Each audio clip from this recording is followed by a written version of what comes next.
Right, so can everybody hear me? So thank you everybody for joining us this morning. I know it's been an adventure and a half finding parking in the parking lot. Those of you on Zoom, you lucked out. But today I'm going to be speaking to you about the draft strategic plan. It's pretty finalized, but we wanted to give everybody an opportunity to poke holes in it. I'm a huge fan of constructive criticism and questions. So if you have questions today, please let me know. I know for Zoom, I'll probably put in a couple of pauses. That way, if people have questions, feel free to put them in the chat and then we will read them as we go. So this is my first like dual Zoom / in-person thing. So we're gonna try it out this way. So this is what our agenda looks like today. We're gonna first talk a little bit about me and the work that I've done with Early Learners South Dakota. Then we're gonna review the process. I know some of you have been involved in that process, but for those of you who haven't, I want you to have a really good understanding of all the work we did to bring us where we are today. Then we're going to talk a little bit more about some of that data and insights that we gathered through that process. And then, drum roll, we're going to reveal some strategic planning objectives for the next 3 years for Early Learners South Dakota. And then you get to take a survey. If you know me, you know I love a good survey. So that'll be the end. And if you take the survey, you get to see the actual strategic plan. That's your carrot at the very end. So I have about 2 hours to do this. We're going to see how we go. All right.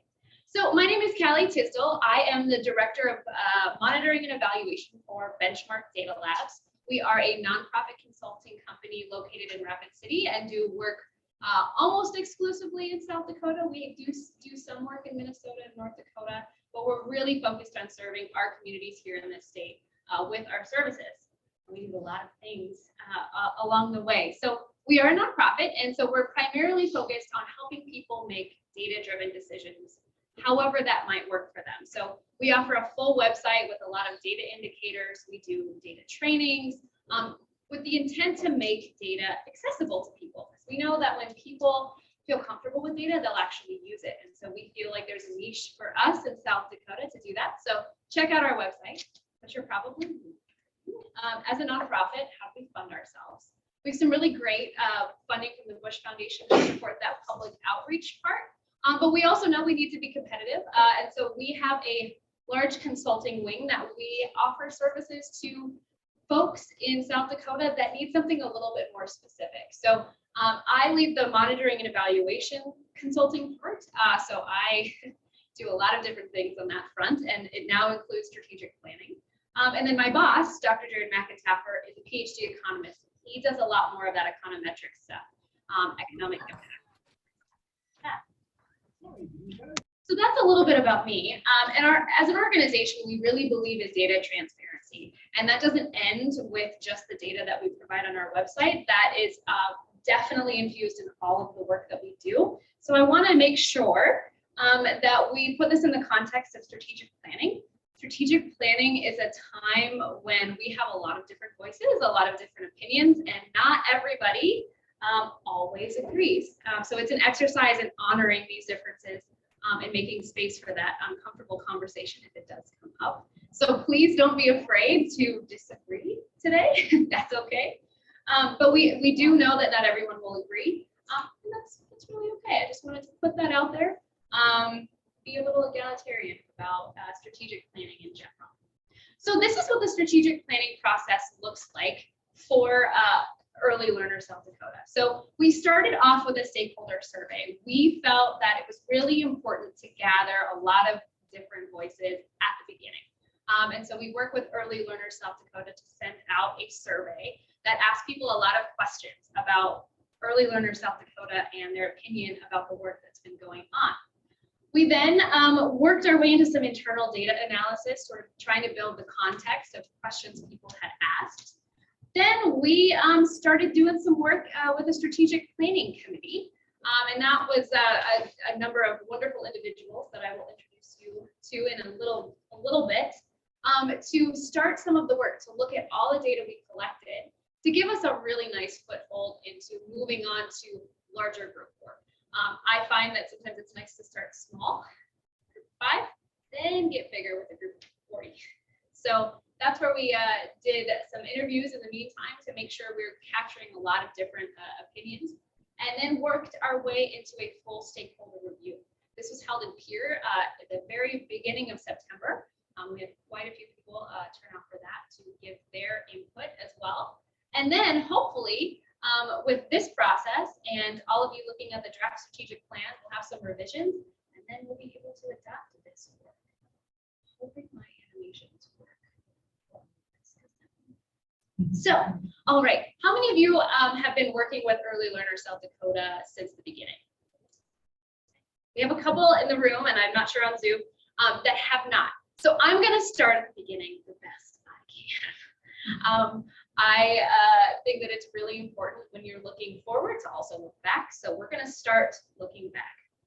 So in the beginning, there was Early Learner South Dakota. There was a lot of people in South Dakota that cared deeply about early learning.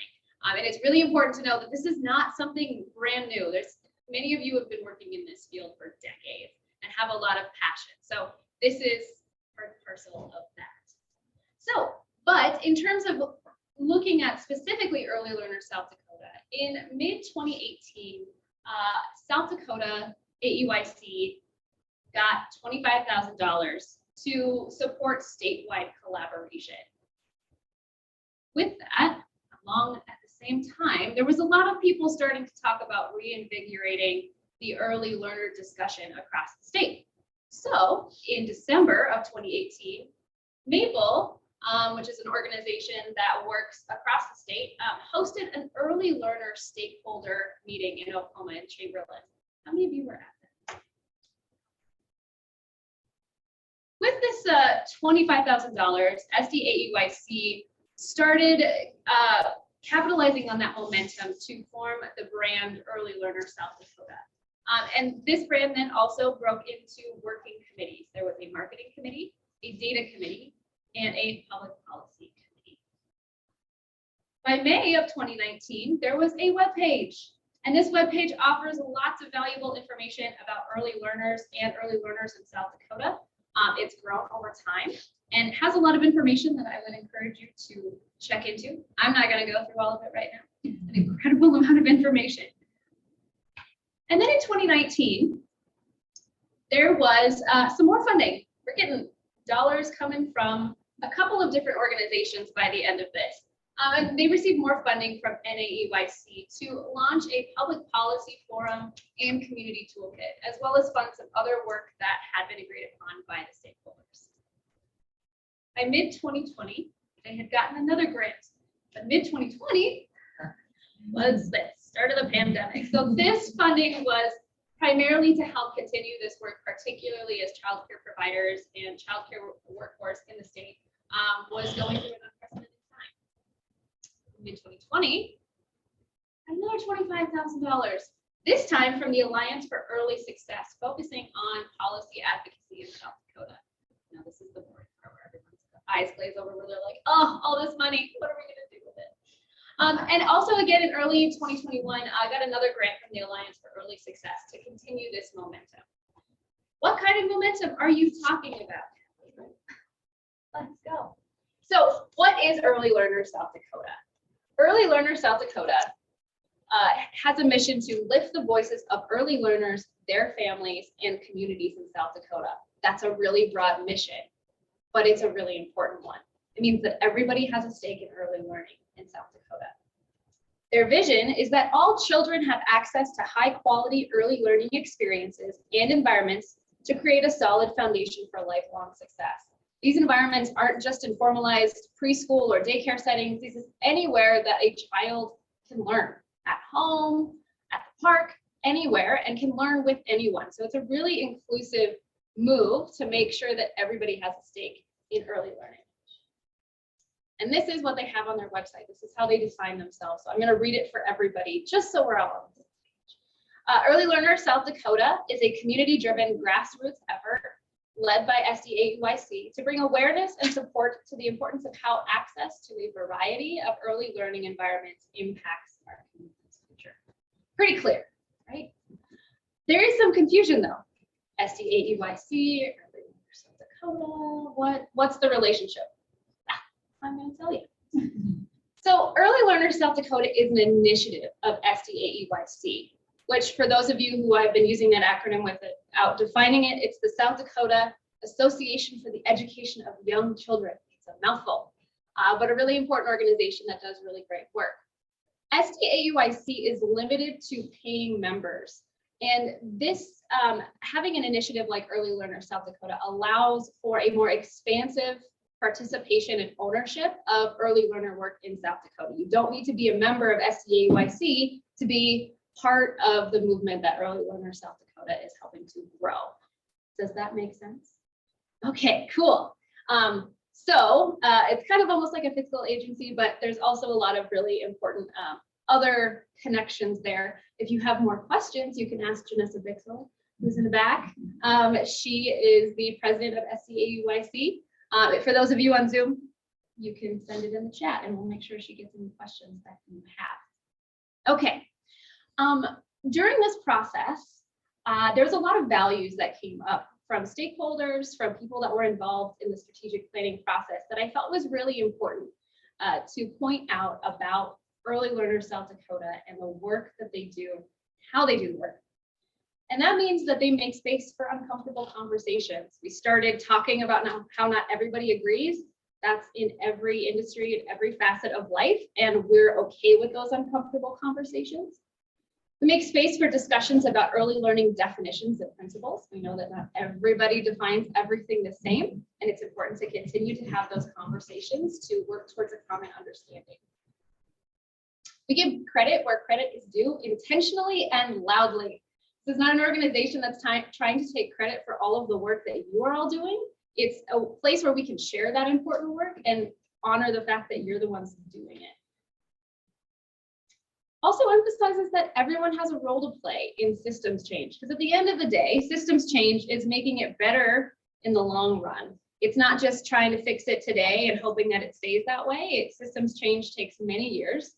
And everybody has a role to play. I personally don't have children, but I know that I have a lot of energy to invest in early learning in South Dakota because it makes my community a better place to live. Of course, with Early Learner South Dakota, particularly with some of the grant funding that we're getting connected with a national voice that can help us to move things forward in a way that we couldn't just do if we were in the South Dakota silo. And of course, my favorite, committing to making data-driven decisions, particularly in the early learning sphere. You know, we have a lot of assessments about kids, but we don't always have the best data about what that whole system looks like. And we want to make sure to commit to not only using data, but finding data that better tells the story of early learning in South Dakota. So those are some values. Hopefully you can all see the value in these values. I don't think they're too scary for most of us. But with that being said, we continue to talk. I've got 2 hours of your time. Do you have any questions at this point about Early Learner South Dakota?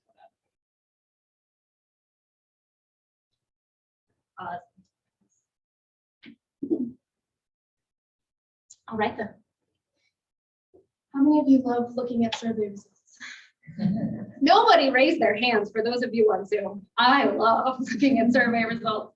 I'm going to try to make this as painless as possible for you. So we started with that stakeholder survey, and I really wanted to share with you what people said, because some of you took that survey, and I'm here to help get those voices out. So we had, I have to talk about, we're having some technical difficulties as my PowerPoint is not driving well with the actual, we'll see, it's only one right now, but okay. So we had 41 people respond to the stakeholder survey. We sent it out to about 90 folks, which is about half responded. And we've, of course, given more opportunities for people to respond. What you can't probably see with this lovely slide is that we had a lot of different people take this survey. There were people from these early learner communities that I'm going to tell you about. There were people from different committees. Thank you. We're going to pause for technical difficulties. Those of you on Zoom, now it's time to go to the bathroom. Those of you here, get some more food, some coffee. Excellent. Zoom participants also received the slides in the chat. Thank you, Brittany, for doing that. It looks fun. Is that later? Yeah, There you go. this one. Well, there we go. Now you can see it. Excellent. Okay, so this is a little bit about who took the survey. We wanted to make sure you understand it's not just the normal people in the room. It's a lot of different folks. So, and these folks represent a lot of different organizations across the state. So this is I felt like a really great turnout, particularly in South Dakota, where sometimes we do the East River, West River divide. We had a pretty decent turnout from both sides of the state and the middle. Don't want to forget the middle. Oh, I wasn't sharing. Sorry. No, I can't. No, I can't advance it. Hold on. Can we do it? Here, I'll just turn it off. It wouldn't be a conference without something going wrong with the computer. This always makes me feel really good. It always goes wrong, you know, so when it happens to someone else. Do you want to like, close yeah, the other good. PowerPoint? Maybe that would.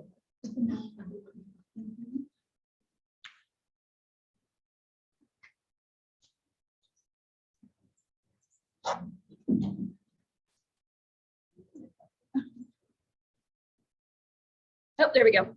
Okay, got it. Okay, so we took all of these stakeholders, we asked them a lot of questions, and here's some high-level trends that came up.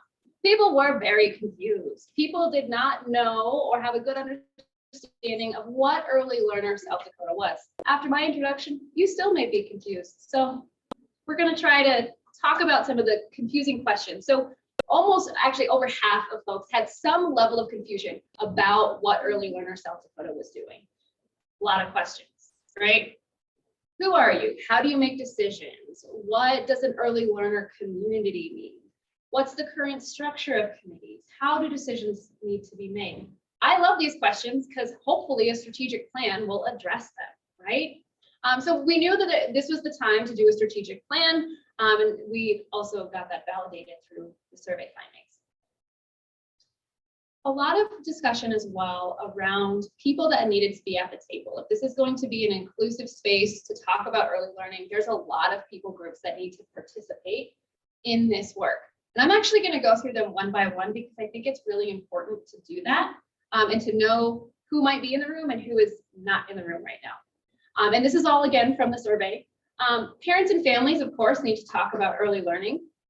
Informal parent groups, the Native community, communities of color, military communities, the elderly community, formal child care providers, informal child care providers, educators, school administrators, college students considering a career or K-12 students considering a career in early childhood, funders, the medical community, mental health, politicians, nonprofits, economic development, local government, state government, federal government, religious leaders, national organizations, fiscal and social groups of influence that don't traditionally prioritize early learner effort. So we had a lot of people say a lot of things. And this isn't even an expansive list, right? I'm sure you can think about people that aren't on this list that need to be at the table because everybody interacts with an early learner at some point in their life. But it's important to know that, you know, this organization needs to make sure that these voices are represented in this work.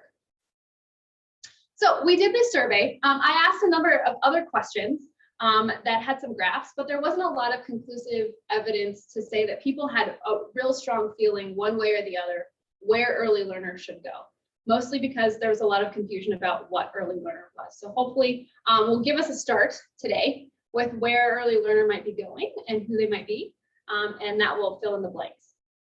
As with any good survey, it gives us sometimes more questions than answers. And so we did some other interviews to clarify and verify the survey. So big thanks to Kevin Nelson, Autumn Gregory, and Jody Birchie who sat with and talked with me for an hour as well. So took all this data And I met with the Strategic Planning Committee, which represented a variety of different interest groups in early learner South Dakota work. Janessa, Kayla, Jess, Carmen, Marcy, and Carrie all met me in Deadwood and spent a very long day where I presented all of the survey data, some of the thoughts that I had, and we did a number of different activities. This is all just to lay the groundwork so that when we gathered everybody in here, we weren't starting from ground zero. So the first thing we did was a SWOT analysis. Whoa, we are not going to go through all of this. This SWOT analysis was really motivated by a lot of the survey responses, right? Areas of confusion go into weaknesses. There's a lot of data that we did to do this. This wasn't just 5 people in a room deciding what was the most important. But I am going to tell you what's the most important for the strategic plan. Things that we wanted to focus on with our large discussion in here. So strengths, as an organization, there's committed members and partners to Early Learner South Dakota. And people want to join this collaborative movement to support early learners in South Dakota. It provided a space to network and collaborate in an area that often silos out interest groups in early learning. When we sort of know that this happens in every industry, but you know, if you're a childcare provider in economic development, you might not have the opportunity to discuss things in person frequently. And because Early Learner South Dakota is a little bit freer in its ability to make decisions, it has some really great opportunities to move quickly on new things, to fund new things quickly. It's not as regimented as perhaps a federal agency or a nonprofit with a board that has to approve everything that you do. So that gives us some flexibility about some action steps. And there's some shared language starting. Early Learner South Dakota makes it very clear on their website, on the handouts, what they define to be an early learner. As somebody that is 0 to 8 years old, and that early learning happens everywhere and everyone has a stake in this. So there's some shared language starting to evolve. Some weaknesses, as you can probably imagine, lack of clear goals and action steps towards those goals. No official policies and procedures and no way to communicate those out to the larger group. A lack of full-time staff, which I'm sure everybody in this room right now is struggling with. This was, of course, pre-pandemic as well. Not enough sustained funding. Lack of diversity of perspectives. We have that huge list of representation needed, and not everybody is at the table. And a lack of communication between everybody that's doing work. So we have early learner leadership, we've got committees that are working on things, we've got early learner communities that are supporting grassroots work in their communities, and not everybody's talking to each other and not everybody understands what everybody else is doing. You know, creating your own silos there. And lack of clear relationship boundaries and expectations with these early learner communities. Some opportunities. Of course, we're starting to see more and more communities want to embody this work. Individuals are really excited to join this work, even people that aren't in what you would consider to be the traditional childcare workforce. You're starting to see individuals that want to participate in this work and find a way to make it relevant to their organization. Opportunities to inform policy change. There's been a couple of conversations where people that write policy have started to reach out to ask for information, which is a really good step. So there's some opportunities there to have a voice that's larger than any one individual organization. We were coming out of the pandemic induced emergency mode. I don't really know where we're at right now, but this was back in July. So we felt pretty optimistic at the time. I don't know. Well, I don't know, crystal ball. We're here. Yay. Yay. Threats, there's no one definition for quality or access. And that's a really important threat. There's a lot of other threats out there as well. But I wanted to make sure to talk about that one. Sure. Sorry. I'm the biggest fan of it. I'm just sorry to interrupt you. Is any of your cars parked on this side of the parking lot out here? What direction is that? I'll ask. I cleared off half the parking lot and I need to clear the other half when you have vehicles and I don't want to hurt anybody's car. So can I have, when you're in the moment, you guys move your vehicles out there, you're gonna see a red car, a brown truck, a snow pile, and the rest of the parking lot. You just park them around that area where it's clean. Leave me enough room to the other side for you guys. Easy, thank you. All right, we're gonna pause so people can move their cars real quick. Another pause. If those of you who have questions. North side of the. I shall go check. Okay, folks, that you lost me with north, like,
but it's, I know. right now. I know.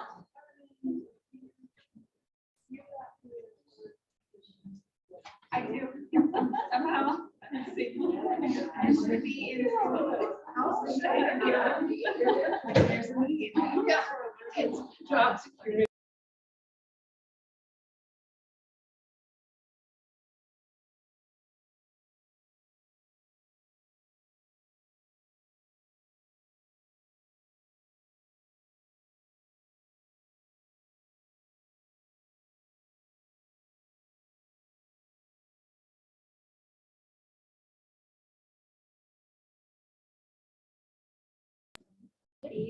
Okay, we're gonna have everybody sit down. Excellent. Thank you all on Zoom for your patience. If you are unaware, we had quite the snowstorm and the parking lot has what, like 2 feet of snow? So we had to move our cars. All right, so I am going to go ahead and keep going. It did come up during the break though. A lot of people wanted to see some of these slides longer. A lot of these slides are actually included in the strategic plan, particularly the long list of the SWOT analysis. So at the end of the day, you will get to see all of this. I wanted to make sure you didn't think that we were going to hide that from you. You will get an opportunity to read through it at your leisure. I just know that it's kind of obnoxious to have somebody read to you all the time.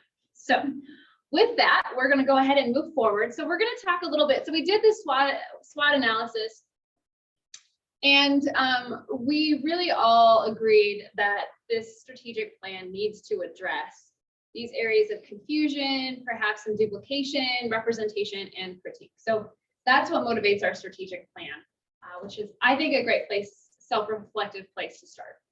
So talk about that. We're going to keep talking about the process. I'm just going to really dangle it in front of you until we get to the end. So you're really jazzed and excited and awake for some of you who are not morning people. So we aimed for something that was really digestible. So I think one of the biggest issues with strategic plans sometimes is that they're 15 pages and they're really difficult to summarize to somebody who's new to your organization. So it's still going to be 15 pages, but there will be one page that you can pull out and share with your friends at dinner parties. And we wanted to look something like this, that people could easily read through it and understand for the next 3 years what areas you wanted to move forward in. To get there, we actually did an activity called Build a Bear. And we took all the input from the survey when we asked people where they thought Early Learner South Dakota should go. I made basically a word bank. And this word bank helped you to build a bear that would be a strategic objective for the organization. So we actually used the words people put in the survey to make the objectives. Now, I've changed some of them grammatically, maybe make them a little more clear, but I wanted to really show that we weren't just doing lip service with a survey where we did a survey and said, great, thanks for your input, but we're going to do what we want to do anyway. That was not the case with the strategic planning process. So are you ready?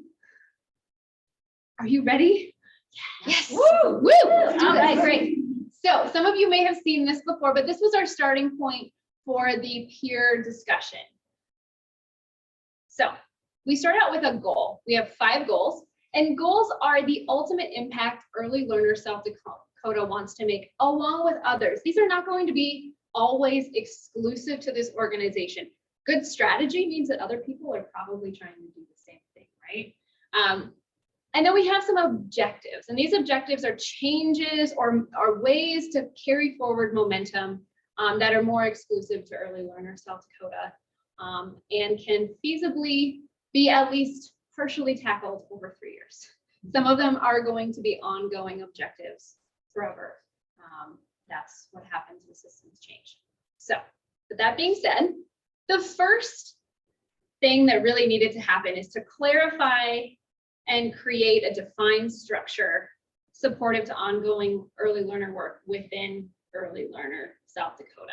And so these are pretty straightforward objectives. Establish a transparent decision-making process, Define responsibilities and communication procedures for stakeholders. We knew people weren't always talking and we wanted to make sure that people were. Defining responsibilities and communication procedures for committees. So we have stakeholders, that's anybody that's within the South Dakota Early Learner sphere. We have committees, which is that more pointed work. And then we have maintaining a full-time staff person to guide this work. That's a pretty big strategic objective. You got to find funding for that, and you have to find the actual person. But we know that with this type of work, committees are really powerful, but you need to have somebody that's maintaining the momentum and keeping track of everything. So first objective, clarifying what this organization does and how it does it. Okay, number 2.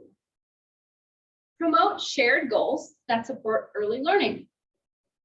It's pretty digestible, right? What does that mean? Oh, we're going to tell you. Increasing awareness of shared goals of partners, organizations, and communities. And we mean this in a broad sense. There's a lot of people, particularly lately, invested in early learning and early learners. There's a lot of movement, and I personally feel that I don't know what everybody in this room is doing. And I can't imagine that somebody in this room feels like they do know what everybody is doing. So that's an important part, is increasing awareness of all of these shared goals. Strengthening relationships where duplication or movement feels like competition.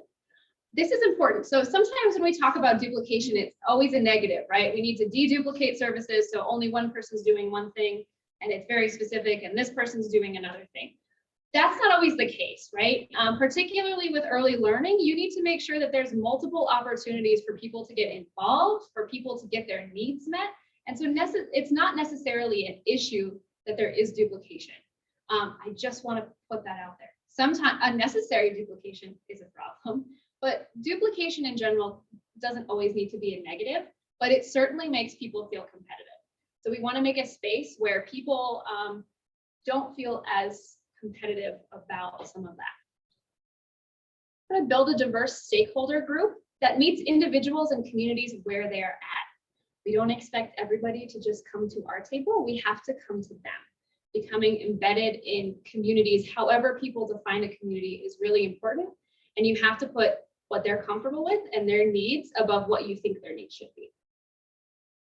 Also, develop some informed policy recommendations that incorporate all of the work that we're going to be focusing on.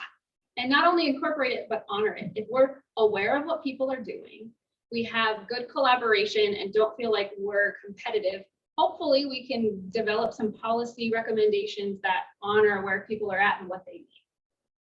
Great. I'm going to stop there. Any questions so far?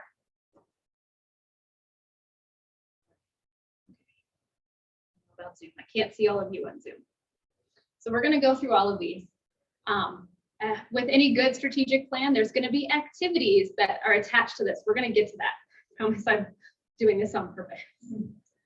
All right, unify early learner language. One thing we talked about is that people have different definitions. There needs to be discussion about that.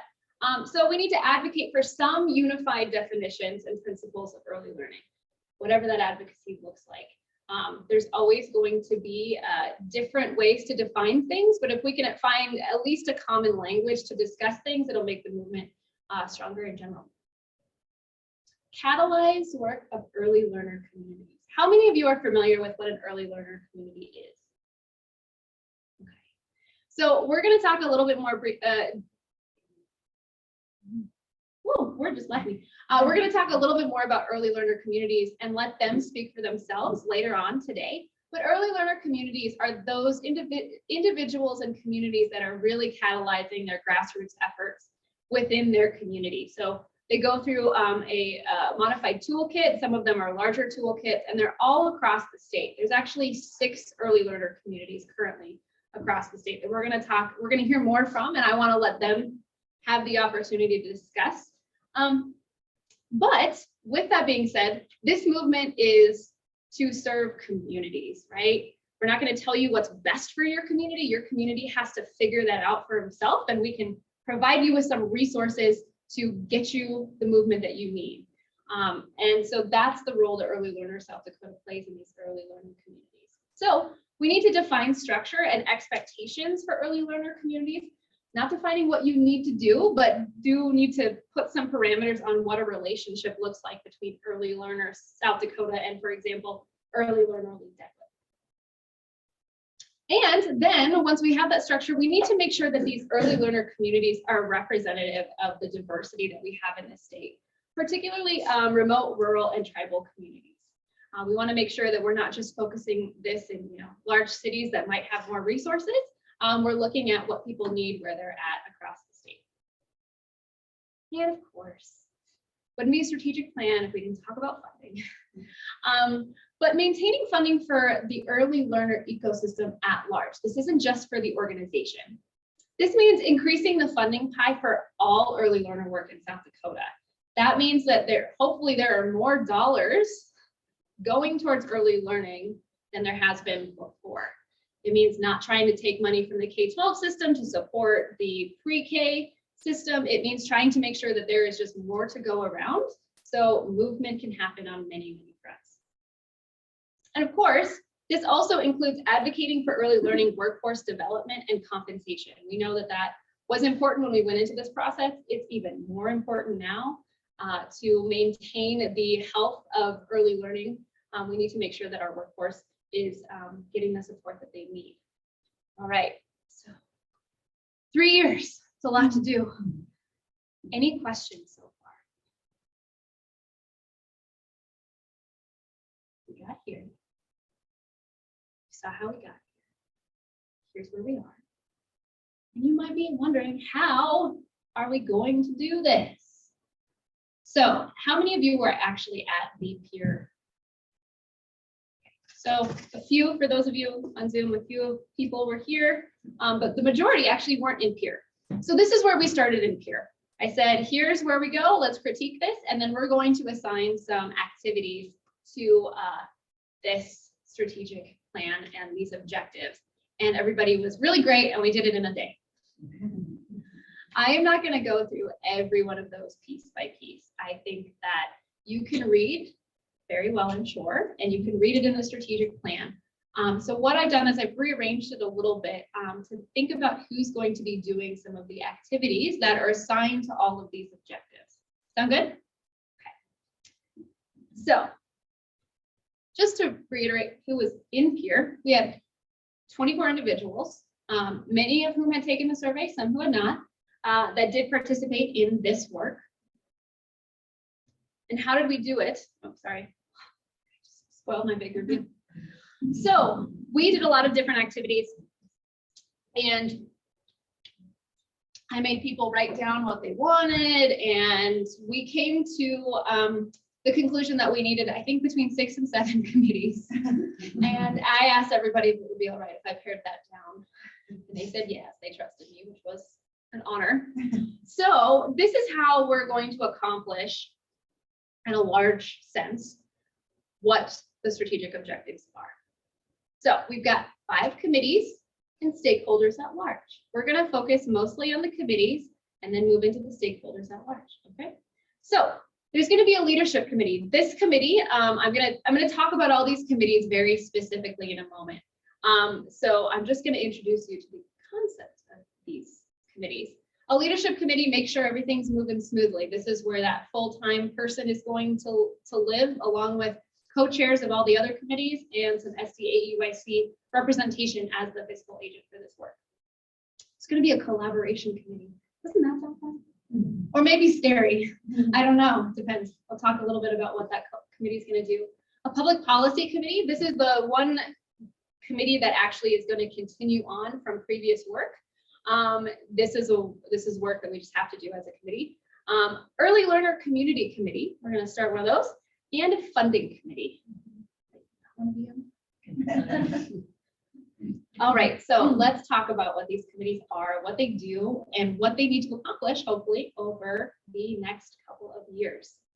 If those of you who are here or on Zoom will be participating tomorrow, we're going to start some of that committee work tomorrow. Get some ideas about what that looks like. So the leadership committee is responsible for maintaining a transparent and equitable decision-making process, right? That number one, making sure We understand who Early Learner South Dakota is and what kind of decisions they make. That's what this committee is going to be responsible for. This committee is, like I said, going to be comprised of the co-chairs of these committees and a staff person and a couple of board members. I'm going to introduce the concept of co-chairs now. With early learner work, in some early learner communities, we have seen that co-chairs are a really, really beneficial thing to have. Not just one person that's responsible for maintaining things, but two people, because we know everybody has a busy schedule. Everybody has things come up. If you have co-chairs, you not only have a teammate to prepare for a meeting, but you also have somebody to lean on if something happens. And as we know, particularly in the pandemic, life happens a lot. So all of these committees are going to have co-chairs. And hopefully this brings up some good discussion later on. So the leadership committee has a couple of tasks though. They need to establish an application and approval process for actionable items or funding requests from committees. So as you saw, Early Learner South Dakota does have some funding and will have a public policy arm. But we want to make sure that it's not just people willy-nilly making decisions because they feel like it or asking for money when they feel like it. We want to make sure that there's a process for people to follow so that feelings aren't hurt and it encourages more conversation around what that decision might be. So our leadership committee's got to figure out how to do that. I don't know. They need to draft procedures for then how this leadership committee is going to get insight from the larger group on these actionable items. How are we going to not only get these items of funding requests or perhaps policies that we want the legislature to look at? How are they then going to make sure that everybody or most people have an opportunity to make it better or point out something that people might not have thought of beforehand? Have to also design an onboarding process, right? One of the things that we saw is there was a lot of confusion about what Early Learner South Dakota was. The leadership committee can start having the conversations of how do we explain ourselves to people and how do we bring new people on? Particularly, how do we emphasize the collaborative and supportive atmosphere of Early Learner South Dakota? And if people don't feel like that's the case, how do we deal with it? So we're going to talk about a crosswalk in a second, but this leadership committee is also responsible for making sure everybody knows what everybody else is doing. And I think one of the most important things is organizing informal spaces and meetings where everybody can build relationships. One thing we've heard loud and clear, particularly after the pandemic, is people want to meet people and they want to build relationships. Especially when we're looking at the fact that early learner touches every industry and every person in the state, there needs to be some informal spaces where people can go, oh, I didn't realize you supported this. Here's what we're doing. Here's how you can help us, or here's how I can help you. So that's leadership. You okay, Kelly? You said that nice thing. How is that going to work? So the draft sort of chain of command goes like this. You join a committee. Committees meet on a regular basis to work on their assigned objectives, which I'm going to tell you about in a minute. Then the leadership committee also meets. And because we have all the co-chairs on the leadership committee, they're going to be talking about all the updates and what each committee is doing, maybe what they're struggling with. Committees that then come to some conclusion about what they need to do or what they might need approval for or funding for, then submit some sort of proposal, I don't know, whatever the leadership committee decides that looks like. Hopefully it's not too difficult, to the leadership committee.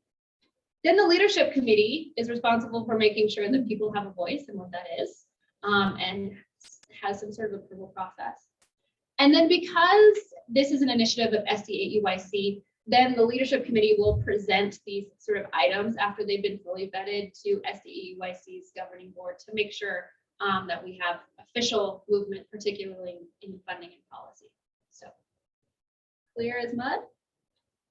Of course, with any decision-making process, it's not always linear. So this is just a draft of how it could happen.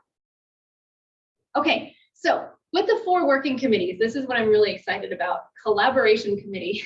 This combines a lot of different efforts, but the collaboration committee is first tasked with developing a crosswalk of early learner initiatives and groups. And this tool is going to list organizations that focus on early learners in any way to acknowledge the existing work and future collaboration possibilities. And it's not just going to sit there and only have people look at it every once in a while. This is supposed to be a living document or whatever the committee decides it will be. So this tool is going to be used in the following two very important ways. Better display and convey the South Dakota Early Learner System. This came up particularly a lot in peer. We actually had a couple of different groups talk about having some sort of crosswalk because people don't know what they don't know. And if we have people looking at what we don't know, maybe we'll know a little bit more. This is also going to help organizations connect and collaborate, particularly if they have shared goals. We know, particularly in the funding realm, funders are looking for more and more proof of collaboration. And if you see a grant that you go, wow, that's great, but I need 2 more partners. I don't know who to ask. I'm new to this initiative. This hopefully will help you figure out who's working in that same sphere that you might be able to collaborate with to become more competitive in the larger sphere, not competitive with each other. Competitive. Because South Dakota sometimes gets put at the bottom end of the stick. So we want to make sure we have a really loud voice, right? So this committee is then going to have to establish some sort of shared language and outreach strategy to get people to sign into this toolkit, right? We're not just going to take people's information. We want people to be actively aware that this exists and also that they have to update, right? They have to then work together to contact all these organizations and initiatives and collect some pretty important information. This is just a draft, by the way, of the kind of information that these committees will need to collect, but it includes things like mission statement, points of contact, who they're serving. Is it certain types of communities? Is it counties? Is it all of South Dakota? Funding sources, if they feel like they want to share. And what the organization is currently working on. That's probably one of the most important things. I don't know how many of you have gone to a conference and gone, oh, we're doing that too. Hopefully this will help have some of those conversations and inform maybe some informal discussions. Who knows? Then they have to ensure that this tool is transparent and publicly available. Groups felt very strongly in peer that this doesn't need to just be for this organization, that this should be available to the larger community, particularly when talking about policymakers who might not understand just how complex the early learner system is in South Dakota. So that this isn't just some internal document that you sort of pay to see. It's for everybody, so we can all make movement in a positive direction. And then our favorite, establish some sort of sustainability model for this tool. How's it going to keep current? Does it need funding? Who's going to be responsible for that? And remember, this committee's got at least 3 years to do this. So keep in the back of your mind, if you think maybe this committee is right for you. Are you somebody that knows everybody? Join the collaboration. So public policy. Public policy is a committee that already exists, so they have a little bit of a head start. But I'm going to tell you a couple of the things that came up in the action items that the Public Policy Committee will be tasked with. The Public Policy, Committee will seek out input from stakeholders and develop an advocacy and public policy platform for the organization. So that means they've got to research things, what's worked well other places, what's not feasible in the current environment, lots of research. And then as a committee, they have to determine some actionable steps to implement the policy, whether it's legislation, whether it's a policy you want early learner South Dakota members to think about implementing in themselves. Policy doesn't necessarily just mean legislation, right? Then they have to draft and submit proposals to the leadership committee for approval, which will then go out to the larger group, right? We don't just want a group of 5 deciding what's the best. We want to make sure that we poke holes in it and make it strong. Then this committee also has to make the case, and not just make the case internally, but help us make the case externally. This is where we make sure. Oh, thanks.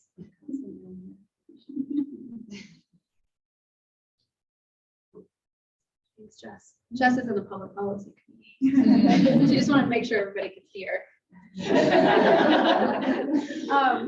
So yeah, these are the materials that sometimes we forget to make. You know, we know it's a good idea, but we need to make sure everybody else knows it's a good idea. So you're gonna have to do that as a committee. And then this committee also, because we sort of have that workforce compensation and development, that's gonna be a part of, hopefully, some of the public policy or advocacy platforms that sort of grow out of Early Learner South Dakota. People initially did want that to sort of be its own committee, but we can't have all committees. Okay, so Early Learner Community Committees. So this is where, are many of you in the early learning sphere are familiar with, you know, communities of practice and making sure you've got a good community around you to do things. We had some head nods. All right. So the Early Learner Community Committee will maintain onboarding processes, standards, collaboration mechanisms for early learner communities. And it's going to have representation from existing early learner communities, right? This is where we're going to share lessons learned.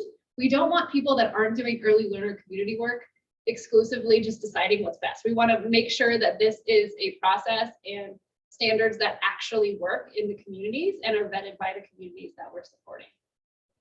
So how do we do that? We got to create a list of expectations and application procedure. We don't want it to sound too bureaucratic, just have to have some action steps and a strategic plan. But we need to have some sort of unifying idea of what an early learner community needs. So this means that there's going to be a couple of things that actually do have to happen. You need to have a community lead in your community to become an early learner community. Somebody that's going to take on that work and champion it in your community.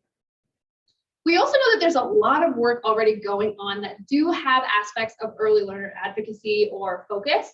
And we want to make sure that we know what those are and are working collaboratively with them. Or maybe an early learner community potential comes up and there's somebody already sort of doing that work. We want to make sure that we do sort of a landscape assessment before we move on.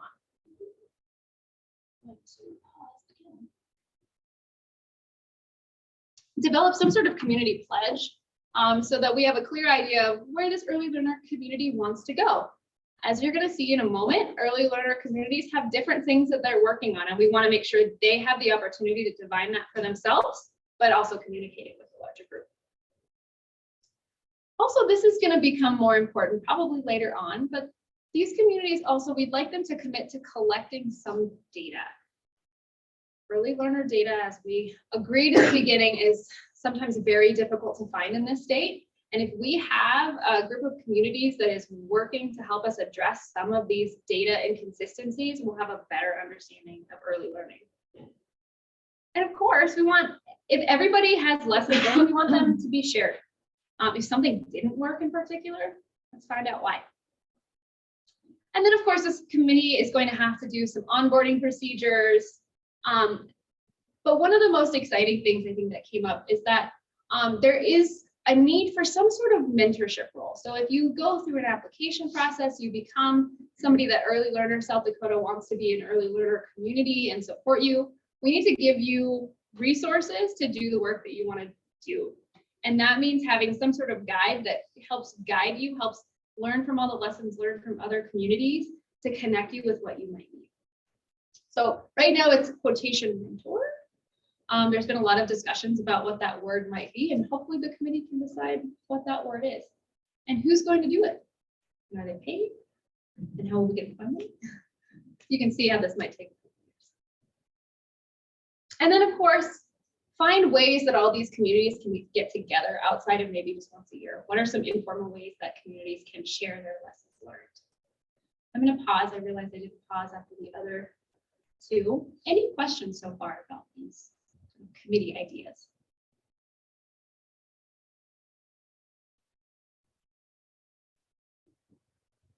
Let it sit. Maybe somebody will get brave.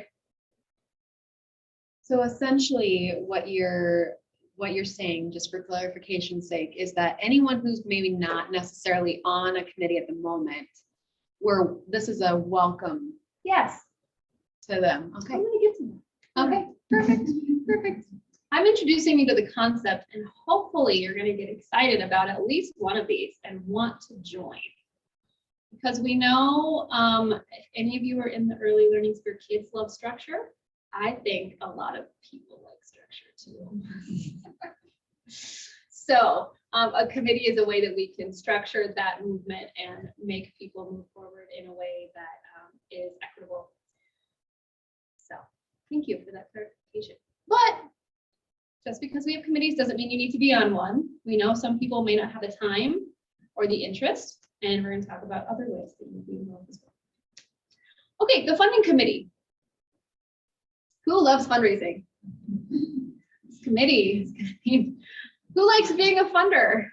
Yes, yay, there's some funders in the room, Jamie, yay. So this group is going to work towards expanding funding for Early Learner South Dakota and other early learning organizations in South Dakota. And people felt that we wanted to be really specific, that this committee is not going to conduct their work in a way that takes away from current K-12 funding. Right? We talked about making sure that we're expanding the funding pie for everyone, and we don't want to do that at the expense of just the next step. So this funding committee is going to recruit members versed not only in giving money, but also grants and fiscal language. People that know where to look. You might not maybe feel comfortable fundraising, by going and sitting with somebody and pleading your case, but this is also just looking for opportunities that might apply to South Dakota. Also, they're going to work closely with the policy committee to identify funding needs and opportunities for legislation. So we know that there's going to be maybe some potentially, we don't know, but there's probably some public policy initiative or platform that might come out that might want to advocate for some sort of state or federal funding. Hopefully this group will have a large knowledge base of where that funding could perhaps come from or what we're not tapping into. And also identify some shared funding opportunities that support the mission of Early Learner South Dakota and or its stakeholders. The group that worked on this in Pierre was kind of inspired to make sure that if they found an opportunity for funding that didn't necessarily fit their organization, that they knew who they could pitch it to, because they know that more funding and more opportunity is better for everybody. And so this group hopefully will give some space to do that as well. Hopefully that gets you a little more excited to join the funding committee. And if a grant does, though, specifically apply to Early Learner South Dakota work, this group is going to be asked for not only how to apply for that, but committees are going to be asked to see if they have something that fits within that grant or funding opportunity. And then, of course, it'll go through some sort of procedure. So those are the committees.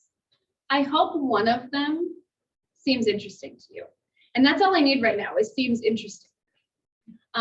Because I think you won't know what the work is going to be until you're in the committee, because we want the committees to define it for themselves.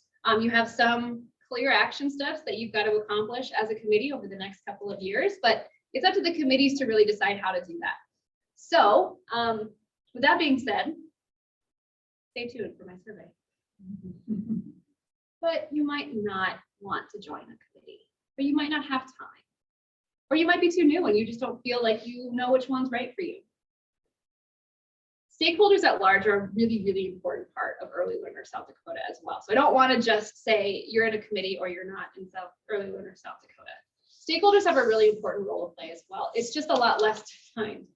Stakeholders will be invited to participate in lots of different committee activities and Early Learner South Dakota's activities at large. Once there's a full-time person, this is going to be a lot of that outreach to communities. Stakeholders are going to get regular updates, not only about what committees are working on, but what's going on in early learning in South Dakota. You're going to be able to participate in calls to action. Maybe you don't feel like you can commit 2 hours a month to a committee, but you know you can go pound the pavement for, something else. You can advocate for early learner workforce development and compensation in your own community, whatever that looks like to you. You can participate in regional early learner communities, right? If you have a community, early learner community where you live, you can participate in that. And most importantly, you just support early learners across South Dakota. This is a really large role to fill, but it's really hard to just put down a couple action steps. So I wanted to make sure that we made that very, very clear that even if you're not on a committee, there's lots of ways that you're going to be asked to participate and have an opportunity to contribute. So that being said, I'm a little ahead of schedule because I figured with this group, we probably have some questions or ideas. Any questions or ideas so far? Sure. So what if someone is restricted by their current full-time job where they maybe can't advocate? That is a great question. So something that is really important to think about in committee work or any work in South Dakota is that there are some people whose positions limit them to participating, limit their participation.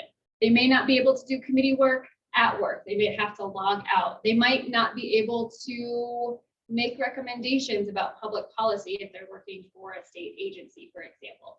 That is going to be part of tomorrow's work, is looking at what kind of limitations people might have. It's also really important for committees to continue to communicate about that, because I think there's a role for people who perhaps can't advocate still to inform some of these committees. I know that previous iterations of committees have made a space to say, you know what, you all know I can't talk about that, so I'm going to mute off or leave the call for a little bit, and then you can tell me when to come back on. So it's going to be up to the committees to determine how that process looks. I don't want to be too top down, but it is really important in this work. And if anybody wants to speak to what that actually looks like, I'm not restricted in what I can do, but does anybody in this room have a particular example that they would like to share? Well, for example, go ahead. I'm still learning, but I am a state employee. So I've been asking a lot of questions about what I can and can't do. So the direction that I was sort of given was participate, give suggestions, share information, share ideas. As soon as it's I support Senate bill, whatever, I have to step aside from that. So, and I think that's probably true in a lot of state agencies. However, supervisors of certain folks are probably going to have different walls that they would like their employees to stay behind. So, you know, different agencies have different different ideas about what they feel comfortable with and what they don't. And I know that we have a lot of people who, even when they introduce themselves on a committee group, will say, I am here to make sure that kids with disabilities are represented, or I am just here to make sure that this group that I work for or work with or represent is considered in this conversation. And they say almost nothing, but they're there to just make sure that that group is represented and heard and gets a voice in that space. And I think that's okay to be able to do that. But we, I think, do need people who can say, I support Senate bill, whatever, because there's a bunch of us who have to stop at that point. Thank you. Yeah, I was gonna say, I think my biggest challenge, because I had to step down from participating in public policy, I work a typical 8 to 5, Monday through Friday. And so balancing, unless calls or meetings or anything like that were done over a supposed lunch that I don't usually always get, then it makes it challenging for me to be able to commit to those sorts of things. And I mean, if I could quit my job and do early learner all day long, I would in a heartbeat. However, I'm drawn to the classroom, and so that also makes that challenging.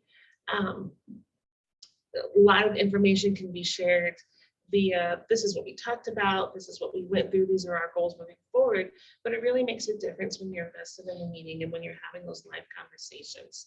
And so I think that's something that is really critical when we look at moving forward. The people that are in the committees, making sure that the people in the committees have time that works best for them. Can they carve out an hour in the evenings? Can they carve out, say, 12 to 1 on the first Monday of the month? So just making sure that that time is being used appropriately and adequately. Absolutely, thank you, Karen. That is going to be a big part of tomorrow, is having committees have those really important discussions, particularly around meeting times. We have 2 time zones to think about. We have people that cannot meet during the day, and figuring out how to get as many people to the meeting, and then what do you do with those that can't attend is going to be a really big part of tomorrow's discussion. So I want to thank you for sharing that, because it's really important. I just wanted to tag on because I heard Diane after who stepped out momentarily. She's talked about how she works for the military and she has that limitation on figuring out the big field, but she actually does work with the base legal, and then she's able, as long as she states that she's there as a private citizen with X amount of years of early childhood, that you can in that way speak out. But you do or should have that conversation with your place of employment first and find the right routes, and then be able to attest in as a private citizen to particular things. One other thing too is that, real quick, just for everybody, when you speak, for the folks on Zoom, if you wouldn't mind saying your name when you speak, because they're having a hard time seeing who's speaking.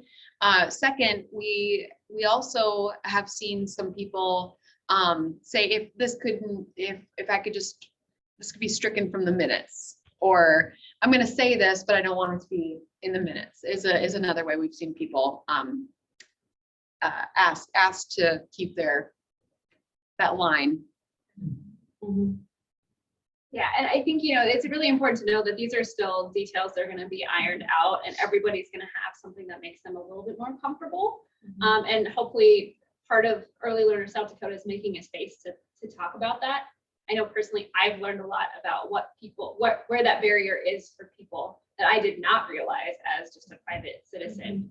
And it's a good learning experience for everybody. So I would encourage you to not think that that's going to limit your participation in a committee or any other work. People here are really supportive of having as many voices as possible in the room, and we'll work with you to address those boundaries. Any other, go ahead. Yeah, so this is Karen Rick from Sioux Falls. So what if you get really excited about being in the collaboration committee, and then after being in it for a month or two, it really wasn't what you thought it would be? You have a lot more interest in what could potentially be going on in another committee. So will there be the opportunity to, per se, float to another spot, or once the committee is formed, it's formed, or will there be flexibility in that? So that's a great question. I always assume there's flexibility in committees. And I don't want to speak for, the leadership committee, but one of the reasons that we want to make sure that we understand what meeting times are is that, so if you do have an interest in participating in a different committee, you'll know when their meetings are. It's part of developing that communication process. And I think that that's a huge part of it. I would not see that these committees are locked in at all, especially as the work evolves. These committees some of them are brand new and are going to be starting on new initiatives, and we don't know what that's going to look like. So I would like to see it be flexible.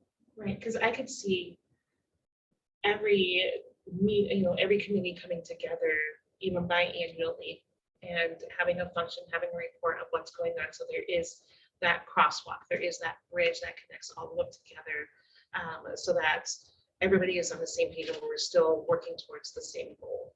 Absolutely. Thank you for that. And I will just say too that some of this is in the strategic plan. There's like a ton of activities sort of put to all these objectives, and that space for communication is one of them. Just one more comment from the chat. Kathy Cruz mentioned that as nonprofits, we are limited to providing educational information. Gifts to legislators are limited. And something I was putting in the chat is just saying that that's why it's so important to have a diverse group of voices where we're not also limited. So thank you for the comment, Kathy. If we, this is Darby Hunt with the Statewide Family Engagement Center. If we have a recruit for a committee, someone who's not here, but that we think would be a really good fit, is there a process, or we just like connect them with someone? So, right, so yeah, again, a lot of this goes to tomorrow, so you're asking really good questions, because I think the committee itself, each of them are gonna be tasked with figuring out who's not at the table and who needs to be at the table and how that gets solved. And so, once you have your co-chairs and your meeting schedule, it should be relatively straightforward to invite somebody to participate. But we want to also make sure that, committees have their own autonomy in terms of how they do that process. So that will be part of tomorrow, I promise. This should make you feel good about the question. I'm feeling great about tomorrow. So I even have printouts to prove I'm not just giving it lip service. That's great. I was just about to message everybody on Zoom, but I feel like maybe I should just state this now, is that we do not currently have a plan in place to have a virtual option tomorrow. However, I don't want folks on Zoom to feel as though you're being left out of that piece. If you would message me privately, if you are interested in being a part of these committees as we go through them, just so I know, if we do have the virtual option, I can reach out to you personally. And if we can't, I will still reach out to you personally and try to get you on board. And I think, so I'm gonna have a survey at the end of this, and I want everybody, whether you're in person or in Zoom, to take that survey. And we're going to make sure, because we do have such a split between virtual and in person, that we're gonna note that. So I'm gonna walk you through the survey in a minute, but that's gonna be important, because there might be some ways we can brainstorm later today if there are people that really want to participate and have a committee. I know I brought my computer, we can hook it up and have people join via Zoom other ways. So if you really feel passionate about committee work, which I hope you do, we'll find a way to make it work. It's only going to be about 2 hours tomorrow, so it won't be as long of an effort. And you'll probably have to continue a lot of that work later. All right. Any more questions or from the Zoom or anything? Doesn't look like it. Okay, I'm going to get us to the end and then make space for maybe some just private discussions. I know that not everybody feels comfortable sharing critiques. So I'm going to give you a couple options to do that as well. So, oh dang it, now it's not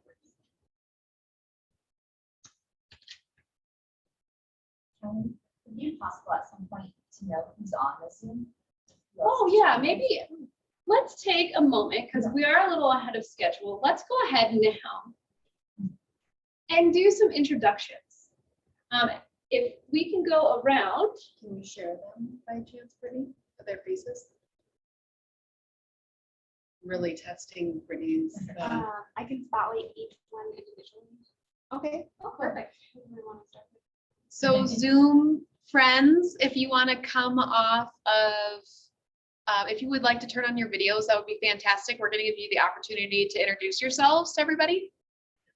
We can just start from the top of the list, which is Carrie Thrall is the first one.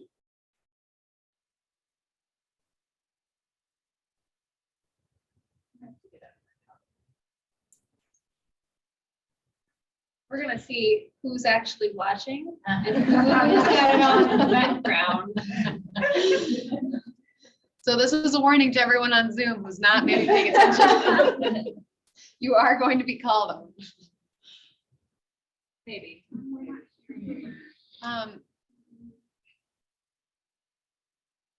Carrie, would you mind saying something to see if we can hear you?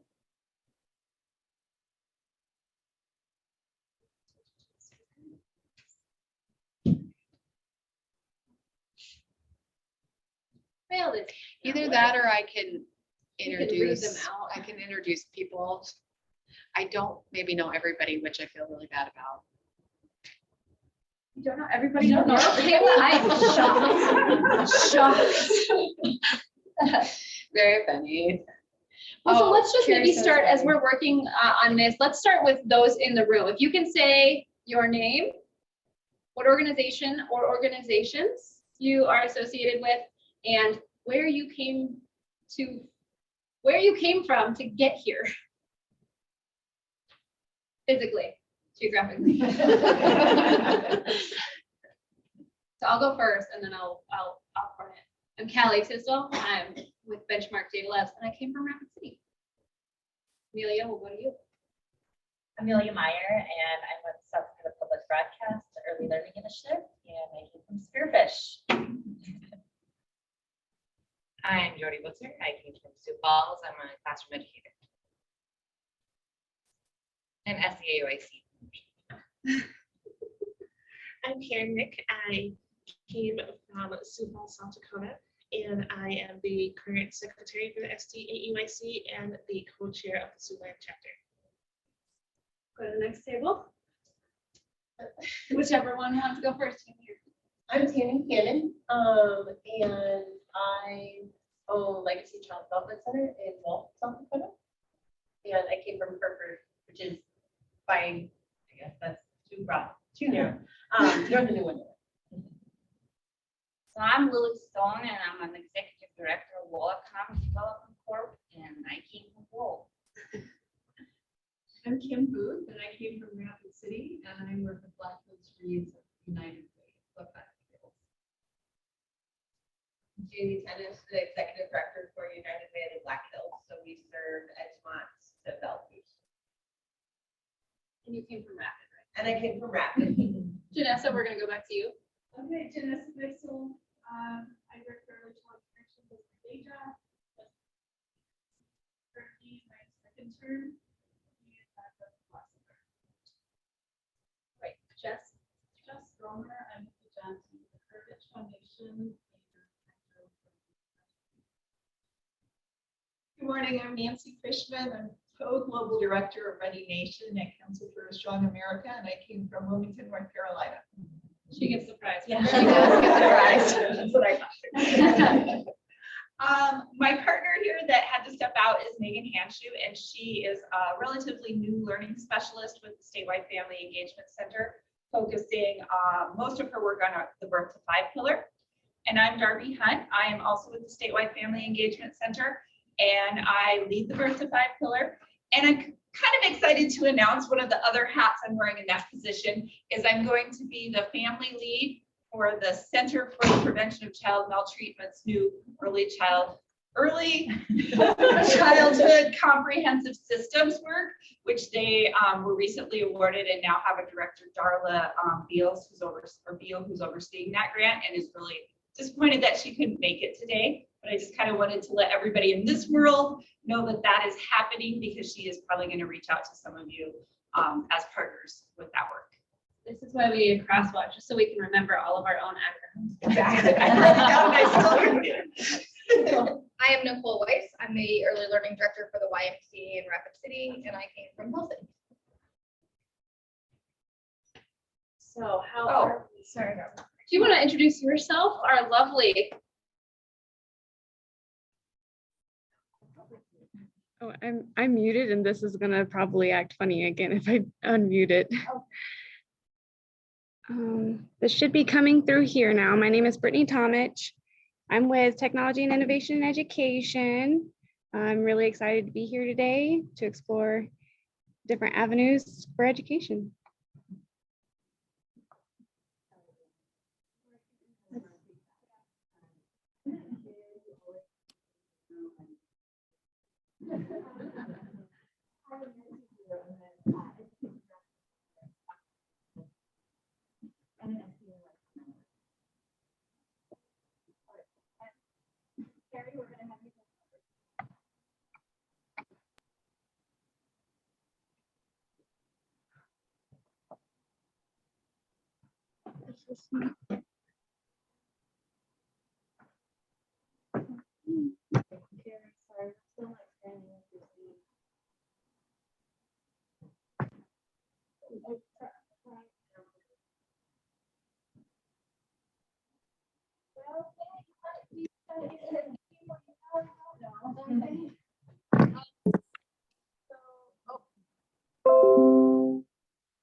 introduce you and I skip over you. I am so sorry. And if I should know you, I am so sorry.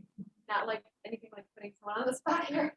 Okay, Carrie Thrall, she is with the Northern Hills Alliance for Children. She'll be presenting later in the morning, and she is the Early Learning Community Lead for Lead Deadwood. And she's newly contracted with SDAYC to be our community coordinator. So got a small bit of money that we're being able to put her way to help us in our efforts with the community development. yay, so thank you, Carrie. And Maybe if you guys can put the organization you work with as your name. Kayla, can you hear me? yeah. We're all unmuted now. Oh, okay. Well, Kevin, why don't you go next? Okay, I will. I'm Kevin Nelson with South Dakota Public Broadcasting and the School Administrators of South Dakota. I'm in Sioux Falls. And just because I really wish I was with you and I wanted to be a part of it, I went out and moved my car earlier too. Of course you did. Oh, all right. Oh, and we can see you. Yay, faces. Chad, I'm gonna go to you next.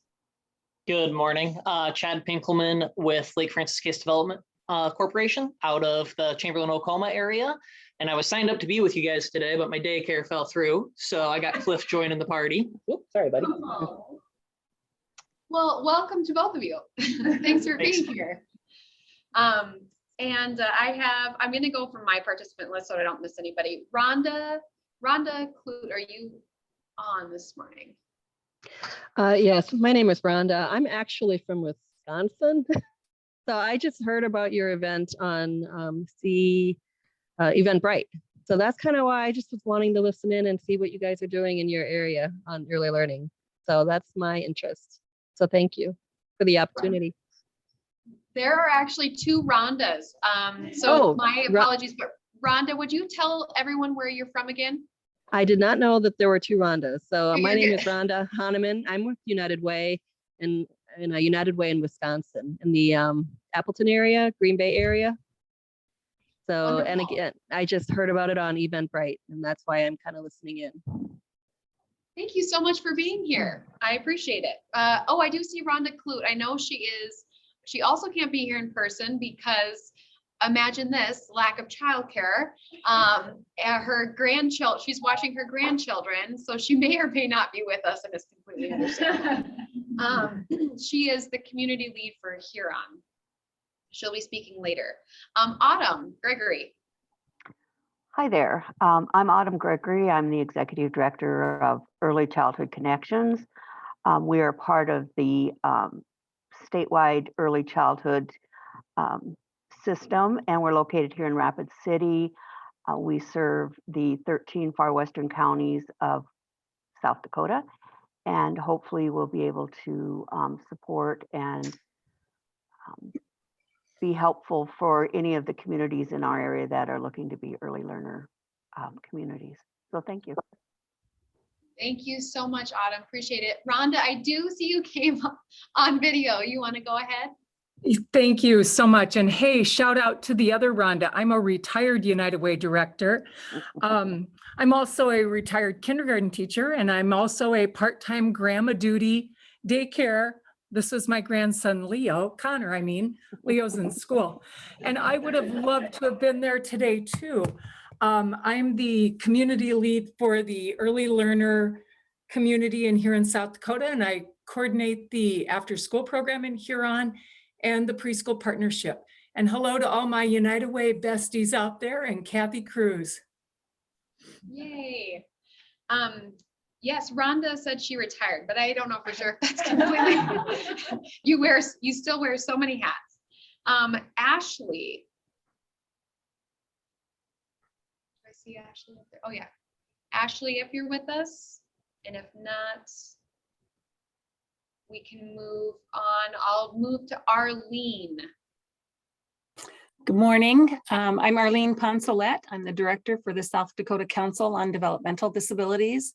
And I have an interest, my council has had an interest in early learning for a long time. We have a grant for the Bright Beginnings work that's been going on through Black Hills Special Services Co-op. And I'm part of the Public Policy Committee. Thank you, Arlene. Ginger. Good morning, Ginger Neiman. I'm the Senior Program Officer here at the South Dakota Community Foundation, which is a statewide organization. And so I work with a lot of nonprofits that are applying for grants in the state. And I'm super excited to learn more about this program and how that we can perhaps partner with a lot of you on this. So thank you for having me today. Thanks for being here, Ginger. Appreciate it. Greg. Good morning. This is Greg Boris from Sioux Falls. I work with the USD Center for Disabilities. And I made it to just past Chamberlain yesterday when Kayla called me and said it would not be the smartest thing to do to drive the rest of the way. So I turned around and came home. Thank you, Kayla. And I'm glad to be here. Part of our interest at the center is to make sure that children with disabilities are included in all discussions regarding early care and education. Wonderful. Thank you, Greg. Appreciate it. Glad you're home safe and sound. Jessica Olson. Hi, everyone. I'm Jessica Olson. I'm Program Associate at the John T. Vakurovich Foundation. And so I'm a colleague of Jess Gromers, who is there with you. So I'm at my office in Rapid City. Thanks, Jessica. Kathy Cruz. Hi, it's been a long time since I've seen many of you. I am with United Way of the Black Hills since last January. I will be driving up to join you this afternoon in person, and I'll be there tomorrow. It's great to see everybody again. I haven't seen many of you for quite some time. When I started with this group, I was also on the Public Policy Committee, and I turned over my Head Start role to Katie. We're happy to have you back, Kathy. Yay. Thanks for being here. Kay.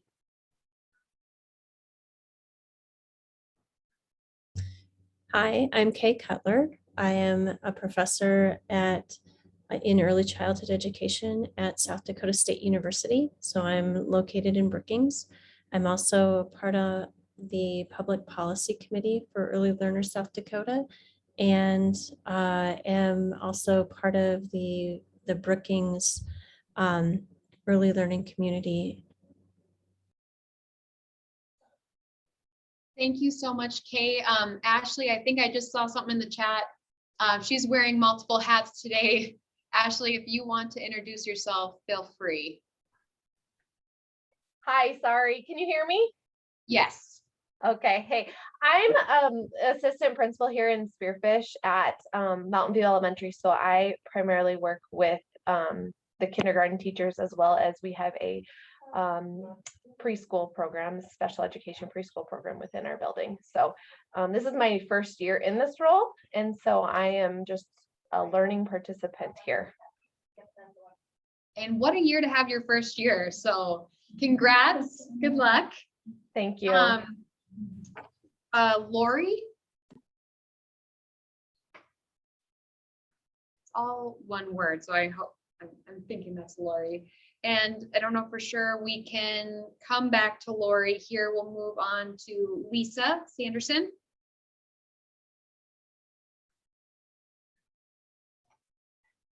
Good morning, everybody. Nice to see you. I am coming at you from the Sioux Falls office where I work. I hadn't planned to travel, and then with the weather, that sealed the deal. Plus, I had to be in Brookings last night, so I couldn't have made that anyway. I work for South Dakota Parent Connection. I put our website in there if you're not familiar. Parent Connection serves families with kids with any kind of a special need or disability, really from prenatal to through age 26. And we serve as many professionals surrounding these families as we do families. So health professionals, social workers, educational professionals, childcare professionals, and educators. I also am the CDC's Act Early Ambassador for South Dakota, and I have that URL. But the Act Early initiative was funded under Autism Cares and has been funded since 2004, I believe. And the Act Early initiative is to help identify those delays and disabilities among children that are common, but yet they are still commonly overlooked. And so it is an initiative to help everyone around children, health providers, educators, childcare workers, and families and caregivers understand what typical child development is from 2 months through 5 years of age through several domains. So, and to help guide them to what to do if any delays or concerns are noted. So, because we know early intervention makes all the difference. And the Act Early campaign and Parent Connection are all about improving both, academic and functional outcomes for children. So I'm happy to visit with you. We have received a second year of funding from the CDC to expand our Act Early efforts. So we do have a South Dakota Act Early team, and several people on the call are familiar or actually active on that group or support that group. And we have state created and customized materials. So I'm happy to visit with you about any of those as well. Thanks. Thank you, Lisa. Katie.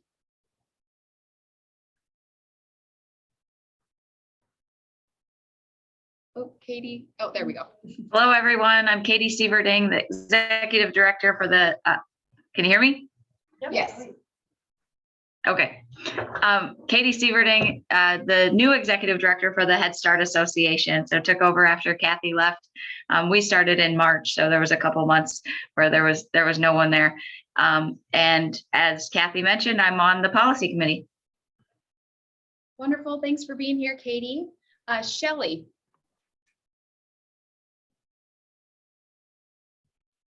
Good morning, everybody. My name is Shelley Adams. I am also with the John T. Vukurovich Foundation team, and I'm listening in like a little mouse in the corner today from our office in Rapid City. All we need is Alan, right? Right. I can see him. Hey, Alan. He's here. Thank you so much. We love all the representation here. Rose, I believe, was the last one. I'm here. I'm in a snowbank west of Custer, so I couldn't join you. I'm with the Custer Early Learning Alliance and representing them. Previously, I've worked in developmental disability advocacy, child abuse prevention, and training and education for early child care providers before retiring to come back to South Dakota. So I'm just trying to see what we can help with here in Custer, and we'd like to get something geared up here locally. Wonderful. Thank you, Rose. I think I got everybody. If I did not, please. Oh, Carrie, now that you're able to talk, would you like to?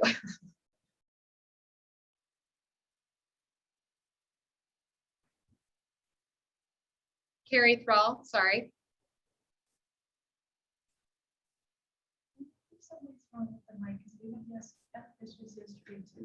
Oh, she had issues with her mic. Shoot, Carrie, darn it. Anyway, hopefully at some point we can get you on mic. For some reason, your mic isn't working on, we're not hearing you come through. When your presentation comes around, maybe we can get you to call in. That might work. All right, well, thanks everybody for introducing us. We have a very broad group of folks, which is really exciting to see. And with that, we're going to wrap up my part today. Hopefully I can drink some water and get my voice back. So if you can bring up my PowerPoint. And thank you, Brittany, for being able to pivot so quickly. We really appreciate it. Yay, Brittany. Yep, you're right. That was not planned. She handled herself very well. All right, everybody. I just watched Shrek 2 this weekend. So if you can all go to the first link and take this survey. If you are on Zoom, I ask that you put virtual after your name. So this is a quick survey. It's going to ask you for your name, your email, any kinds of committees that you are perhaps interested in, your availability to participate. We wanted to make sure we have a good understanding of how many hours you might be able to participate. Don't let that stop you, but please take my survey because it will help me tomorrow. Sorry, no, you're fine. And then because you are all such good listeners and nobody was on their phones until I asked them to, there's also a link to the strategic plan. Oh, by the way, it is case sensitive, the links are. So if you can't get to it. Sure, it's bit.ly/ and these are all capitals, ELSD 2021. That one piece is the other one. Repeat, please. Can we put it in the chat? Yes. Okay, so I'm gonna repeat it one more time. It's bit.ly/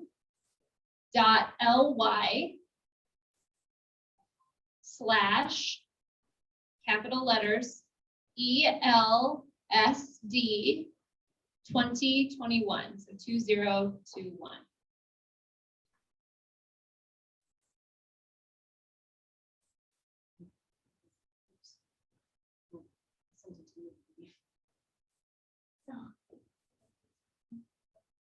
Yep, it should take you to SurveyMonkey. I won't be sharing any of this information outside of the things that need to be said, because there is a space for you to give feedback on the strategic plan or how it went today, so feel free to do that.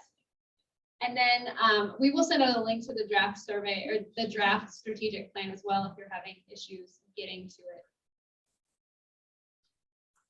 I'm gonna just like try to press play. It's not sharing it in the Zoom thing for some reason.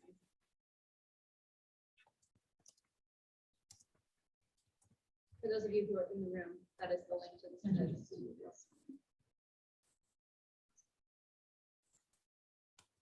Glad I made the first one easy to remember.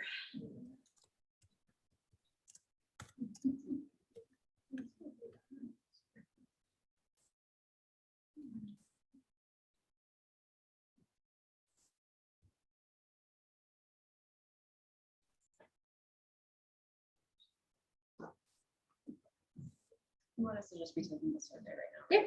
Okay. Yeah, take the survey now because I'm done. After this, I'm just gonna leave this slide up. So if you can take the survey, I appreciate it. Probably should have said thanks before. Thank you, everybody on the chat. We're gonna just take a quick break here for about 15 minutes. I'm done.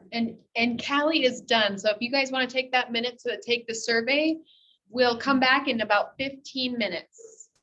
Thank you. Yay, Callie.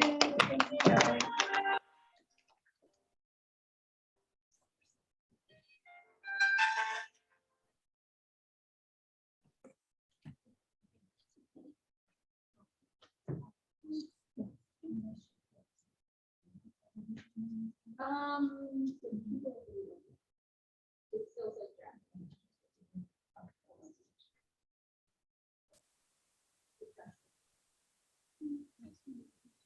It also says very clearly it's a draft.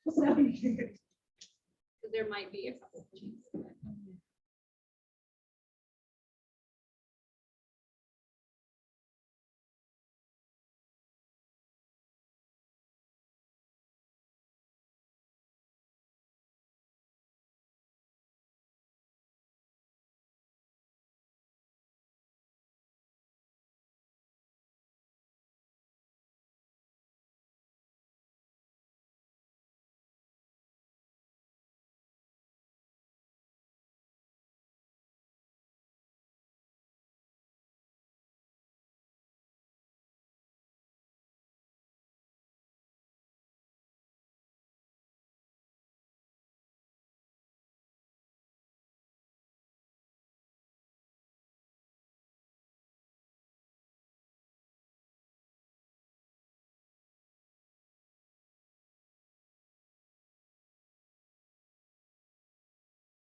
Hey, Brittany. Can you hear me?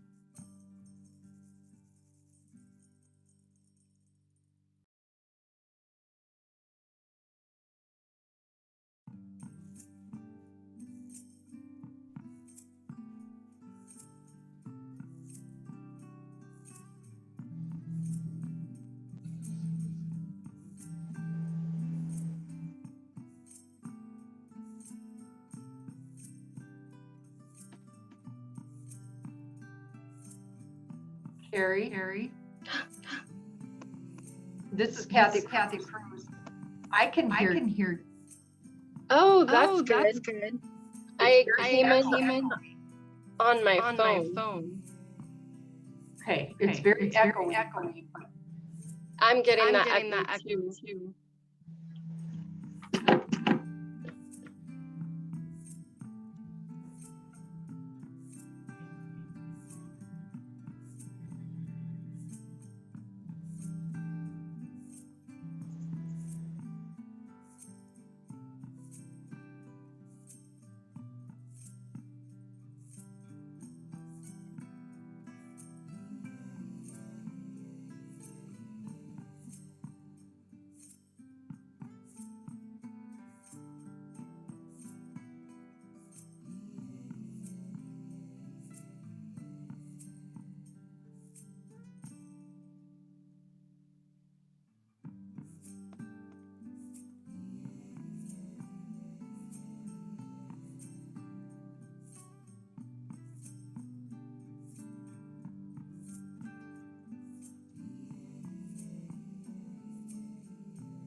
Can you hear me now?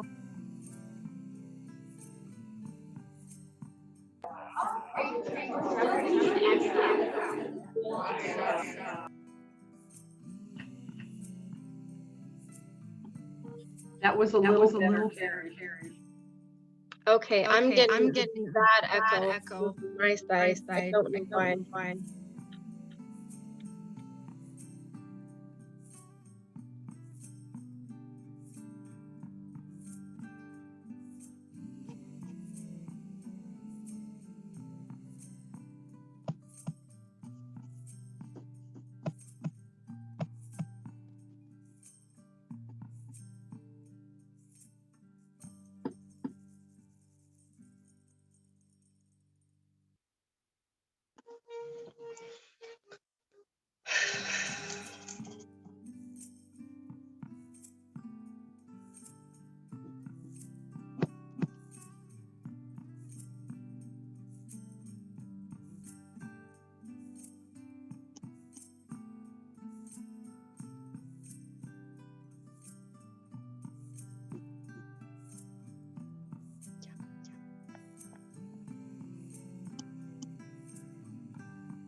Hello again, everybody. I hope you guys all had a fun break. It was nice. I can't believe half hour went that fast. So you heard a lot from Callie this morning. You'll hear lots more from her tomorrow. Again, if you have not taken that survey, please take just a minute to complete that. The link to that survey should be in the chat if you're on Zoom. And anyone in person, if you need it, just let me know and we can get it to you. So we did talk a little bit about, you have heard a lot of background with Early Learner South Dakota, and we just touched a bit on the early learning community process. Now, I know you all were expecting this, but we are going to be highlighting the communities. We felt is really important. The communities are really where the boots hit the ground. And it just so happened that Rapid City was our first pilot program, early learner community program, and they've been doing it for, gosh, over 2 years now. And it's amazing to have been a part of the progress and seen what they've been able to accomplish. But this is truly how we see Early Learner South Dakota making the biggest impact. So we are going to hear today from all except for one, so 5 of our early learning communities will speak today and just give you a little bit of an insight to where they are. And now, again, it's going to be completely different.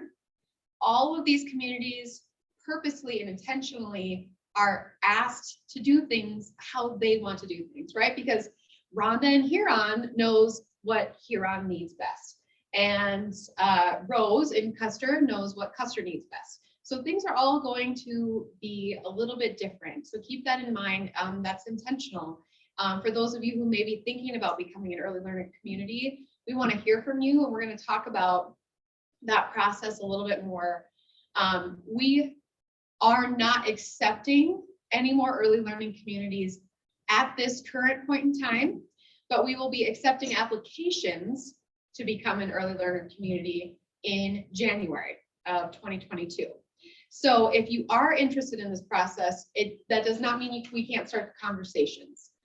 So look to communicate with me if you would like to learn more about that. So I would love to introduce Jess Gromer. She is one of the leaders with Early Learner Rapid City, and she is also with the John T. Vukurovich Foundation. And she's going to talk to you a little bit about what Rapid City's been doing over the last 2 years. Thanks, Jess.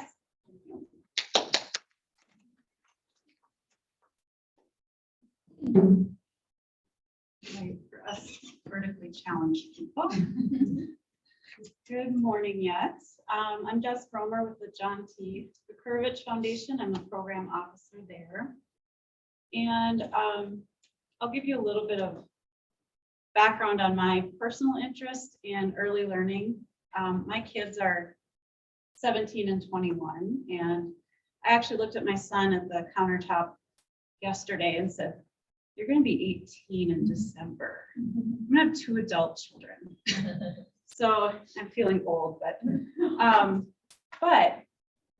they're older. But I went through working with trying to find a high quality early learning environment when they were kids, and things haven't changed. They've gotten worse, as I think we all know. It's very difficult to find, and we were able to afford care as well. And so I think well, I know if it weren't for the challenges we had with childcare, we probably would have had more kids. I mean, so that's the depth that it affects people, and I know you're all aware of that. The other reason I'm very much in support is not because it's my job, but it is, but my husband's in law enforcement, and he works with individuals that I think their trajectory would have changed if they had high quality early learning experiences and environments.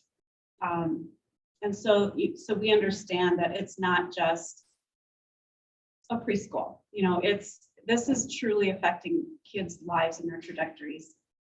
I'm one of those rare people in my 40s that I can see fine near, but not far. But so my entire career has been in maternal child work, and I started with the foundation in 2016 and was handed over the Starting Strong work and the Black Hills Reads work that we do. and really learned so much more about it.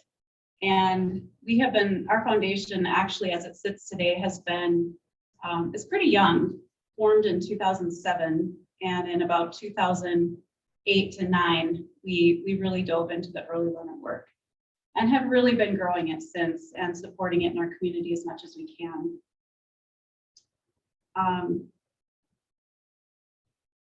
So my role has really morphed, and I'll tell you a little bit about our foundation. So we're the largest private foundation in Western South Dakota and located in Rapid City. And we do have a geographical focus of Western South Dakota.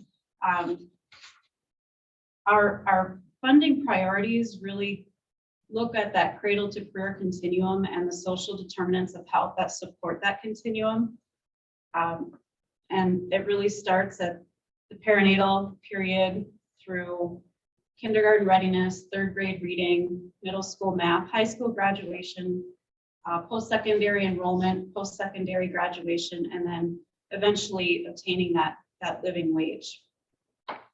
And so in that continuum, we really try to focus our funding on, we're moving more into the systemic work, and the early learning system is one of those that we understand the earlier you can invest in a child and their family, not just the child, because once they're kindergarten ready, they still need to be 3rd grade reading, et cetera.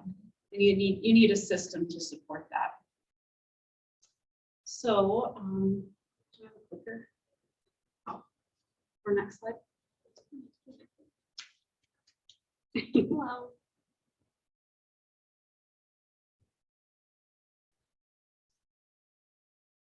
Perfect, thank you. So early learner Rapid City. Some history. Some history about that. It is so convoluted with early learner South Dakota and how we got started. It's like, what was the chicken or the egg? But like many other communities that are going to present to you today, this was not necessarily a new interest or a new concern about the early learning system. It just so happens to be that a lot of things were happening in silos, and that there was a lot of, I think the end game was always a common vision for a lot of people, but the language and the data that were used to communicate efforts were different. And so it was easy for, I'll just say it, for legislation to poke holes in this agenda because things weren't unified. And but yet so many amazing people had the end game in mind. So I'll give you a little bit of timeline as far as Rapid City goes. And interestingly enough, I learned that our foundation was actually involved in this since they were formed. So in 2007, actually the mayor at that time went to a National League of Cities conference, and it was, they created the local task force for strengthening families and identified early learning as a priority out of that task force within Rapid City. And they looked at then what was starting strong in Sioux Falls and used that model and started a pilot out here, which we funded the pilot and continue to fund today.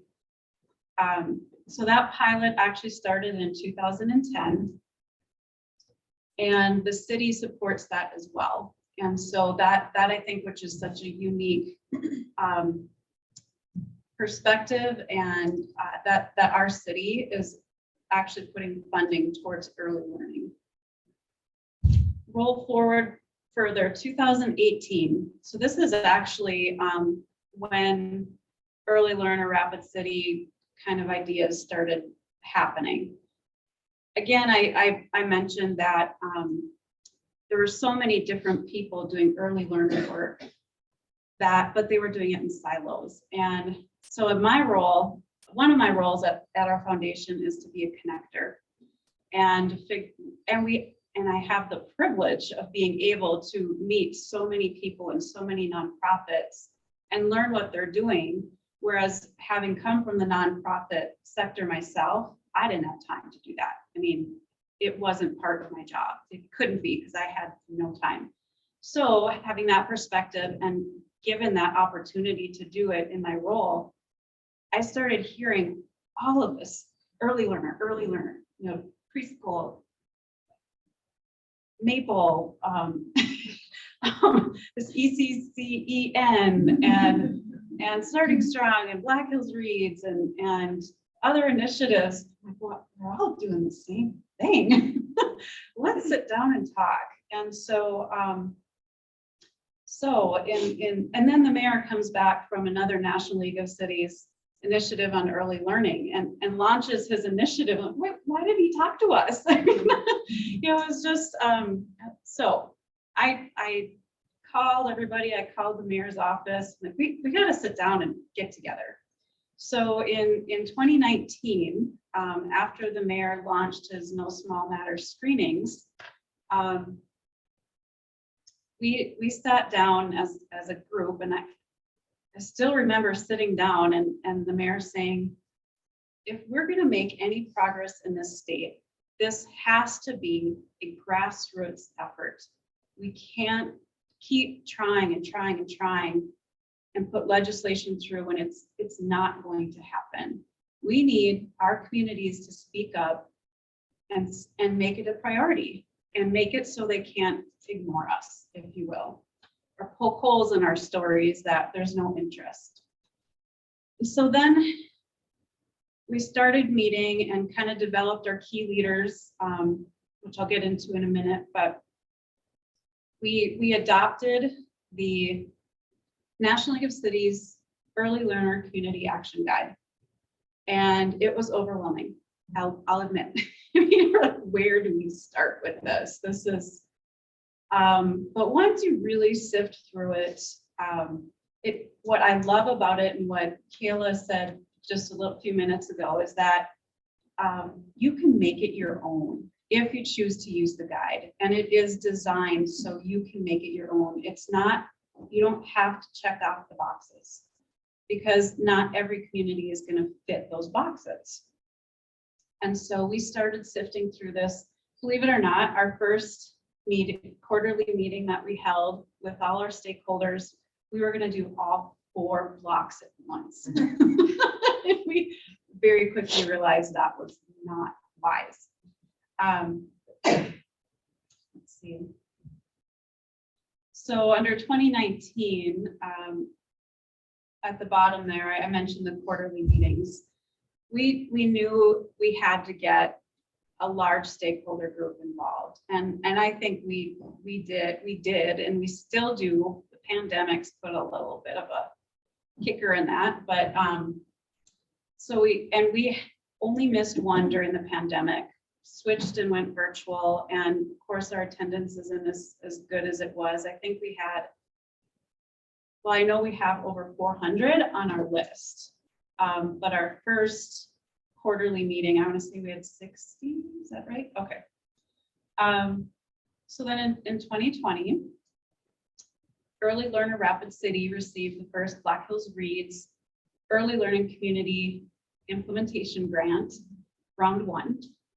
And at that time, the mayor's office was going through some changing, but wanted to keep it within the city. So the primary city role that shifted over to our library. So the director of the library, and they have a, well, it's an opening now, but for an early learner librarian.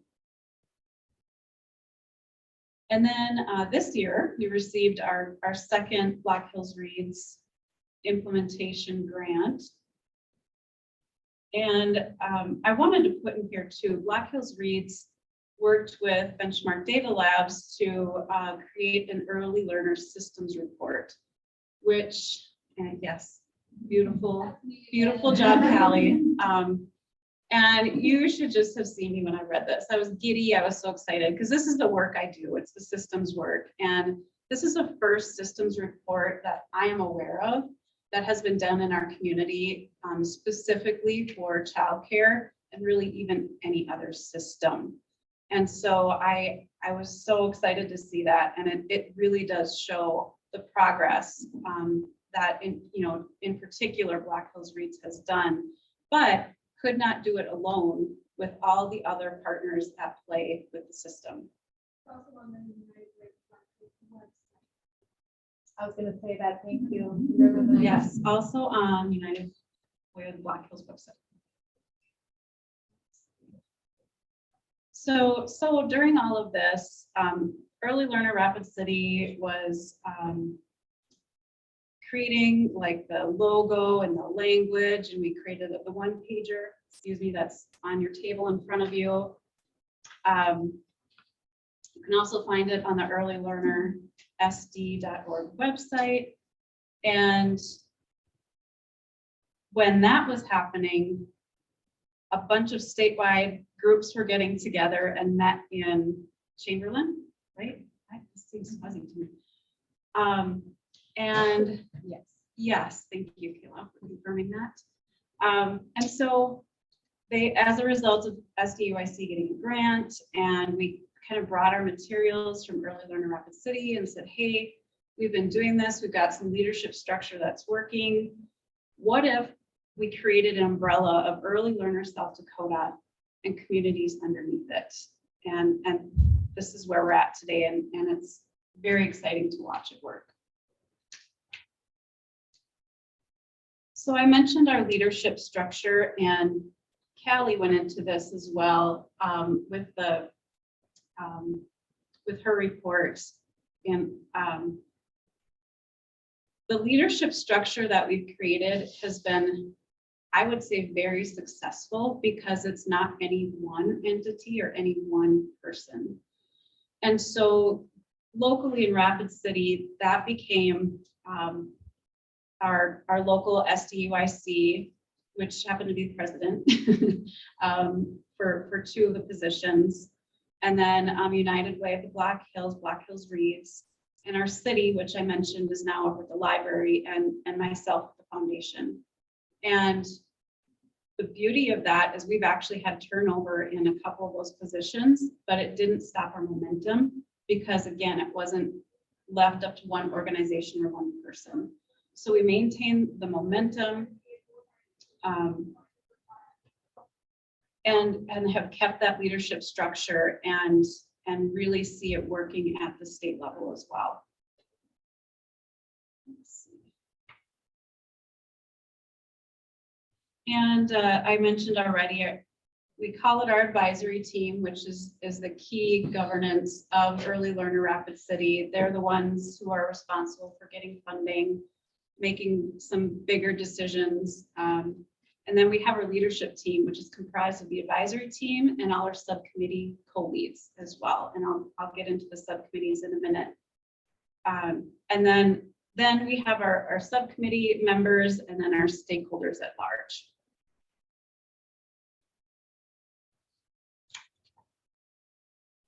And as I mentioned before, we adopted the National League of Cities Early Learning Community Action Guide. And in this guide, there are 4 main blocks, and I referenced those earlier. So you can see them here.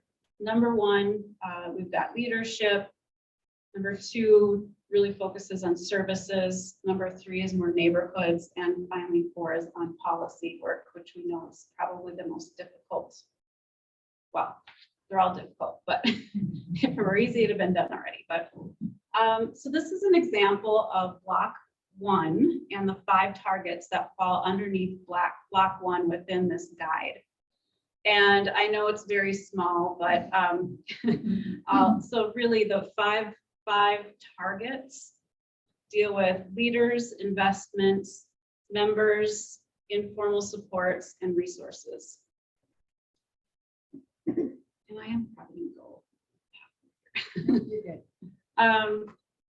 So what we've, again, I mentioned before, it's not prescriptive. You can make it your own, and we have been fortunate and able to do that. And so within these subcommittees, we have co-leads.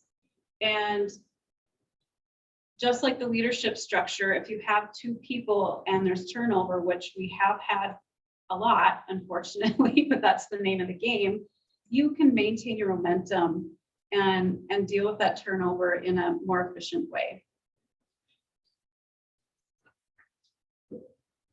So this is an example of a progress rating tool. Each one of those targets, those 5 targets within the block, has their own progress rating tool. Again, it's really small and I won't bore you with the details, but it's a guide as well. And it has some great ideas that you can use as a target subcommittee to move forward. And all of our subcommittees are really required to use this as a guide, because when our leadership team comes together, we report back on our activities. And that way we know we're not duplicating activities, or we can complement activities. So there's that leadership structure that is created, that effective communication. Each of them has 3 levels for each target, and they get a little more complicated as you get through the levels. And we've also learned, just because you're not done with level 1 doesn't mean you can't work on level 3. So like I co-lead target 1, so 1.1, and we're like, it's a pandemic, we can't do some of these things. What can we do in level 3? So you don't have to go in order, and again, we make it our own.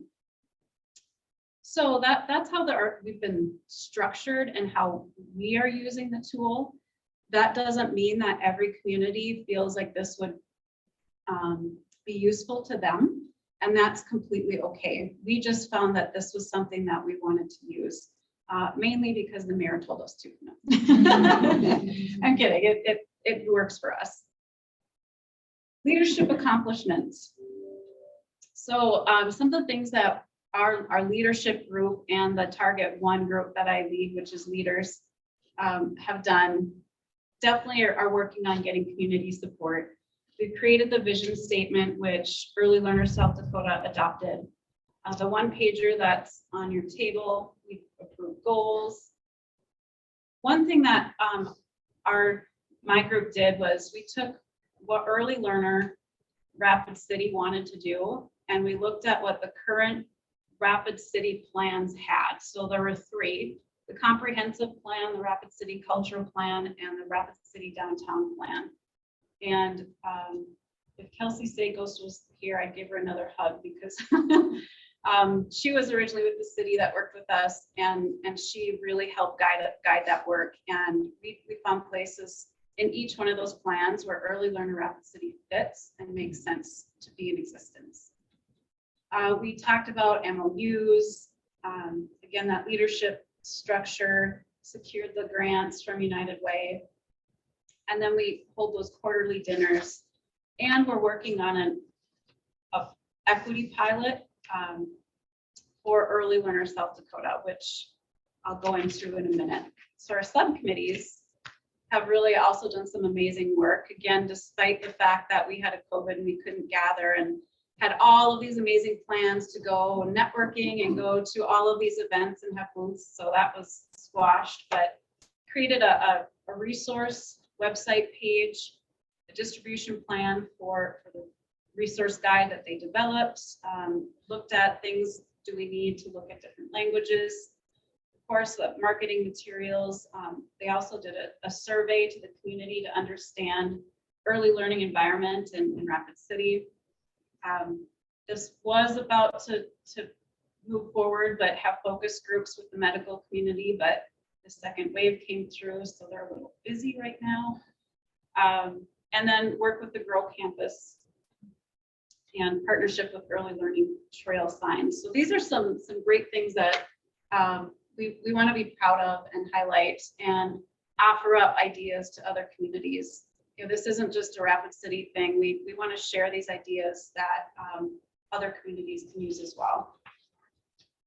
So I mentioned an equity pilot, and we absolutely recognize the need to make sure that we are addressing equity in our work, because really the crux of it is, our vision statement is access. And access is not equitable. I mentioned that personally. I was fortunate as, when my kids were young, I could afford a high quality program for my kids. And that's not the case for all families. And so we also, not only access for our kids, but education for our families. And so the National League of Cities created this guide and tool, so that the equitable early care and education and alignment framework, and then the rating tool to go with it.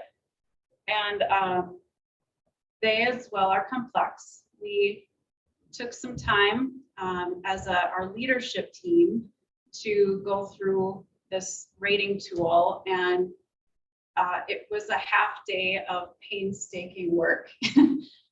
We knew that we have a lot of work to do, but this really highlighted how much work we have yet to do.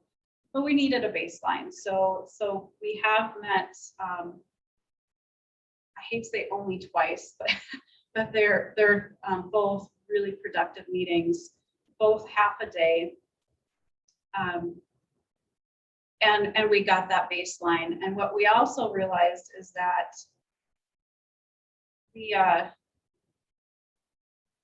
there's a lot we didn't know in order to answer some of these questions. So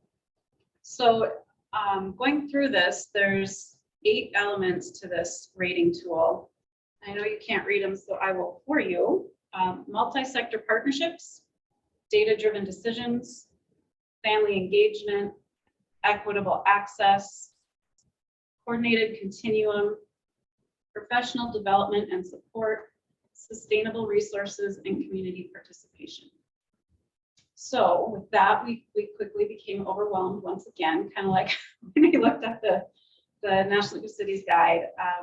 But the tool did a really good job of helping us walk through those steps. And there's a section specific for equity on each one of these elements that we really did focus on.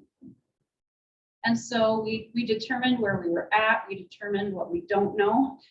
We determined some things that we do know. And I think a big part of this work, and I know going forward, is going to be who else is doing this. It doesn't have to just be early learner Rapid City.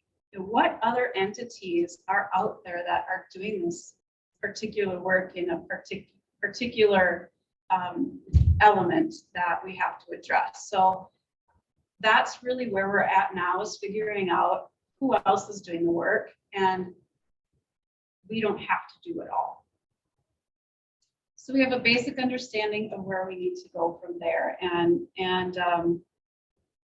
that work will definitely continue. We're very aware that this is something that we need parents at the table. We need other voices representing different sectors of our community.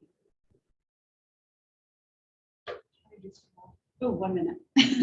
I'm impressed, and I took a few of your minutes. So I'm going to stop there. Any questions that you may have for me in our work?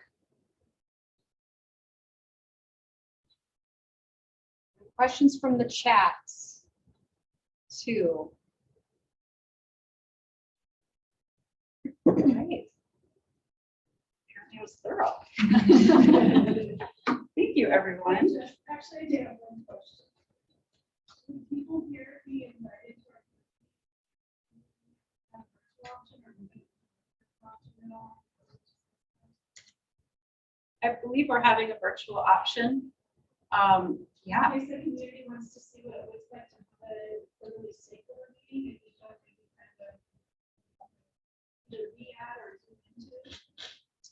Yeah, and I don't know if Zoom can hear. Janessa was suggesting that at our quarterly meetings, opening up the invitation to, and we really do anyway. I mean, we want people to come, and anybody, because everyone is affected by early learning. And so, yeah, we have a virtual option that we're going to be offering. So we'll make sure and connect with everyone here today and make that available. I can email that out to participants on Zoom as a follow-up. Perfect.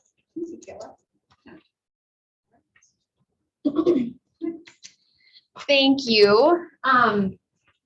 So something I wanted to make sure to offer and share here is some of you might be wondering, Callie talked about how we were moving this forward earlier. Jess gave you a great example of how an early learning community functions and how we put that together. But you might be wondering, so how does Early Learners South Dakota support early learning communities, or how do you become an early learning community?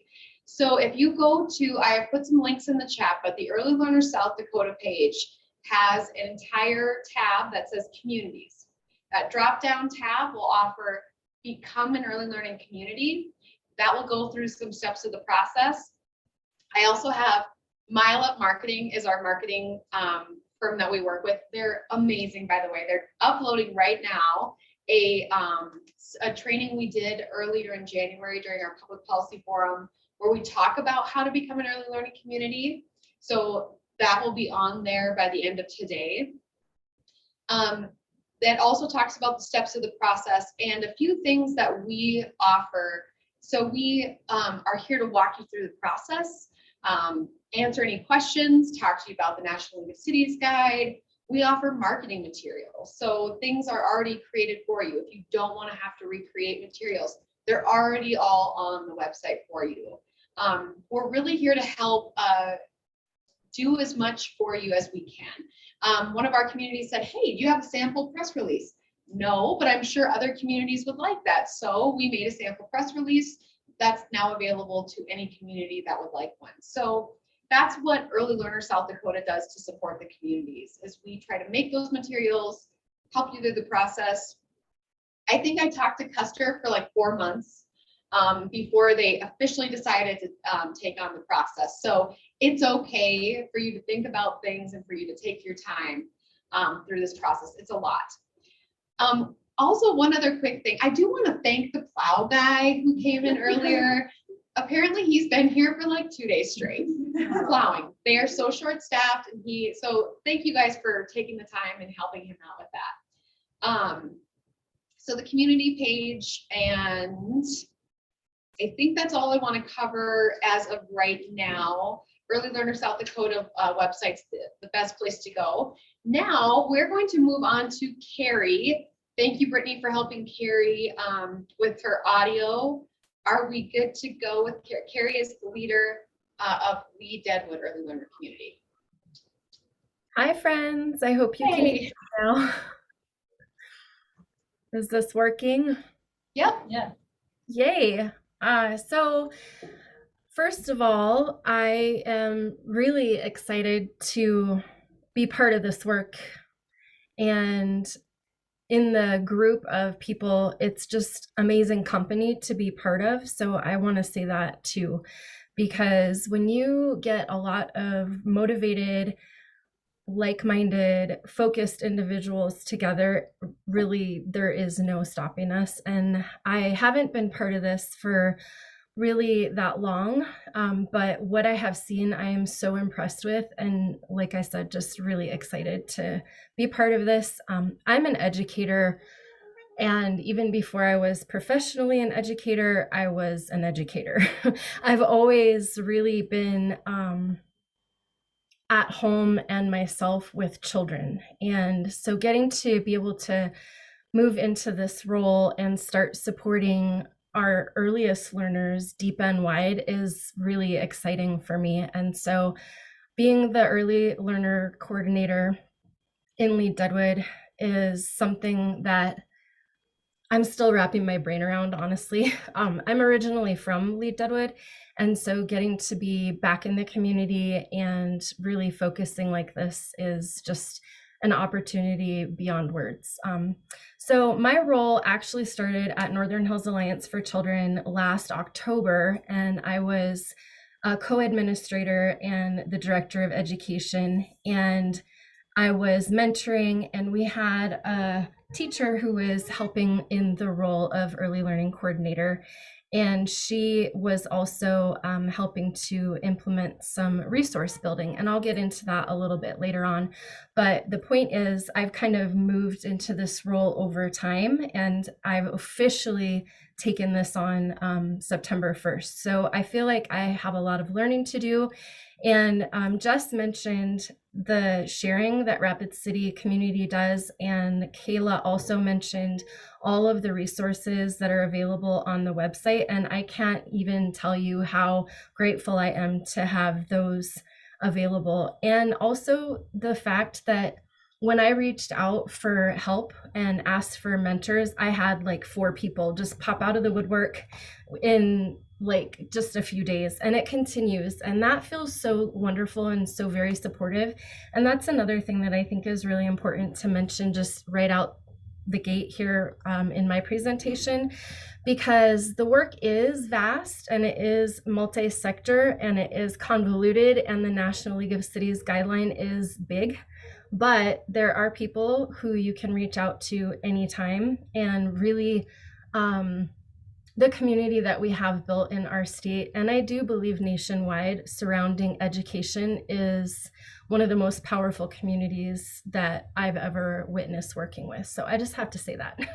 So backing up a little bit here to our timeline in Lead Deadwood, as you know, I recently came on, so I wasn't part of this work, and Kayla, to my understanding, really was the driving force. She was able to introduce to the Lead Deadwood communities what the work was focusing on and generate some enthusiasm, and also secure participants in the stakeholder meeting. And my understanding was that very first meeting was in September 2019. So that was quite a while ago. And it really kind of lined up with what was happening in Rapid City time-wise. And then in between that time, there were several other connections. And then the very first like official stakeholder meeting was in November 2019. So things were really moving quickly. And I haven't really seen that stop, even though we had the pandemic shift into online. Things, you know, might have slowed down a little bit, but overall, I really haven't seen it pause too much at all. So then moving right away into the winter, the subcommittees were developed. There were a lot of pieces that the community already were working on in the cross sectors, like the city and our recreation center here and our Chamber of Commerce here and the Northern Hills Alliance for Children. And so what the committees started to do was figure out ways they could supplement work that was already happening and then move forward in that way. And so what happened was the action steps were put in place and some things started to happen right away. Specifically, an early learner trail in Deadwood was mentioned. It was supported in Lead also, and the two communities came together to finish that up. And that was celebrated last fall and has been used consistently, not only from the Northern Hills Alliance for Children, but by other visitors to the area, because it is down by the Deadwood Visitor Center. And then in Lead, we were also able to add signage to the Manuel Brothers Park to supplement early learner activities as well. And so that all has been part of this process. Officially, Northern Hills Alliance for Children acquired one of the grants, and I don't remember the full name of it, it's pretty long for me, to continue the momentum. And that was able to fund some of the resources that we were developing, and also to allow me to take on this specific role while we retained someone in the role of Director of Education. So that was really kind of a huge celebration thing as far as I can say. And so I've already talked about a couple of these early celebrations. We also were able to host a legislative roundtable in the summertime. I think it was in July, and I'll talk a little bit more about that later on in this presentation as well. But that's something that early learner communities can do to help other people who may not really have a vested interest because of what their role in the city is or because of what their job entails. Learn about why we're doing what we're doing and why it does actually apply to them and literally everyone in a community. So it was really exciting to be present at that legislative roundtable, and it was also just really informative, and to see all of the different people come and hear the excitement that they had as well in learning and being part of that was really valuable. And I highly recommend trying to host a legislative roundtable in your community to help gain that understanding or offer those learning experiences to people who may not know why it matters to them. And then along with that legislative roundtable, could we actually go back, please? Thank you. Along with that legislative roundtable, we were able to host a tour at Northern Hills Alliance for Children for interested people and stakeholders to come and see what exactly is happening at a center. And we're a licensed center here in South Dakota. So they were able to experience the children learning in the ways that we know they learn, like the play that's learning, the tactile, multiple sensory experiences. And we went through the center for them and answered questions at that time. Also, I mentioned some resources that Northern Hills Alliance for Children had been creating. We're working on Imagination Library books. And so we do Imagination Bookstop. And that is a collaborative in-house book creation where we supplement activities to books that come from Dolly Parton's library and other books for activities for 0 to 4. And so that's something that we did all last school year. We really focused on the school year for those kinds of things. And then the Northern Hills Alliance for Children also was able to acquire a South Dakota Arts Council grant to do creative, collaborative community work with my business. We do connection points in different community organizations where we go in and teach a mini lesson to the group, and that helps them understand like what the artwork on the fence ends up being, and they also get to make their own artwork. And so we also were able to do that through Northern Hills Alliance for Children.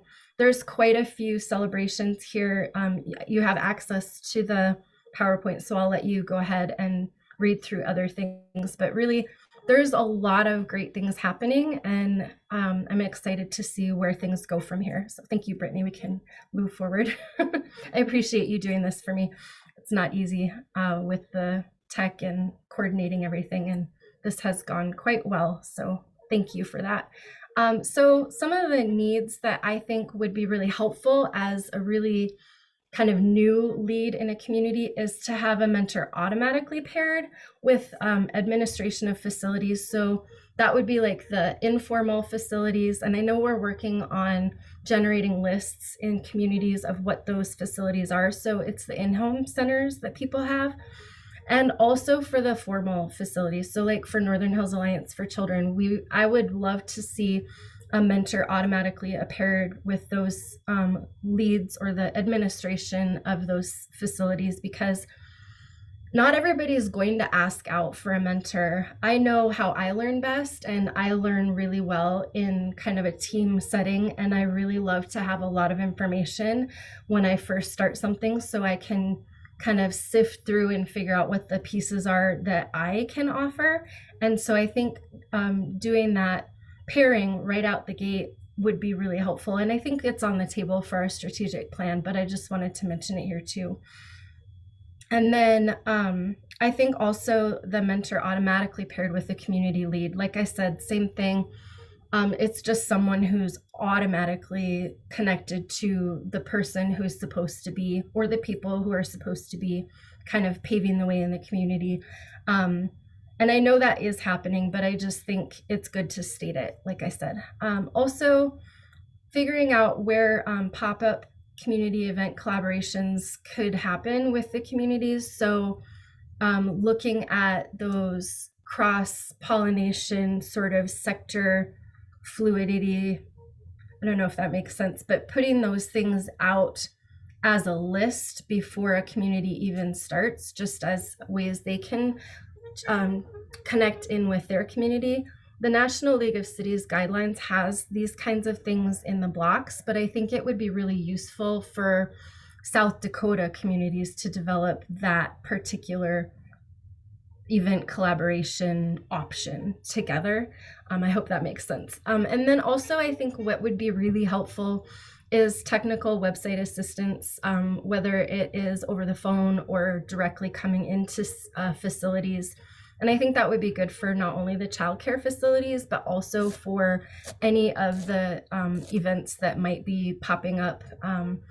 As you all witnessed today, I had some technical difficulties. I haven't experienced that until just yesterday, and I didn't know how to fix it. So I was really grateful to have Brittany and to have a little bit of time in between the strategic plan and moving into these community presentations. So I think those things are really helpful. And also being a director and seeing some of the things that were happening at our site that kind of bogged us down, and we figured things out. We're very resourceful in South Dakota. I think we are resourceful people. I definitely believe educators are exceptionally resourceful, but if we could make some of these things a little easier out the gate, I think that would be super helpful. So thank you. We could scooch to the next slide.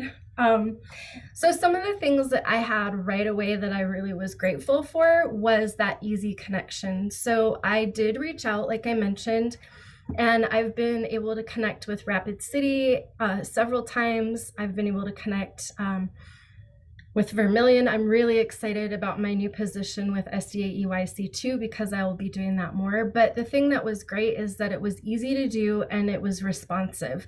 So any questions I had, or even if it was a vague question, we could have a brainstorm sort of conversation, or I had the, sounding board of multiple mentors that I was able to connect with and still do regularly. And so I think that's really lovely, and it was offered immediately. If I have a question, I can text Kayla, I can call her, and she'll either help me or connect me to someone who can. And I do think that's really amazing. So the same goes along with accessing all of the information that I needed, which was not only the Early Learner website, but the National League of Cities information. And then, of course, diving into those, it kind of becomes a rabbit hole with the information across the state. But I think that's really incredible at how available all those things were and how easy it was to get to it. So I think that's really important to mention and celebrate. So the other thing too, that I'd like to say is I've never asked a question and had it answered in a way that made me feel uncomfortable. And I think that's really important because when someone's taking on a role, whether it is a paid role or not, and they're new to it and their questions are met with sarcasm or an underlying kind of feeling that doesn't make it feel fun. I don't know how else to say it. I think it's easy to push people out of the roles that maybe we really want them to be in. And so I think it's important to mention that because it has been easy to move forward in this because of the kindness and compassion. And I know as educators, that's really how we are. That's what we do. And so I think it's worth stating that.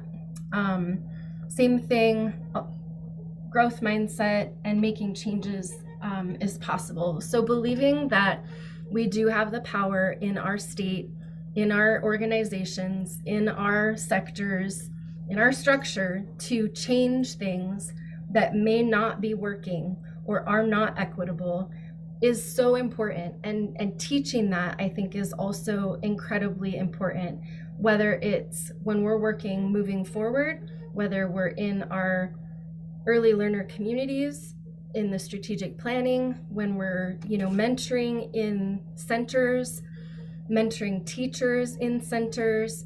That, I think, is one of the most essential things that we can offer as an early learner state, focusing on the work that we're doing. Because if we have a growth mindset and we're willing to look at things that aren't working and then restructure them so that they do, we're going to win.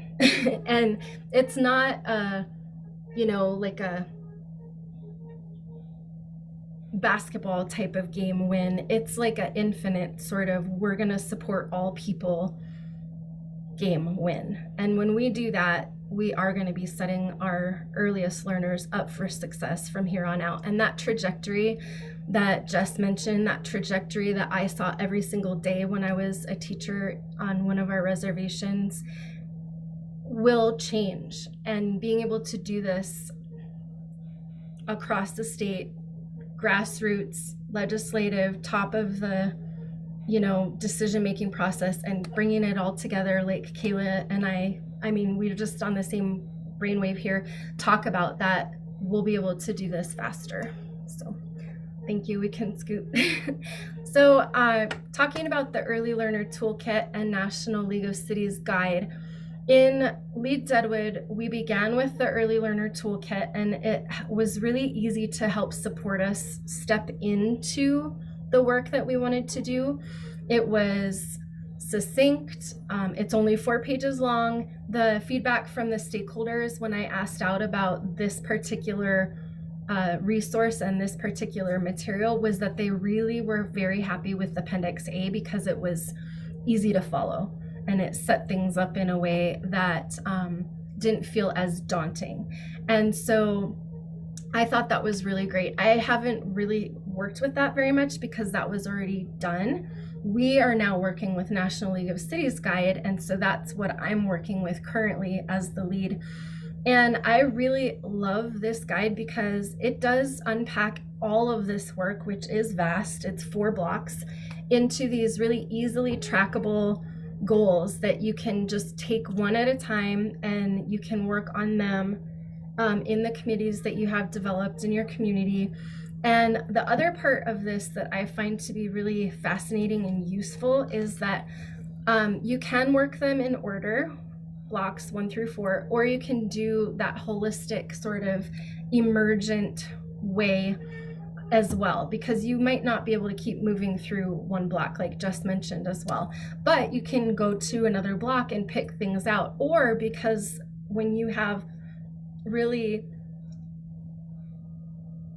well represented sectors in your community at the table or in your committees, they're going to be able to just naturally fall into a different block and work on that block at the same time. And so I find that to be really helpful and exciting as well.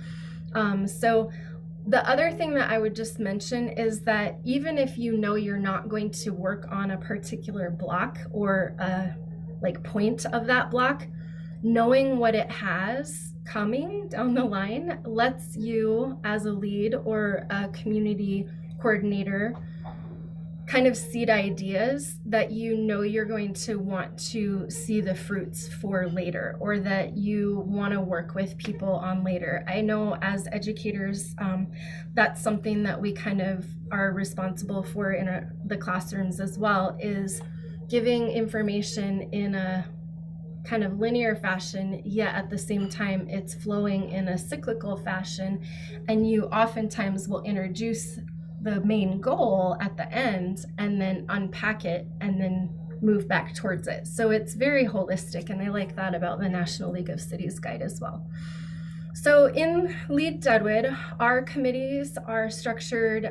We have 3 different committees where at this time we're doing Zoom and focusing on a whole stakeholder meeting quarterly. We just had the one on the 4th, and I have moved to record those meetings and offer the recording if we are meeting on Zoom. And then of course the minutes are transparent and sent out to stakeholders. And then the committees are planning to meet monthly. And then I have been holding a lot of informal small group and individual meetings in between. And as I keep referencing as an educator, I really love that because it lets me connect with stakeholders in a way that is that informal way, but also in a more intimate space where we're able to have a deeper conversation and cover more breadth of information too. And so I'm going to continue meeting with our small groups and individual folks like that, just because you get a lot of great connections that way too. So I've had fun with that. So like I said before, we hosted a legislative roundtable in Deadwood, and excuse me, we were really lucky to have representation from kind of like the Northern Hills present. It was Lead Deadwood folks, it was some people from Spearfish as well, Rapid City, I think, and of course we had some legislators there. And I am going to read these bullets because these are not my words. Critical points. Hosting a legislative roundtable does help community members understand and appreciate the cognitive, affective, motor, and psychomotor benefits achieved from appropriate early learning taught by professionals. Early learning provides additional support for children. It is in no way or manner intended to replace parenting. I found that to be beautiful and really important to consider as we're moving forward. I know our platform is that early learning can happen anywhere, and I think just reiterating that it is a team effort from not only the community but also families is important. The efforts to support unlicensed in-home childcare are proactive rather than punitive. The intent is to share resources and build a community of holistic care for young children, starting with family or primary care providers and extending into the secondary providers. Again, it's that family piece and then the extension. The economic impact was new information to this particular person who was at the legislative roundtable, and it was noted that people are unaware that we are losing growth opportunities in communities and our state due to the lack of childcare. And I know we've witnessed that today a couple times where people thought they were going to be in person and that they weren't able to come because they didn't have the care that they thought they would have. And that's not only for this particular event, it is for work. And it's also for growth in communities where we would like to build the workforce, or we are inviting people to come and work in a specific community, but we don't have childcare to support them. So they're not able to make it work. And I think that's really important to remember and to share out. And this person did glean that from the legislative roundtable. So continuing with this, I do have the testimonial from our head teacher at Northern Hills Alliance for Children that I would like to read, and I'll do that in just a second, but I'd like to share a couple of points from economic development first. So developing a strong workforce and retaining talent in the communities is essential. The ability to attract and maintain that workforce, as we are all realizing, and I mentioned, it's dependent on having the safe educational facilities. Having the focus on the child's perspective, looking at it through the child's eyes, giving them the opportunity to learn and develop soft skills is really imperative for lifelong learning and that career growth and the trajectory down the line. So in the first 2 months of a child's life, if there is some kind of like break in care or traumatic experience, that can affect a child longer than if something were to happen months later or even just a few years down the line. So knowing that and being able to teach families about early learning and help them understand how to work with their new baby is really important. It's new to them, and it's not new to us because this is what we do. And so being able to offer that, I think, is really essential. And we all know that when we do have support deep and wide, it changes the trajectory for children. So I'm going to read this. It's very short. It's from Shannon Weaver. She's a head teacher at the Northern Hills Alliance for Children, and she's the lead preschool teacher. And this came from the legislative roundtable, and then she gave me an update as well. So just before the legislative roundtable, she shared, I currently have a 5-year-old student in my pre-kindergarten class that before enrolling with Northern Hills Alliance for Children at the beginning of June had not had the opportunity to be in an early learning environment. This child could not count or identify any of their numbers or letters. In the last couple of weeks, we have been working diligently with all of our children, but especially this child, on these skills. This past week, we created a popcorn bucket using a trace shape, cutting strips of paper, and cotton balls. I asked questions about the trace shape, such as how many sides, what the shape was, and if it was other shapes that were more common. Our popcorn bucket was a trapezoid. I was so excited for this particular child when they counted each side with 1-to-1 correspondence and then tried to name the shape. This child is improving leaps and bounds in just a few weeks, but may still be behind their peers in the fall. On the other hand, I have a student who has been part of our early learning program since they were approximately 1.5 years old. When they came to my class at the beginning of 2020-2021 school year, they could write their name, count to 20, identify colors, shapes, and some numbers and letters.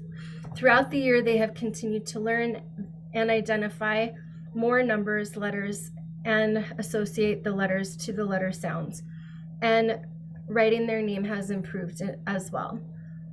The update for child A for this school year, because this child is now in kindergarten, they were able to do the following: write their name, count to 10, recite numbers to 30 at calendar, recite the alphabet, and some name correspondence with the letters, identify all colors, identify some shapes, the basic shapes specifically, circle, square, oval, triangle, and rectangle. So I think that's a really important testimonial to share and to have that update about child A, who had no care prior, but really did catch up quite a bit. There is still a difference between the two children, one being at the center and having a early learning experience since such an early age at 1.5 years old, and then the other one not getting it until 4 years old. But we can do a lot, and I think that's important to remember as well. So we can scooch to the next slide. So in Lead Deadwood, the early learner community, we have some actions in motion. Kayla is actually going to be presenting at a Lead City commissioners meeting, I think on the 19th, to help connect new public officials and interested community members. And if she wants to talk about that, I'll let her share. But I'm excited about that. Unfortunately, I'll be out of town, but I think anytime we're able to connect with the community, and especially our community officials, is really valuable. We're planning to show No Small Matter again and at other venues so that we can inform new partners and community members. Our state is seeing an influx, and keeping people abreast of the reason why this is important is good, and offering that in multiple ways I think is also important. We have initiated conversations for equity work, developing a plan and working group to participate in learning specific opportunities. So that is a little vague at this point, but essentially the goals that we're looking at are to offer some learning for adults on equity so that they can navigate in and out of sectors and situations more gracefully and have a better ability to really see people in the lives that they live and understand at least a little bit more of where other people are coming from, and also to gain more self-awareness. And so with that, I think initiating partnerships with Indigenous communities is very important. South Dakota has a very huge population, and we don't really know that much about each other overall. And I think that is something that needs to be remedied in every community.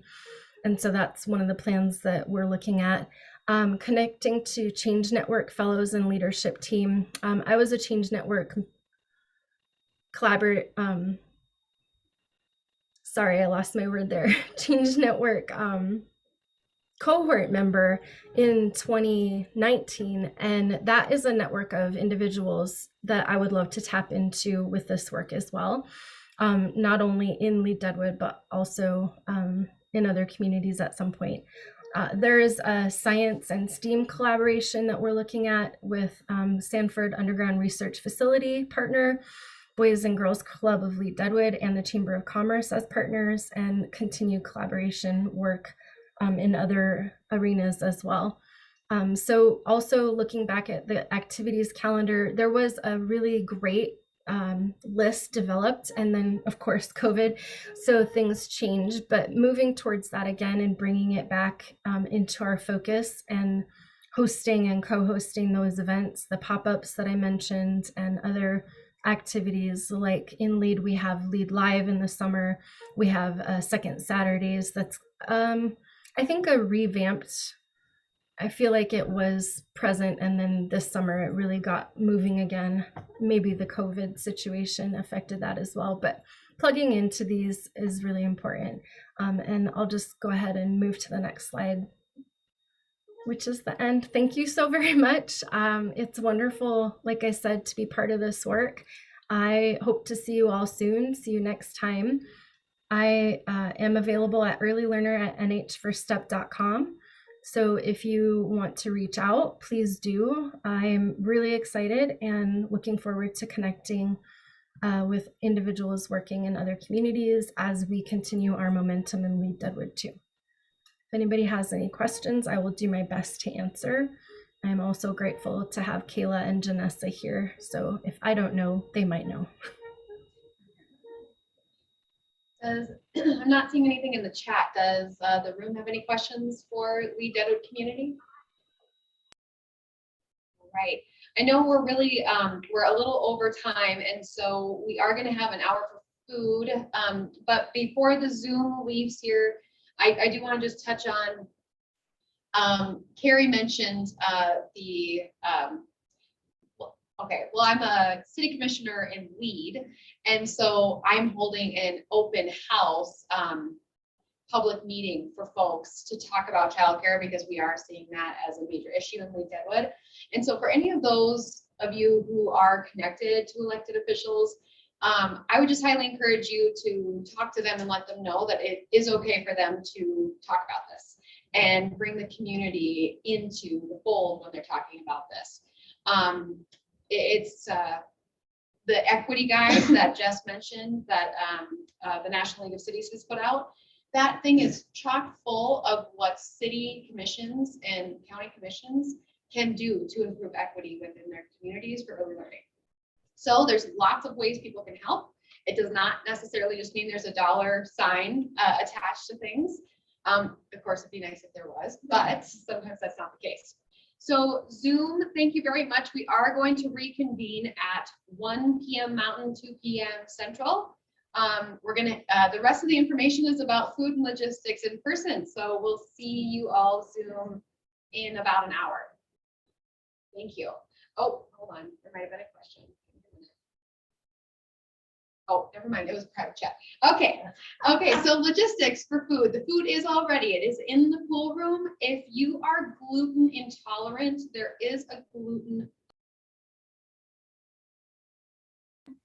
So we moved forward, and what we did, we had a former state legislator, Peggy Gibson, our current United Way director, Jen Bragg, our children's librarian, Glenda Maxted, and Marianne Frang, who's been very involved in early learning and preschool childcare for as long as I've known her. We got together and brainstormed all the entities that we could think of in our community that were in some way, shape, or form involved with early learning. Did not necessarily mean that they were a childcare center or a preschool.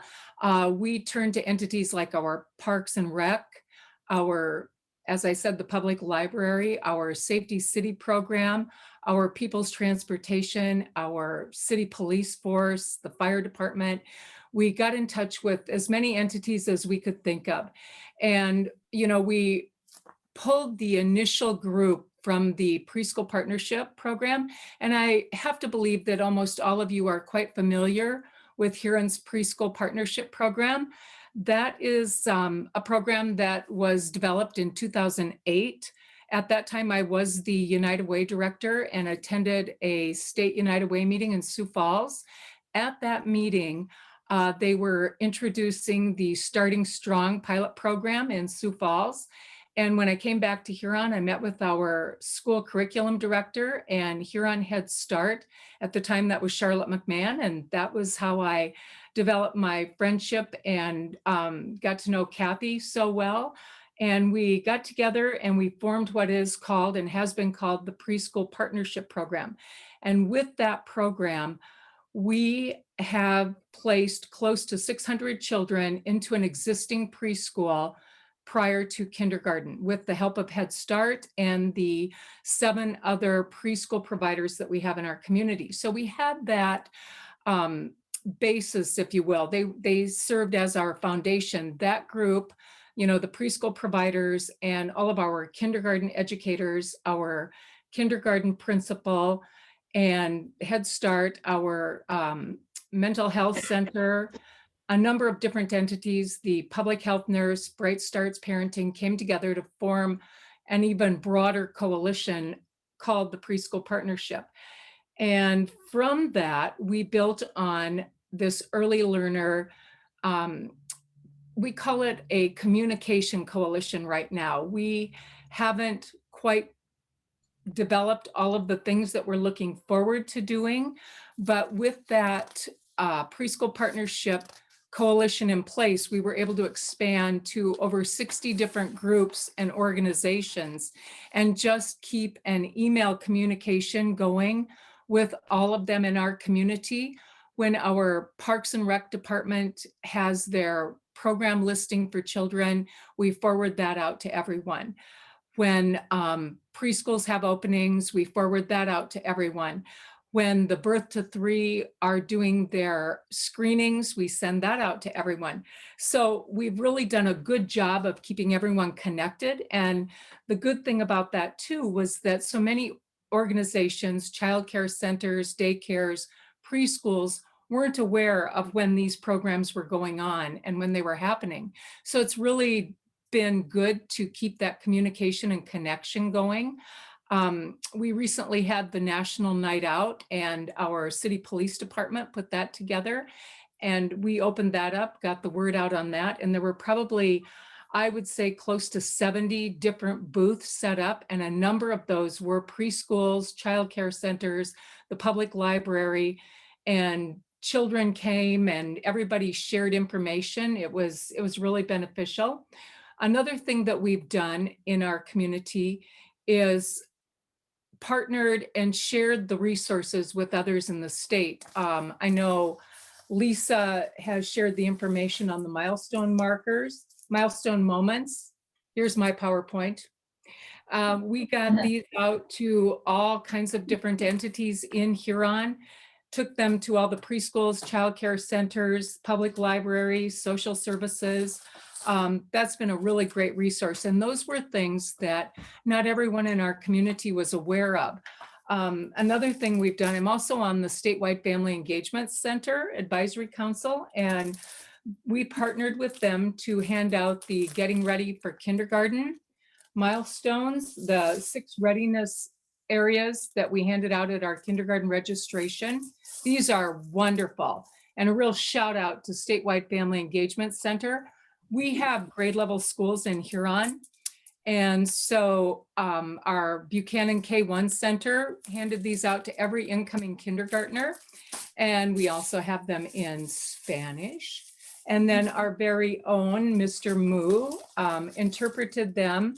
So we have them available in Korean. And I don't know, this isn't real good, but I'm sure if you need a copy of that, you can find it on the Statewide Family Engagement Center website. Those have been a huge hit. And there again, it was one of those things that no one really knew about those.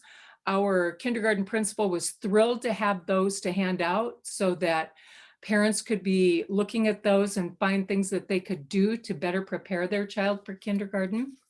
Kayla has been another great resource for us. We went through the marketing group that she talked about earlier, and we had the window clings printed up with our Huron on there for the early learner location. Every one of our transit buses in Huron has one of these.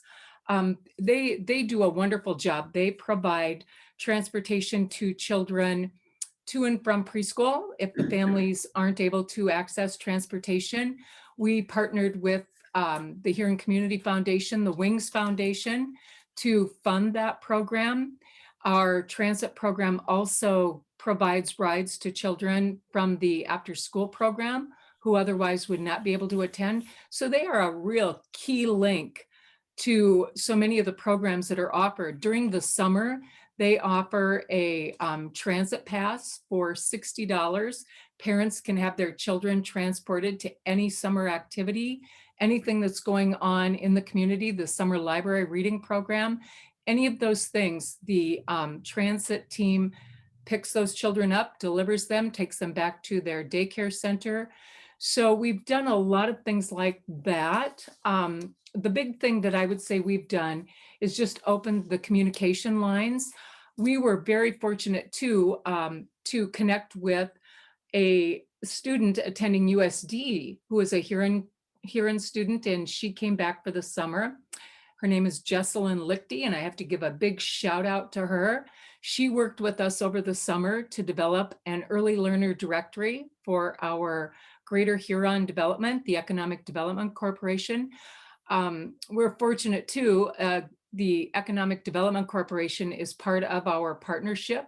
Our director, Ted Hayter, happens to be married to a woman who is the child care provider in Woolsey, which is just a few miles down the road. So he was really enthused about putting this directory together.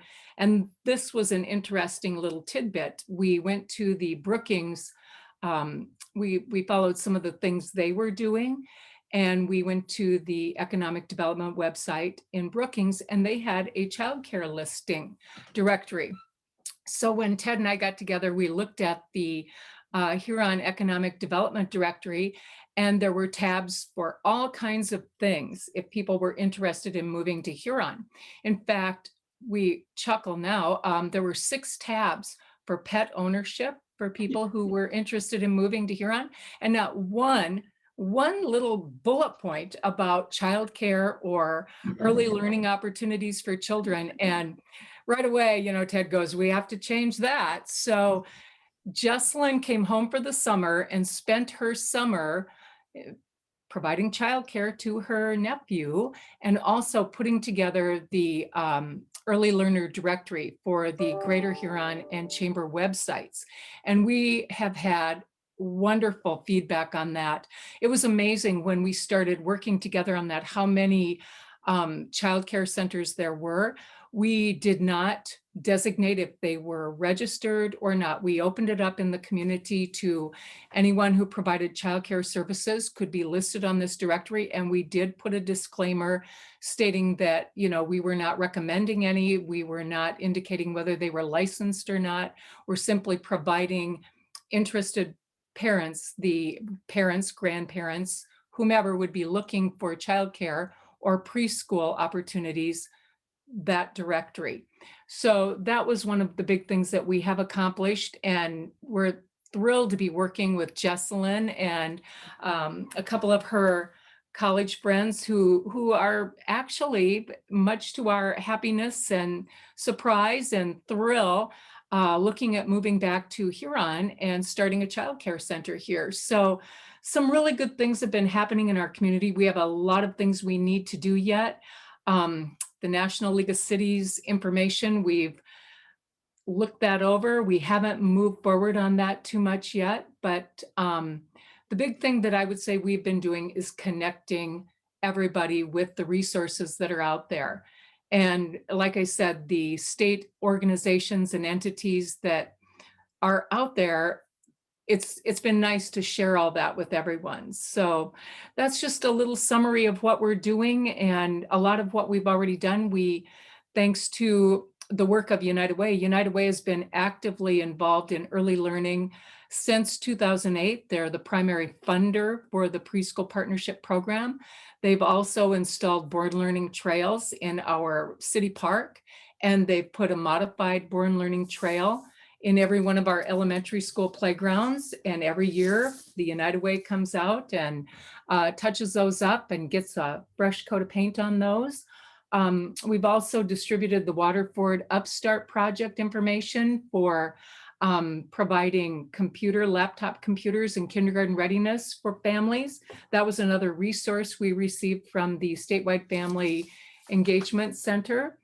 And I just keep thinking of more and more things that we've been doing. Our preschool partnership group has always had quarterly meetings with the kindergarten teachers and all the preschool providers, and we have opened those meetings up.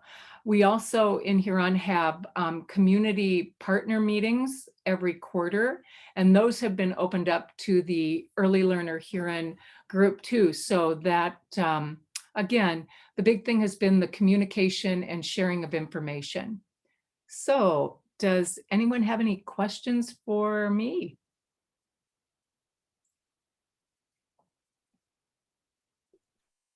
Anyone on Zoom can put it in the chat.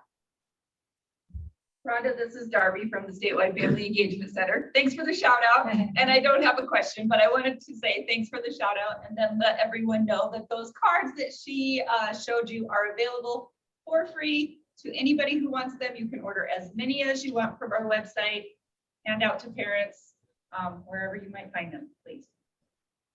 My view wasn't very clear on how nice they are, and I had intended to bring some of those when I came, but just go ahead and order them from Statewide Family Engagement Center.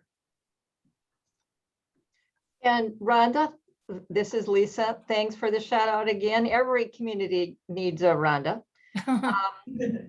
Tell me, how has the uptake been for the printed materials in that POL language for the Karen population? You mean for the Statewide Family Engagement Center, the readiness cards? Well, in your community, because there's some discussion about, not all families, especially those who have been in refugee camps, have educational opportunities. And so is there the population that's able to make use of those written materials? Absolutely, absolutely. It's interesting you bring that up because, the Karen families have been here. And those of you who aren't familiar, Huron has a large Karen population. They're the refugees from Thailand, Burma, Myanmar, that area.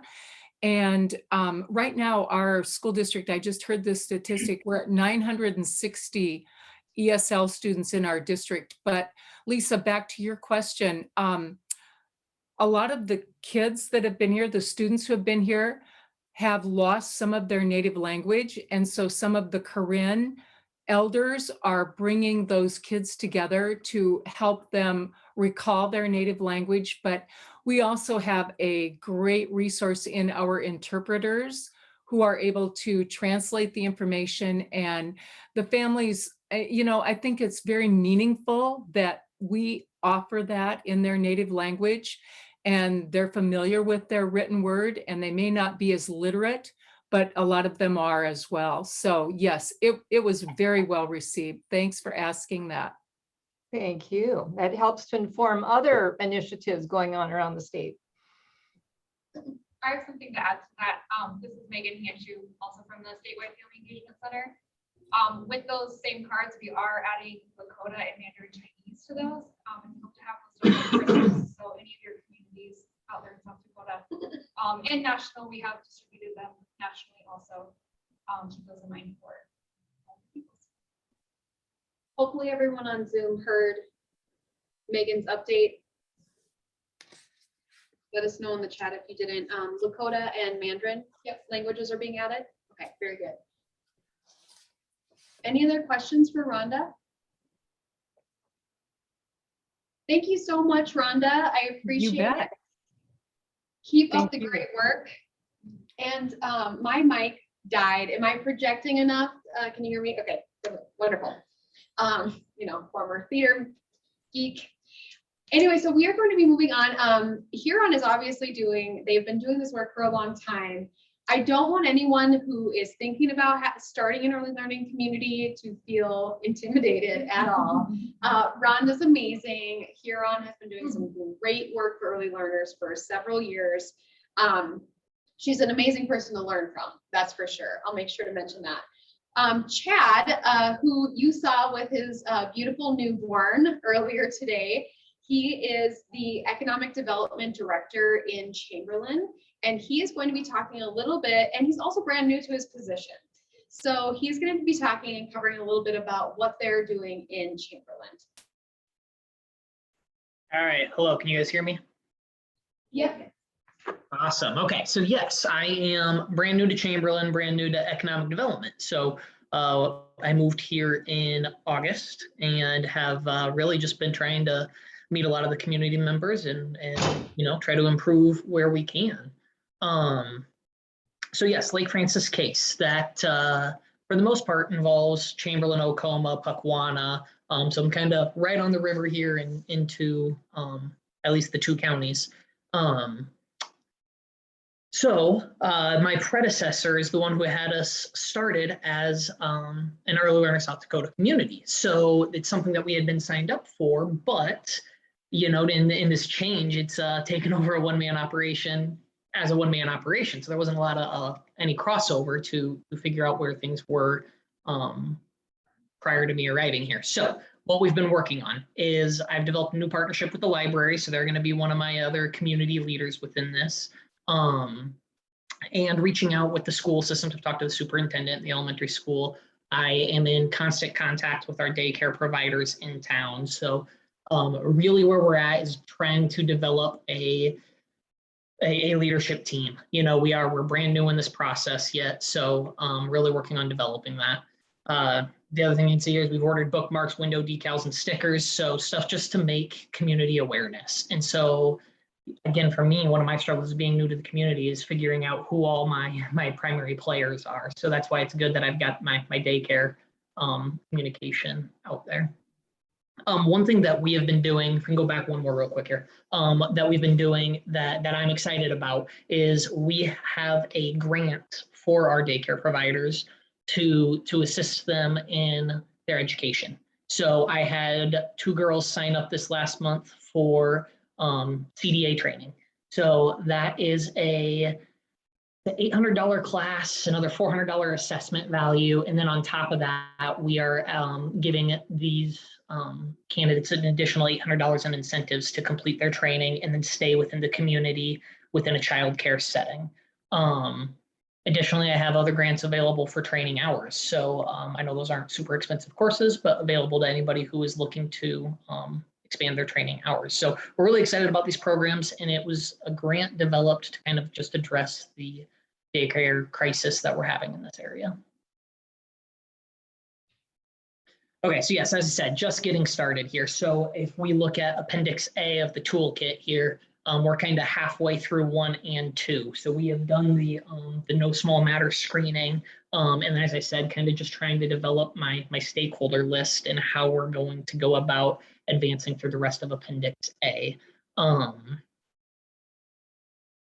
So why we chose to do this, like I said, the daycare crisis, and honestly, it's just an excellent opportunity. I'm learning so much from the other communities and the stuff that you guys are doing. And honestly, some of it is almost overwhelming. You guys are really doing some amazing things out there.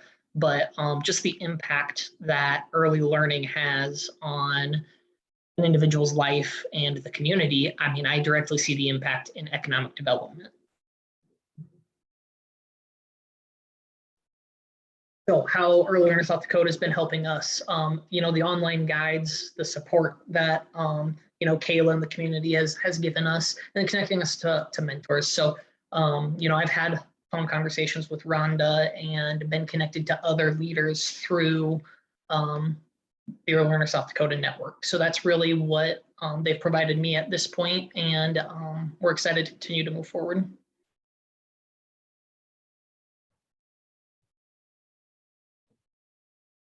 And then our primary issues is we've lost two daycare providers due to COVID, and then our in-home daycare providers are aging, and there's rumors of retirement for a couple of them going around, and even for the licensed and registered providers shutting down yet. So we're already in crisis mode and at risk of losing others. So again, for me in economic development,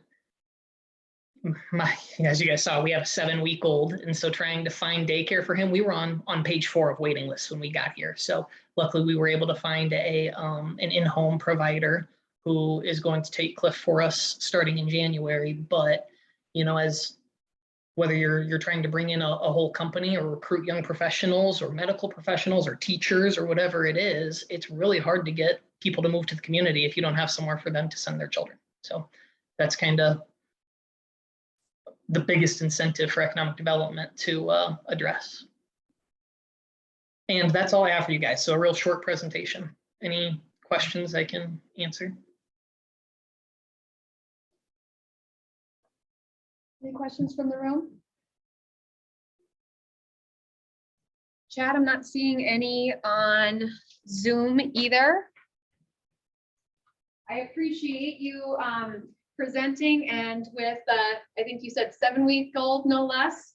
So thank you so much for that. Yeah, he timed his nap pretty well for me. He went down about 20 minutes. So. Perfect. Look at him. Already helping his dad out. That's great. We are going to, just so you know, I will be doing the Custer update for Rose today. We are going to be pivoting just a bit from our agenda because the last 3 communities had a little bit of a shorter piece to share with us. We're going to be bumping things up and having Rob present before we take our break because Rob is available now. So he will present right after I'm done talking about Custer, and then we'll take a short break after that. Okay, so Brittany, would you mind bringing up Custer's presentation for me? While we're waiting for that, Lily, I know I mentioned this to you. I don't want to put you on the spot too much here, but would you want to share a little bit about WAL's economic development issue and kind of some of the things that you've done just recently? You sure can, except for I'm going to give you a different mic. Because I don't want you to feel like, okay, but don't think I'm yelling at you, okay? We won't. So Tammy's here and she's our daycare provider. It's a licensed daycare. We've got this daycare in Wall 2 years ago. We're so excited. We solved the childcare issue until July this year. She announced the closure. So we had to make some executive decisions. It's not normal decision we usually make, but we came up with a workforce grant for her to help with to cover the wages, because we all know the wages in the small community is pretty low, especially for daycare providers, and the wages of daycare are not competitive to other employers. So it's kind of was a band-aid we put on, but this is only solution we could come up with. We tried to go around and ask people to go and work at daycare because her problem was she didn't have anybody working for her and she couldn't keep it open. So this was our solution, a short-term solution. So that's why I'm here today, to hear what everybody's doing, what other solutions could be, because we need a long-term solution. So this is what we've done, just to help out the daycare provider to bump their wages for their employees. And I think she's been successful so far. I hope it's going to keep going. She's got a full-time teachers and substitutes. So this is how we resolve the issue until the end of the year.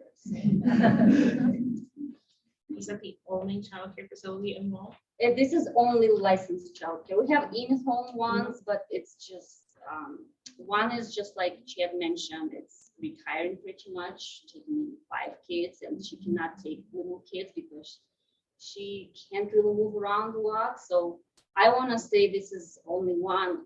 Jess mentioned high quality daycare we have. So this is very important. How many children does she serve? We have, we serve 21, but a lot of those are part-time. The whole community supports a lot of part-time positions for parents. Any other questions for Tammy or Lily? Thank you. Thank you for being up for that. All righty. So I'm going to, the clicker. Let's see if it can work for me. And again, this is, sorry, not my presentation. So it was just working. If anything, I can just tell you guys too. Been working pretty close with them. Can you advance it for me? That'll work too. I don't necessarily need a clicker. All right.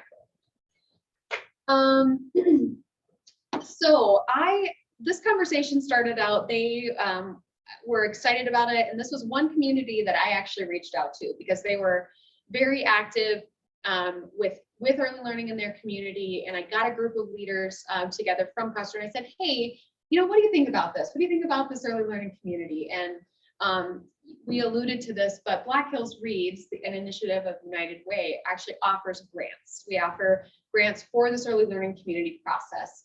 $1,000 for a planning grant, $5,000 for a first implementation grant, and $10,000 for a second implementation. So we were looking for someone to take on one of these grants. Got them together, talked to them. I didn't hear from them for a few months. And that was okay, right? Because it's a no pressure situation. If this is a lot of work, you've heard about how in-depth it is. It's going to take a team. And we specifically say, do not do this alone. There's a very specific reason why we say do not do this alone. It's too much work for that. So second, I heard from them again for a few months later. We chatted a little bit, and then I didn't hear from them again. But a couple months after that, they said, you know what, we're ready to take this on. We want to implement this. And so they wrote the grant. They succeeded in getting the first $1,000 planning grant. That's really to bring stakeholders together to get their feet off the ground, and then really to help them with the National League of Cities Guide. So one thing that Black Hills Reads does is we offer the funds, but we also offer some TA to go with that as well. So that was kind of my piece. And that's a little bit of what that South Dakota, Early Learner South Dakota does, that brand new community across South Dakota. Again, why we're not taking on too many communities at this current point in time. So they did launch the community survey in May. She may cover this, but since we're at this point, it's a little bit slow going. They're not getting a lot of return, but just so you all know, that is a step of the National League of Cities Guide. There's an online survey where you can find out where your community leaders believe you're at with early learning in your community. So you get that, and that's where you start. A lot of people will say, well, how do we start this process? What do we start talking about? What should the agenda look like? Having this feedback from this survey will give you your agenda. It will give you your starting point. So that's a really easy way to start the process. They were really great about, I joined them in an in-person meeting, I believe in June, July sometime. And we talked about getting more folks on board and elected officials on board. So they did go and present to their city commission, county commission, and their school board about what they were planning on doing. And let's see, let's go to the next slide. Perfect. So when we started, it was Erica, Doris Ann, Barb, and Rose. And as you can see, we've had 3 additional folks since the beginning join in that leadership piece of their community work. Let's go to the next slide. Okay, sorry, thank you. I'll just read them off. I apologize. This is not my presentation. So in June, the group launched a local Facebook page. the group sponsored a paper and digital history scavenger hunt, which is on their we put it on our Facebook page, Early Learner South Dakota Facebook page. And we also have it on the website, but they had QR codes to go with it. This is something any community could very easily replicate. The group is posting information such as how to access 211 and the availability of the SDCEO development class for childcare providers. Since we're there for a second, I will mention that SDCEO is offering a business class to any current provider or educator who would like to learn more about financial stability of their program, or to any person looking to open a childcare center. So this is specifically for, how to set your fees, how to balance a budget, how to read financials. And then they have additional mentoring available after that. This is a free class that is available at the end of this month, and I would highly encourage, there's 2 classes available, 30 people max for each class. I would highly encourage anyone to join that or give the information to someone who you think might be interested in opening or currently has a childcare center. In September, the group hosted the scavenger hunt again during the Custer Chamber of Commerce Fall Festival during the Buffalo Roundup. Okay. Challenges. The volunteer group is small and there are many completing demands on time. Responses to the request to complete the community survey is slow. I did mention that. Okay. But that's where we talk about the NLC guide. Just mentioned how overwhelming it seemed, but we don't want any community to feel as though they have to jump into that right away. That's not a requirement, although we eventually want you to go down that direction. I do see in chat that we will get a link to the business class through SDCEO on here at some point in time. That is something we can get to you all. That's good. That's it. Oh, all right. Look at that. That is it. Let's see. I do have. I'm also putting another one of our stakeholders on the spot. Kay Cutler. I initially had Brookings, wasn't able to, and I'm also putting Brittany on the spot with us here. Kay Cutler is going to present from Brookings. The initial gentleman who leads the work right now wasn't available, but Kay does have some information she can share from Brookings. And that way you can hear from every single community that we have in South Dakota and kind of where they are at that point in time. Kay, hopefully you are here. Yeah. Would it be possible for me to share my screen? Really?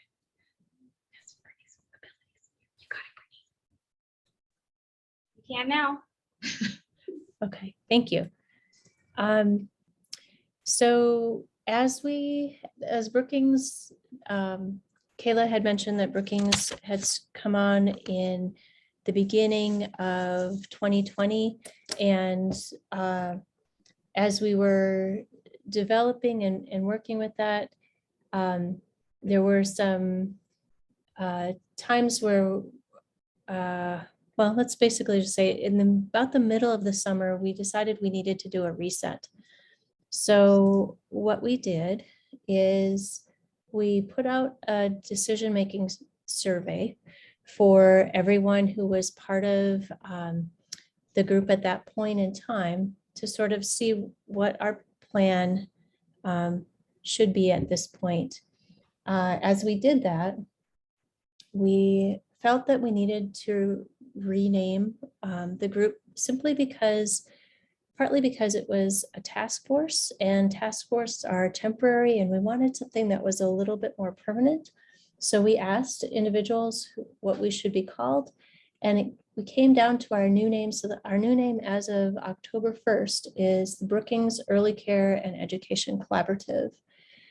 We also began talking, or continued to talk, about stakeholders. We are rebuilding our stakeholder group and thinking about who isn't at the table. And then within the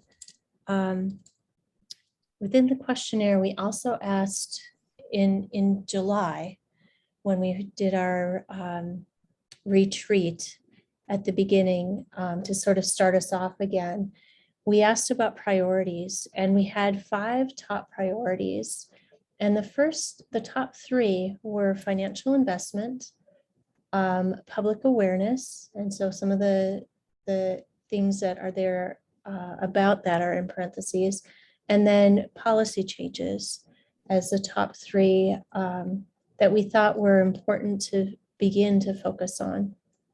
So we put those out in a questionnaire along with this decision-making survey, and we found that overall across all 3, the campaign awareness or the awareness campaign was the top, in addition to being able to invest in communities or find a way to bring about community investment. So with quality, which was a second priority, again, it was the awareness campaign, as well as creating a community. So these were somewhat tied, with this being a little bit higher as far as being able to create a place where things are nurturing and community providers are stable. And so that is something that we're working on as well. And then our third priority that we found was to elevate the providers. And again, that became an awareness campaign along with building a peer support group. So some of what Huron has done with the communication campaign is really one of our goals, and to build that around the community. So some of our outcomes from our last meeting, which took place about 2 weeks ago, was to seek action through grant writing. We have a really strong South Dakota Resilient Community Brookings County group, and they have reached out to us. And so we're now in the process of talking through how we might align with what they're doing, because early learners is one of the points that are part of the Resilient Communities group. And then finally, seeking avenues for community financial investment. So all 3 of these will take a community awareness campaign, and we are meeting monthly now to set this off. And I feel like we're in a really good place at this point. So thank you. Thank you, Kay, for being open to that last minute presentation. Very last minute. I appreciate all of the work you're doing. And look at that, you even had your slide presentation. That's fantastic. We're all It was from the meeting, I have to confess. That's okay, we're good. Now I would like to, we're gonna shift into two very special speakers we have in this afternoon period of the summit. And our first speaker will be Rob Grunwald from the Federal Reserve Bank of Minneapolis. He is going to be with us virtually here. And I believe he's going to be sharing you'll be sharing your slides today, Rob, I believe. Perfect. Yes. Wonderful. Well, thank you so much for being here. And without further ado, Rob. Great. Well, it's good to see all of you on your technology. I can see all the way into the room. It's really great. And also everyone on Zoom. I'm going to get my slides going here.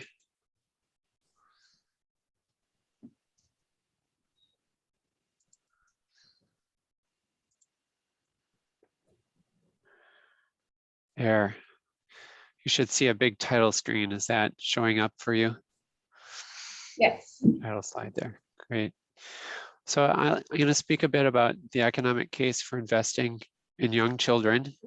Start out a little background about the Federal Reserve, and then how we look at the investments in young children, why this is a high public return, and then speak to some of the recent challenges in the childcare sector, which I hear you are talking about already in your community collaborations. I know that some of you may have heard this talk before, so hopefully there's something new for you here. And if you haven't heard this talk before, I hope that you walk away understanding more about the economic basis for making these investments and be able to use some of this material as you talk with policymakers. So first of all, these are my own views, not those of the Federal Reserve Bank of Minneapolis or the Federal Reserve System. This is a map of the Federal Reserve System. You can see South Dakota is in the 9th district. The 9th district includes those states in the upper part of the country, Canadian or bordering Canada. The 12 districts make up the Federal Reserve along with the Board of Governors in Washington, D.C. The Fed is responsible for monetary policy, that is regulating the flow of money and credit in the economy to achieve stable prices and also maximum employment. The Fed oversees the system of payments in the country, also as a bank regulator, and provides fiscal services for the US government. The research and work in early care and education is housed at the community development function within the Fed. It's a smaller unit within the Fed, started after the passage of the Community Reinvestment Act in 1977. And the purpose is to promote the economic resilience and mobility of low to moderate income individuals and communities through research, information sharing, and convening. So what I'll share with you is how the Minneapolis Fed got started in this research, which was back in 2003. Art Rolnick, who was our director of research at the time, and I wrote a paper called Early Childhood Development, Economic Development with a High Public Return. And we wanted to characterize investments in young children as economic development. And we started with what many of you have heard about before in terms of, I'm going to skip to those a little bit later, to about early childhood development, the importance of these first few years on development. So during the first few months, we see the peaking in the development of the parts of the brain that regulate sensory pathways and language. And during the first couple of years, the parts of the brain that are regulating higher cognitive functioning. And then here's another picture. A way to look at this is that we have a strong proliferation of connections in a child's brain early, and then we see pruning. That is, the brain starts to reinforce those connections that were made early, depending on the environment that children are growing up. So if children have engaging and warm experiences with their parents at home and other caregivers in their communities, if they're hearing lots of vocabulary, lots of interaction back and forth to socialize with other children and exploring their environment through their movement and senses, that these are children who are likely to arrive at kindergarten prepared to succeed. But if children are subject to excessive adversity early, this can hamper that healthy development and put them at risk for arriving at kindergarten behind their peers. Often cited study from Kansas many decades ago showed the impact, or just this relationship between the number of vocabulary words that are spoken by children growing up with college-educated parents versus those that were growing up in very low income. You can see by the age of 3, children who had college-educated parents had twice the vocabulary as children growing up in low income. So all of the research in neuroscience and developmental science around child development really points to the value of these early years in child development. And then we look at some long-term studies to look at the impact if we provide a high quality early care and education setting to a young child, especially a child who's from a more disadvantaged situation. So this is a graph from the Perry Preschool project, which was started in the 1960s in Ypsilanti, Michigan. And this study randomly assigned children to attend the Perry Preschool program for 2 years, and they had a well-paid, well-trained teacher that included home visits. So the teacher would go to the home once during the week with the children. And with this randomized trial, they were able to then assess differences between children who attended Perry versus the control group and look at those differences that had monetary value. So first, the cost of the program in today's dollars is about $12,000 per year per child. On average, the children attended for about 1 year and 3/4. Then we see savings to the K through 12 system due to reductions in special education. There are higher participant earnings once those children reach working age. That's mostly a private benefit to those children who are then adults, but some comes back to the public in the form of higher tax revenue. Then there were large reductions in crime, so reduced need for the criminal justice system and to the cost to the victims of crime. So adding up all of the benefits relative to costs, it's a very high ratio of benefits to cost. $16 return for every dollar invested. In terms of an annual rate of return, we estimate that total annual rate of return at 18%. The part occurring to the non-participants or to the public, we estimate at 16%, so that the taxpayer is receiving a high rate of return. James Heckman, who's a Nobel laureate economist at the University of Chicago, has reanalyzed all of these data and makes a more conservative assumption about the crime benefits, but still finds a very high rate of return at 10%. This is all adjusted for inflation. In terms of other long-term studies that show a positive impact on young children, the Abecedarian Educational Childcare Program is in Chapel Hill, North Carolina. That study began in the 1970s, and there's follow-up until the children are in their age 30s. And with a couple different evaluations using cost-benefit analysis, we see that there's a strong return on investment. The Chicago Child Parent Center project is a larger scale program in Chicago that provides half-day preschool for children ages 3 and 4, and also includes parent education. See a high rate of return there as well. And the start of the Nurse Family Partnership home visiting program with a registered nurse counseling an at-risk pregnant mother counsels through the birth process until the child is age 2. They found this study in Elmira, New York, had a strong ratio of benefits to cost. So all of the ratios of benefits to cost are well over 1. So that means that there is a positive return on investment. In terms of annual rates of return, they range from 6 or 7% up to as high as nearly 20%. So they're very strong rates of return, outpacing the stock market if you look over a long time horizon and adjust for inflation. Now, the Perry Project has been able to go one step further and look at intergenerational impact. They were able to interview the Perry participants and the control group participants in that study in the mid-50s and ask questions about their children. They found that the children were more likely to complete high school without suspension, never be suspended, addicted, or arrested, and as adults be employed full-time or self-employed compared with the control group. So there's now benefits that can be attributed to the next generation. So these are all benefits to children. It's very important when we think about our investments in early care and education that we do have well-trained staff, that we're cultivating those interactions between teachers in our early care and education programs and children, because that's where this positive develop is cultivated. But we recognize, as we've heard already this morning since I've been listening, the importance of childcare to support parental employment.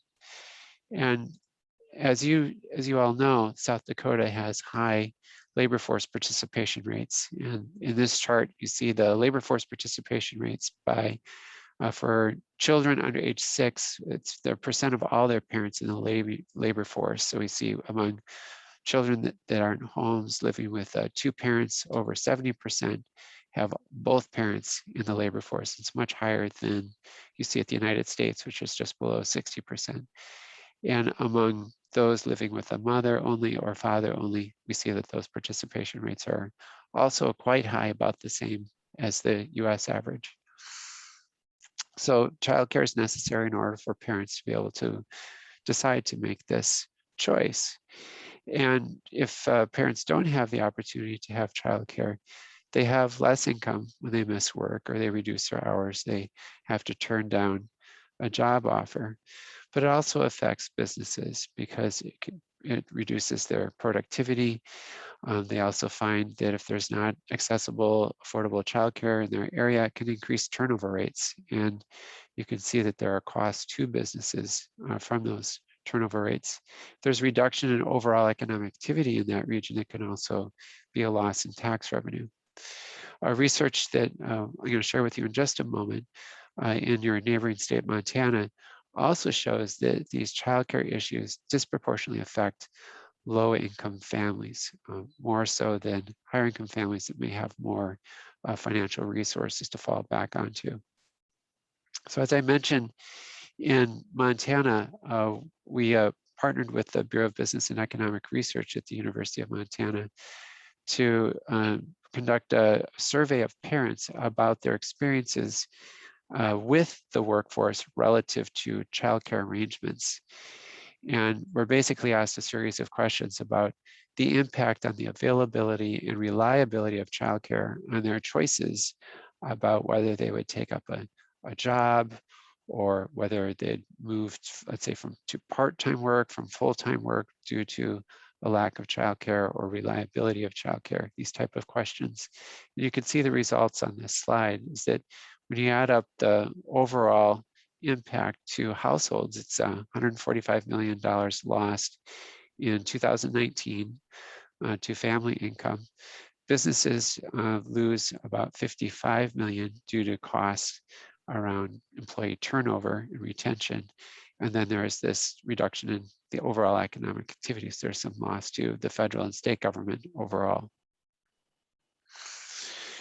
Now, we recognize that childcare businesses have a number of challenges that they face. I mean, first of all, on average, families with young children are their customers. They tend to have less income than other families, and childcare is a relatively high share of income, with those prices. Government-funded subsidies fall short of covering provider costs, and it's just what we often see, that we don't quite see the subsidy amount in those systems covering full costs.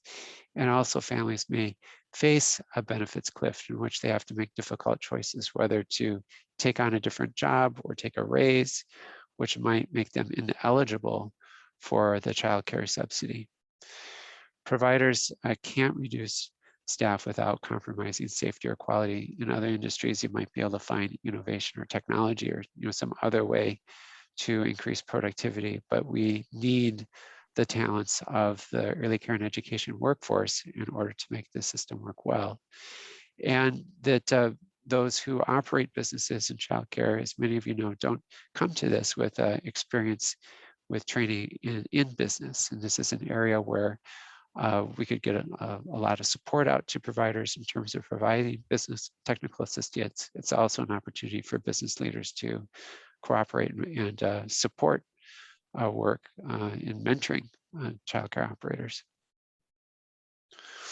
So this chart just substantiates some of the difference between overall median family income and median income of families with children under age 6, that there is a notable difference in income when they come to the market in terms of their buying power, and that there's a lot of diversity in income. So this chart here shows family income with children under age 6 in South Dakota in the United States, and that the 25th percentile, so 25% of families make something less than about $26,000. At the 75th percentile, families are making nearly 85,000 to 90,000 more. So there's quite a spread of income in needs and ability to pay for childcare. That's why our subsidy systems are in position to help support those lower income families to find quality childcare. And then COVID has brought expenses to the sector that have been substantial, that are listed here, and has affected the business model. There has been support from the federal government, from state governments to help support providers during this time. But even despite that support, we hear that it's been very difficult to stay afloat during this time. So I want to, I'm just going to tee up your presentation with Nancy from Ready Nation to note that at the Fed, we've recognized the importance of business leaders in early care and education, that they have ability to build awareness among their peers, the public. When they talk to policymakers about the importance of early care and education, their voices are heard.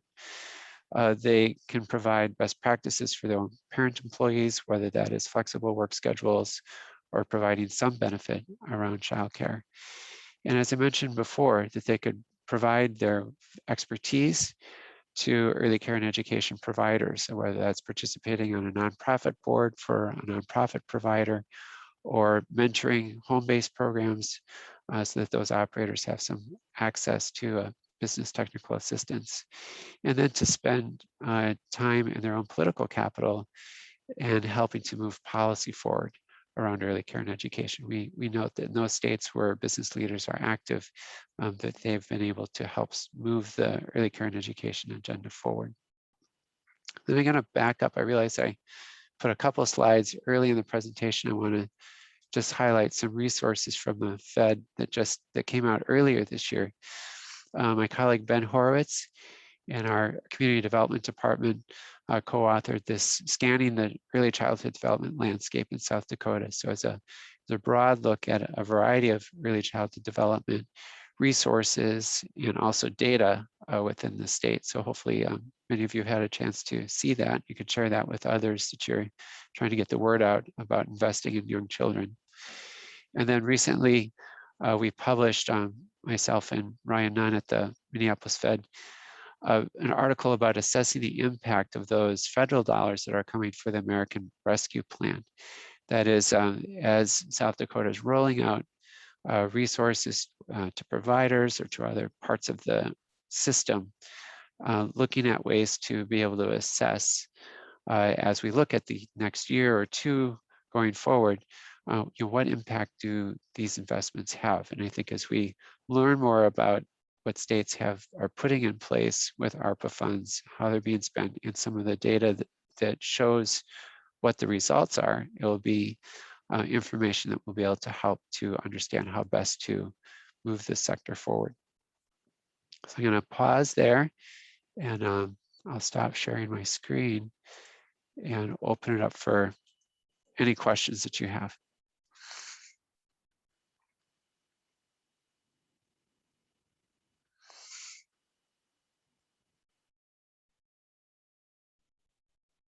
This is your chance to stump the Fed.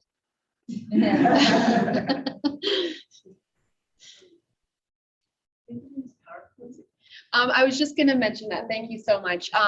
So the PowerPoints have been, Brittany has been sharing them in the chat, and then we will also make them available along with the recording on the Early Learner South Dakota website. So we will make sure that all the PowerPoints and recording will be available to you all.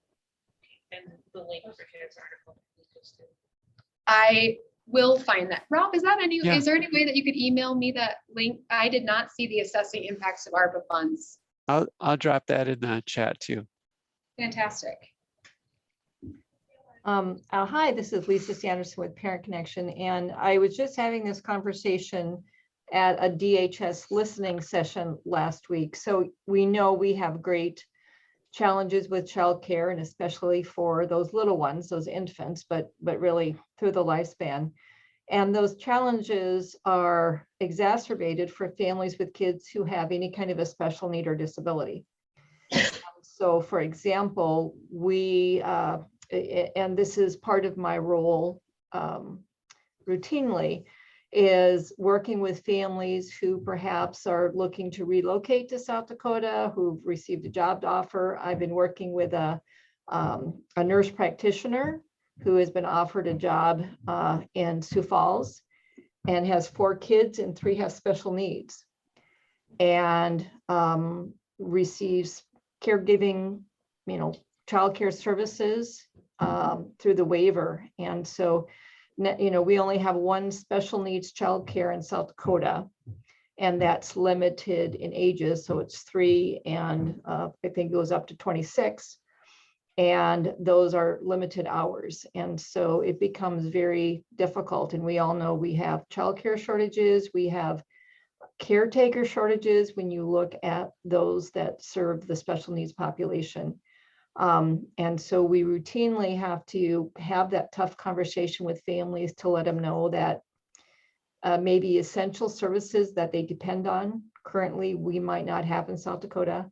And so that particular mom right now is looking at Minnesota or Iowa and having to make that determination. Does she risk leaving those supportive services she has now to relocate to another state and potentially putting her family at risk? And so almost 1 in 4 families with kids have at least one with special needs. And so that's kind of a complicating factor on top of the already fraught childcare environment. That's it's a really important issue, Lisa. And is there a sense that that Minnesota and Iowa have more resource in this particular area relative to South Dakota, just looking at this one example? Or do you see that there's opportunity for South Dakota to use what resources the state has in a way that could strategically make these resources more available? Every state is unique in the populations that's served. So this information can help the state identify where there are gaps that are resulting in, not only is it people moving in, but we have families with kids who have kids with disabilities or special needs who can't work because they don't have the type of specialized care that their kids need. And when those kids are of school age, it's a little bit easier because they'll be served. But when they're the younger ages, it becomes more challenging. So I think that the childcare issue is big, and then you have almost 20% of families have at least one kid with special needs. So we have that additional factor on top of that.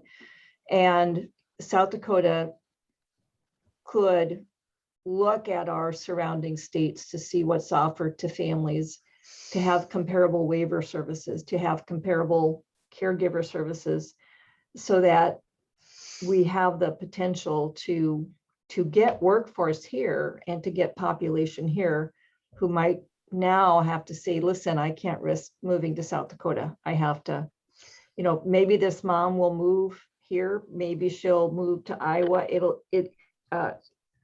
Services for kids with disabilities are unique to the state, and it's also unique to particular conditions.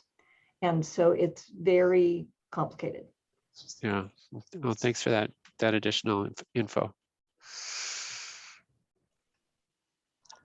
And I might have someone speak a little bit more on that here in just a minute. I'm going to move to the next question. If anyone has questions in the room, I'd ask them to go to the mic in the back, just because people, and say your name, because folks are having a hard time. I want to make sure people virtually can see you.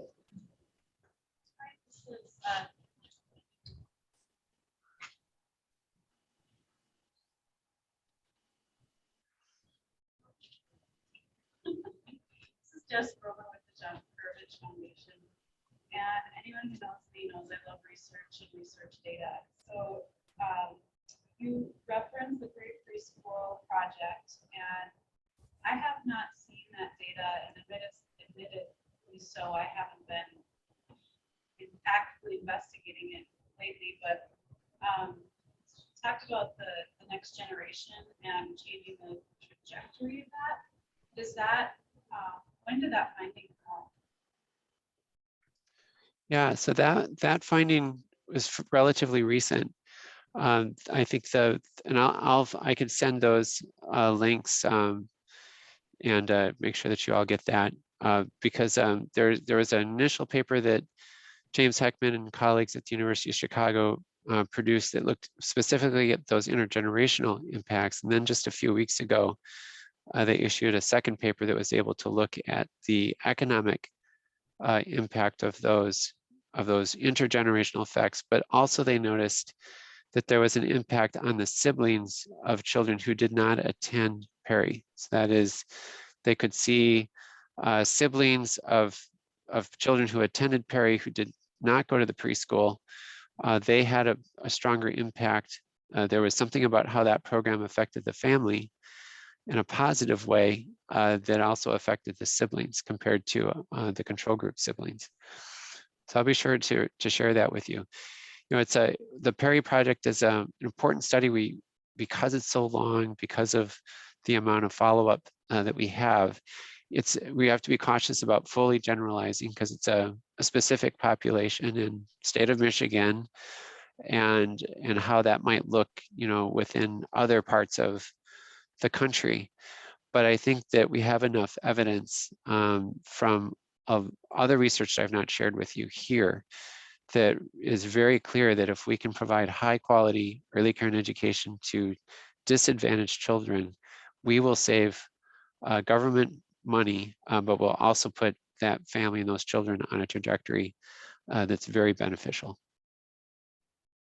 Wonderful. Thank you. I look forward to seeing the data.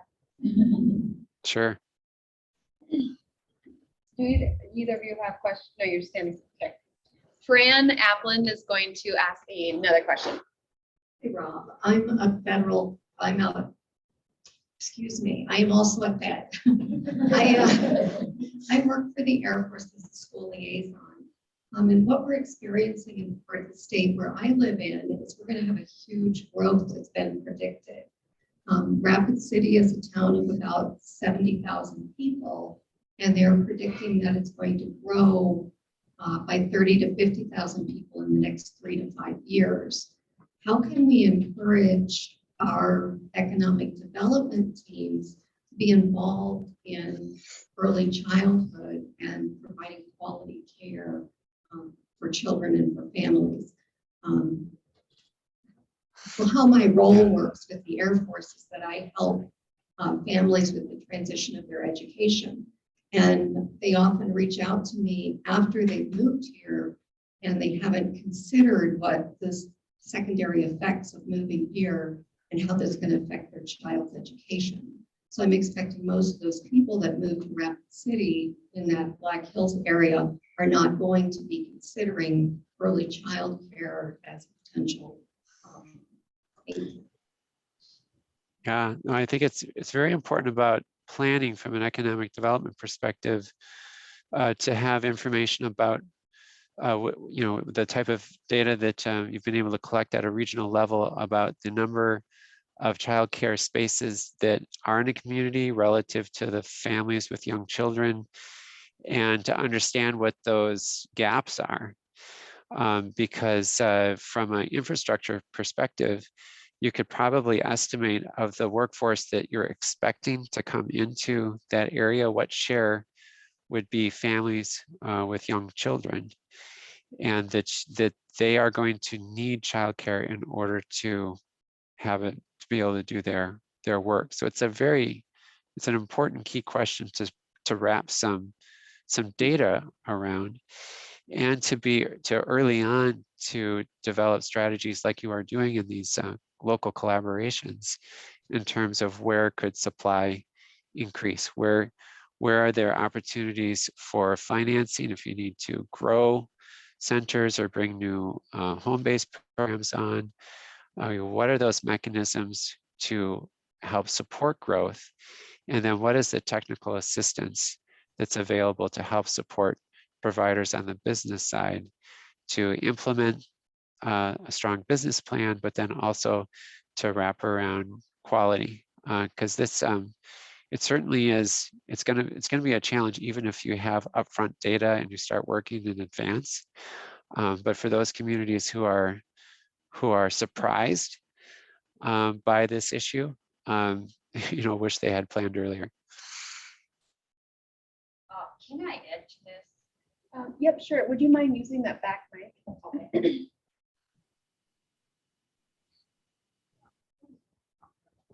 So I guess I just wanna, I'm an economic development professional, and I probably can answer this question. I'm not gonna speak up on behalf of everybody, but it is an economic development issue. I agree with this, and small communities already addressing it, lots of them around the state. I've noticed bigger cities like Rapid City, maybe Sioux Falls, they not addressing this issue on the economic development level.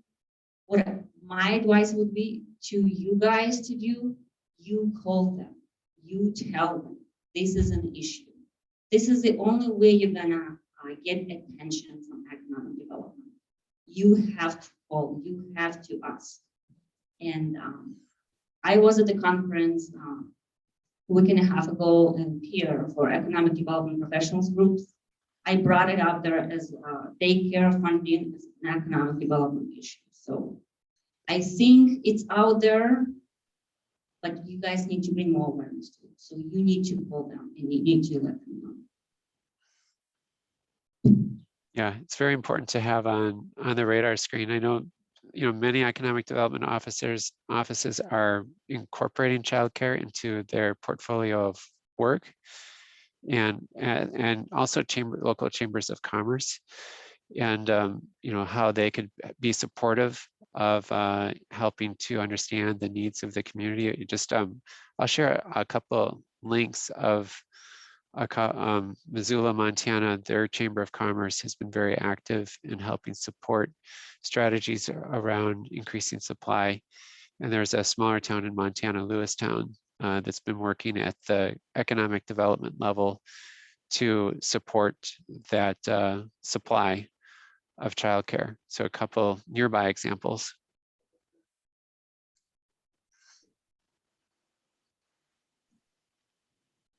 Thank you. Did anyone else have questions in the room? I'm not seeing any come through on chat. Oh, go ahead. I don't know if this is right.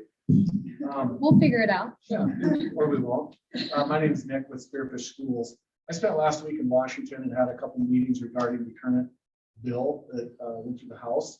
There's a reconciliation that has $82 billion for, which includes the universal pre-K piece. Do we have any inkling of what that would look like when it made its way through the states? Is that block grant? Is that private? Is it public school partnership? Since you wear the fat hat, I figured I'd ask someone. Since no one Sure. knows what that looks like. So obviously universal pre-K to reach that level is, there's clearly support for it, but I also know that that bill will pass as it stands. So what comes out of reconciliation, I don't know, but whatever that happens, then what? Yeah, it's a great question. I'm gonna start by qualifying by saying, as a Federal Reserve employee, we're actually separate from government. We're a quasi-government institution. So I'm not a civil servant. I'm an employee of the Federal Reserve Bank of Minneapolis. So my understanding of what's happening around the reconciliation bill is that there's a sorting out of what parts potentially are going to move forward because there has been pushback on the overall size of the bill. What I understand about the two components that this group is concerned with on this issue is the preschool component and the childcare component. The preschool component, I think the biggest factor in terms of how it affects childcare markets is whether it's a mixed delivery model. And from what I've read so far and from what I've understood in terms of those who are talking with lawmakers is that the mixed delivery model is what's on the table. And I think that it has to be worked out yet in terms of what the state-by-state funding mechanism would be around that, to what extent there would be federal guidance or regulation on it, and how it would totally unfold. I think those are details that are yet to be picked up. And I think the same is true with childcare. There's some high-level principles that are in place to make it free for lower income families and to provide some more benefit into middle income families by having a contribution cap at 7% of family income up to a certain amount of 1.5 times the state median income. So those are general guiding principles. From what I am understanding at this point is that whatever does make it through this current round of negotiation, would start to see some of those details come in place. And with everyone around the country, but especially in smaller states like South Dakota, you have more access to your congressional delegation than those in larger populated states. So you do have an opportunity to work with staff, with your congressional delegation, to share, what are core principles that would work best in South Dakota. And in my view, I think the mixed delivery on preschool is an important component of that aspect of that program. And for childcare, I think that we want to look at, to be sure that we want to look at the mix of how much money is coming through for the childcare providers, what's going to actually land in the, let's say, increased compensation potentially, or to what extent does that become a benefit more to middle income families? Because the way that you can break it down in thinking is that there will be a reduced amount of money that would need to be paid by families. That's a benefit. There's also more money that potentially could come around quality, and that on a per child basis would see more funding for providers. But I'm just going to say, in my analysis, that I think that is a choice set that we need to get more clear on. Rob, one additional question from the chat. Do you have any data on the effects of the lack of childcare workforce and the impact on the economy, as well as the negative long-term damage to the children? Well, I think the workforce aspect is what is now the biggest constraint around supply. The landscape moves quickly. I'd say, if it was a year ago, we might say it's facilities. Well, now we might, if we were to, I think one of the aspects of the reconciliation bill is to bring in some money for facilities as well. So that facilities are a constraint, but I think a lot of providers that we're hearing through we're seeing through surveys, we're hearing anecdotally, just having trouble having workforce to keep the current facilities going. So I think everything I talked about in terms of those studies around constraint, the one that I mentioned in Montana, that other states have replicated some of that study, you can extrapolate that if workforce is your biggest constraint on supply, that is what is causing the economic impact of having a lack of childcare, that inadequate supply.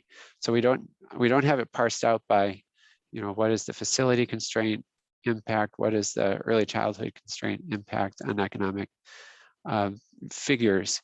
We just understand it more from the family perspective. If they don't have childcare, what impact does it have on them? But clearly now the concern is workforce. And then there is a question, I believe you said you were going to share this link, but a link to the Montana constraint study. Yeah, I'll drop that in here. Perfect. There aren't any other questions coming through on the chat. Any other questions in the room?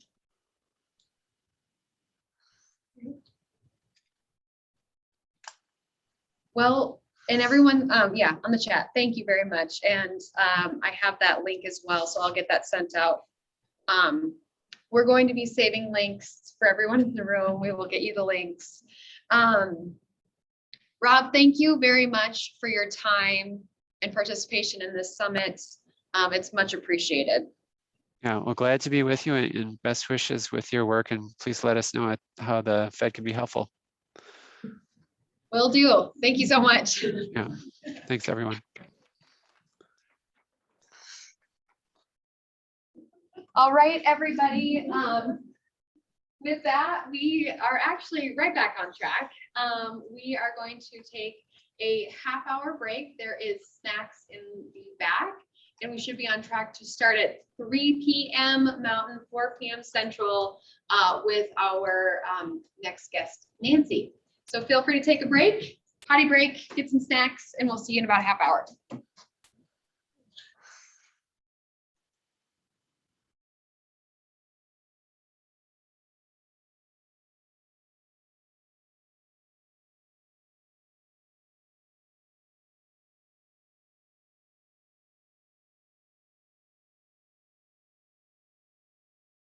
Recording in progress.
All right, everybody, we're gonna get started.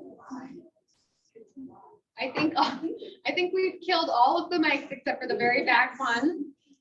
Or at least I think so, they're all red. So if you can't hear me, just give me like a little wave or something. And Nancy, if you end up needing the microphone, you can bring up the back one. But so I'd like to introduce Nancy. I'll let you know, some of you may or may not know, but the Early Learner South Dakota Work now is going into its second year of having a grant with the Alliance for Early Success. Callie touched on this in the strategic plan. But the amazing part about the Alliance, yes, we get funding, which is fantastic, but even better, we get connected to national allies. And these national allies have been extremely helpful and influential in helping us get work done quickly and efficiently over the past couple of years. From turning out infographics, policy toolkits, and now Nancy with Ready Nation and Council for Strong America is our new national ally. Nancy started at Ready Nation in 2015 and as co-global director jointly leads this national business leader network of approximately 3,000 cross-sector executives. Since 2006, Ready Nation has supported its members to encourage increased public investments in education or from cradle to career. Our core work promotes public policies and programs that build a stronger workforce and economy through smart investments in children and youth. Nancy educates and informs executives, key policymakers, and other community stakeholders on education issues at the state and federal level as critical workforce and economic development concerns. Nancy is a frequent keynote and panel speaker at local, state, and national events on how business leaders can use their time, influence, and voice to promote policies that strengthen the workforce and economy. So with that, Nancy, thank you.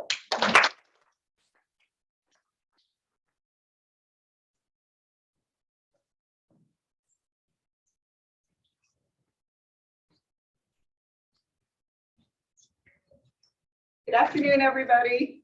Thank you for that kind introduction as well. I really appreciate that. Have to break it.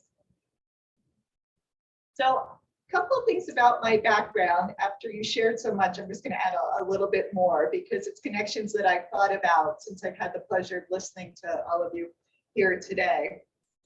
I was an elected school board member in Pennsylvania for 12 years. So that idea of supporting K-12 education and early learning at the same time is just absolutely wonderful. Nobody in Pennsylvania found more excitement in stronger pre-K programs than kindergarten teachers, right? They loved it. That really was helpful for their support. And I worked at a United Way in Pennsylvania for many years running the early childhood initiative. So it's great to see so many key United Way partners in this effort. So why am I here? Well, one, I was invited. So thank you for inviting me. We do have that wonderful connection with the Alliance for Early Success. And I was thinking about something that Callie said this morning. People want to meet people and build relationships. And I think when it's possible to do that in person makes such a difference. Can't always happen. I mean, yesterday I wasn't sure I was going to be able to get here from Rapid City, right? It can't always happen, but when it can happen, it makes it more real for people. I and my team are here for you. We're here to give you what you need when you tell us what you need. We're here to support the policies that you all think are best for your state. We're here to be a resource, not to direct you in what you do. Oh, worked. Okay. Let me tell you a little bit about Council for a Strong America. I'm from Ready Nation, our business leader group, and we're going to talk more about that later. Our oldest group, we call ourselves sibling organizations under Council for a Strong America. Sometimes we get along really well and sometimes we fight. We're sibling organizations. Fight Crime, Invest in Kids is celebrating its 25th anniversary this year. This is a group of prosecutors, sheriffs, and police chiefs who talk about the importance of investing early as a way to keep people out of trouble with the law later on. And we heard that earlier today from one of our other speakers as well. Mission Readiness is a group of retired admirals and generals that talk about the importance of investing early as being a matter of national security. And there's something about retired flag officers, you just have to listen to them. They will tell you that 71% of young people aged 17 to 24 are not qualified to join the military if they want to. 71% not qualified to join the military if they want to. Either they haven't graduated from high school, they've been in trouble with the law, or they're physically or mentally unfit. They're not saying that that whole 71% should join the military. They're saying there need to be more people that are qualified to join the military if they want to. And honestly, those are the same people that post-secondary institutions want, the business leaders want, right? People that are fit, have graduated from high school, and haven't been in serious trouble with the law. And investing early can help that. We have a group called Shepherding the Next Generation, Evangelical Pastors. This group's been especially helpful in communities where people go to their church, go to their faith community for everything. How to raise their family, how to connect. So having pastors understand how to share good resources with parents is important. And Champions for America's Future, it's our newest, smallest organization, but there's something fun about having an elite athlete or coach talk about the importance of teamwork, physical activity, and leveling the playing field.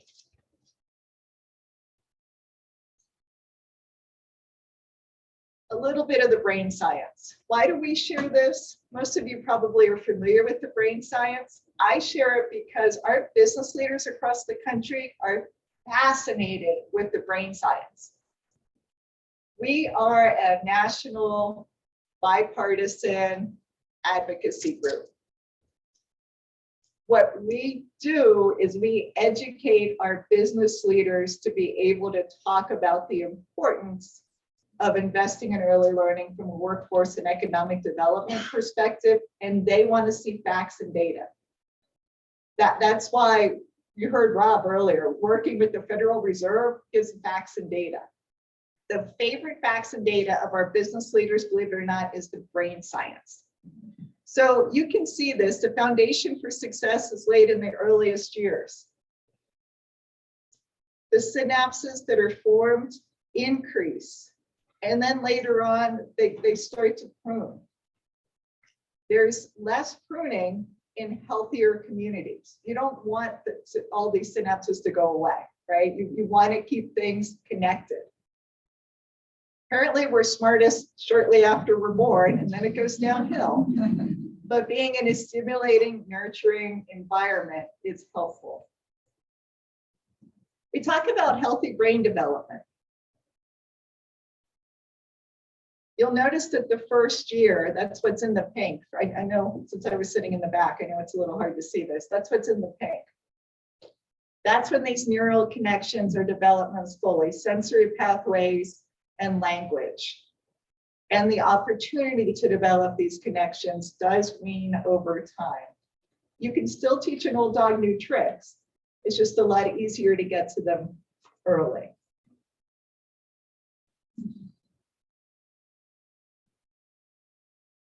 Rob talked a little bit about this. Learning gaps appear as early as 9 months of age. Children from disadvantaged families can come to school 18 months behind. However, if kids start school ready to learn, they're twice as likely to read at grade level by age 8. If they read at grade level by age 8, they're 4 times more likely to graduate. And if they graduate, they're more likely to earn more money, be able to take care of their families, pay taxes to help everybody, live longer, and be less likely to be arrested and be a drain on society. If only it was this simple, right? If only we could go into a store and we had the money and we could buy something that will help. We don't. We need the community. And I heard all of you talk earlier about the importance of communities. Because we can't go into a store and buy what we need to generate synapses, we need to increase the awareness out there of the value of early learning and the brain science behind it. We at Ready Nation are very fortunate that the Bezos Family Foundation has provided us with funding to start a brain science speakers bureau. These are people, it's just amazing. These are people that do some sort of medical brain science work as their day job. We have pediatricians, we have neuroscientists. We do not have Jack Shonkoff, but we've got people that work for him. They are people that, because of the Bezos Family Foundation, that have put together PowerPoints, and they will speak to audiences about the brain science in a way that resonates with the non-neuroscientists, so that you can hear from someone with the medical neuroscience background. They will speak to any type of audiences. For the last year and a half, they've been doing so virtually, although we have a couple brain scientists at the Parents as Teachers Conference in Baltimore now. today, I think it is. If you know of anyone that would be interested in having a brain science speaker at an event, there's a place online to sign up. We do ask event hosts to cover their travel costs. We're able to support them, make sure they have PowerPoint, make the connections. They don't ask for an honorarium, but we do ask event hosts to cover their travel costs. And we're very grateful to the Bezos Family Foundation for making this happen. To reiterate that point, you're saying that you can connect us with these speakers for free, but whomever would bring them in person, if they bring them in person, would have to cover their travel costs. That's correct. So if your next meeting, you want a brain scientist, I will connect you to the brain scientist. We'll work with you to make sure you get the right brain scientist for your audience. Different brain scientists out there. And if you would like that person to come here, they're not going to say, you have to give me a $5,000 honorarium plus cover my travel costs, but we are going to say to you, you need to pay for their hotel lodging and feed them, and give them popcorn. My question for you is Dr. Laura Gianna on that list, by chance, do you know? Dr. Laura Gianna is on that list. I heard her at a conference in Texas, not too last year, I think. And she got my target to be to bring this up for them. And she's in Omaha, so not very far. Yeah, Dr. Gianna is absolutely incredible. Every 3 years, we have a global business summit, the only summit of its kind in the world that only includes business leaders, because they'll go if they know the audience is business leaders. And Dr. Gianna spoke to them at our last business summit and just absolutely wowed them. She was one of the keynotes at the Parents as Teachers Conference yesterday. Yeah, and she does, she works with the Actor League as well. Right? Yep. We also had her fly to Mexico with one of our business leaders when they asked us for help from Mexico City to work on this. She is incredible. Not that we have favorites. To make it, I know this is being recorded. She's one of our many, many favorites that do this work. So Rob talked, as only someone from Federal Reserve can do, about costs, benefit, return on investment. A couple of years ago, we commissioned a study. This has been our research report that we've had that has generated the most media hits as well. I'm going to tell you more about it, but just know there have been 550 distinct media hits over the last 2 years, including BBC, CNN, US News, Forbes, including the last White House and the current White House too. So that's been, again, we're a bipartisan organization. We want people paying attention to childcare. As you might imagine, given the pandemic, more people are interested in childcare, because even though we, all of you, have been telling people for years likely that childcare matters, it wasn't until employers couldn't find their employers couldn't find childcare that they said, oh, childcare matters to the workforce. Yes, so we're going to build off that momentum and continue to share this report. So the total cost, and this was pre-pandemic, this was in 2019. When we look at these numbers, $57 billion a year is the impact of not having, for families not having the access to affordable, high quality childcare. The crisis cost South Dakotans an estimated $146 million per year as well. I'm going to talk to you more about the national numbers. And we are working to put together a South Dakota specific report, which will break this down more for you for your state. Because while national reports are wonderful, state reports going to matter a whole lot more. So we're going to work on that in early 2022. Not sure how early, as early as we can. We're going to have the South Dakota version. But this is how the $57 billion breaks down. Parents take a hit of $37 billion every year in lost income because they can't find childcare. Businesses take a $13 billion hit due to lost productivity and the need to hire and train new workers. And taxpayers take a $7 billion hit due to lower parental incomes. Because if people aren't working, they're not paying as much taxes, and that impacts all of us. So I'm excited to see more detail on the South Dakota numbers for this. Again, we're trying to build on the momentum. Pandemic's done a lot of bad things. Childcare visibility has become more of a focus. It's also become more political. So we're trying to build off the bipartisan nature of all employers, no matter what political party they're from, need workers. Lots of those workers, and you saw Rob's slide earlier, lots of parents in South Dakota in the workforce need childcare. This is a newer report. This is during the pandemic. The childcare crisis affects women in particular, talking about the she session. I always have a little tongue twister issue with that, the she session. We commissioned a study of more than 400 senior business leaders. And I'm going to read, I don't like to memorize facts and figures. 2/3 of employers say they're likely to expand childcare supports offered to their employees during COVID, but they say there are many barriers for doing so.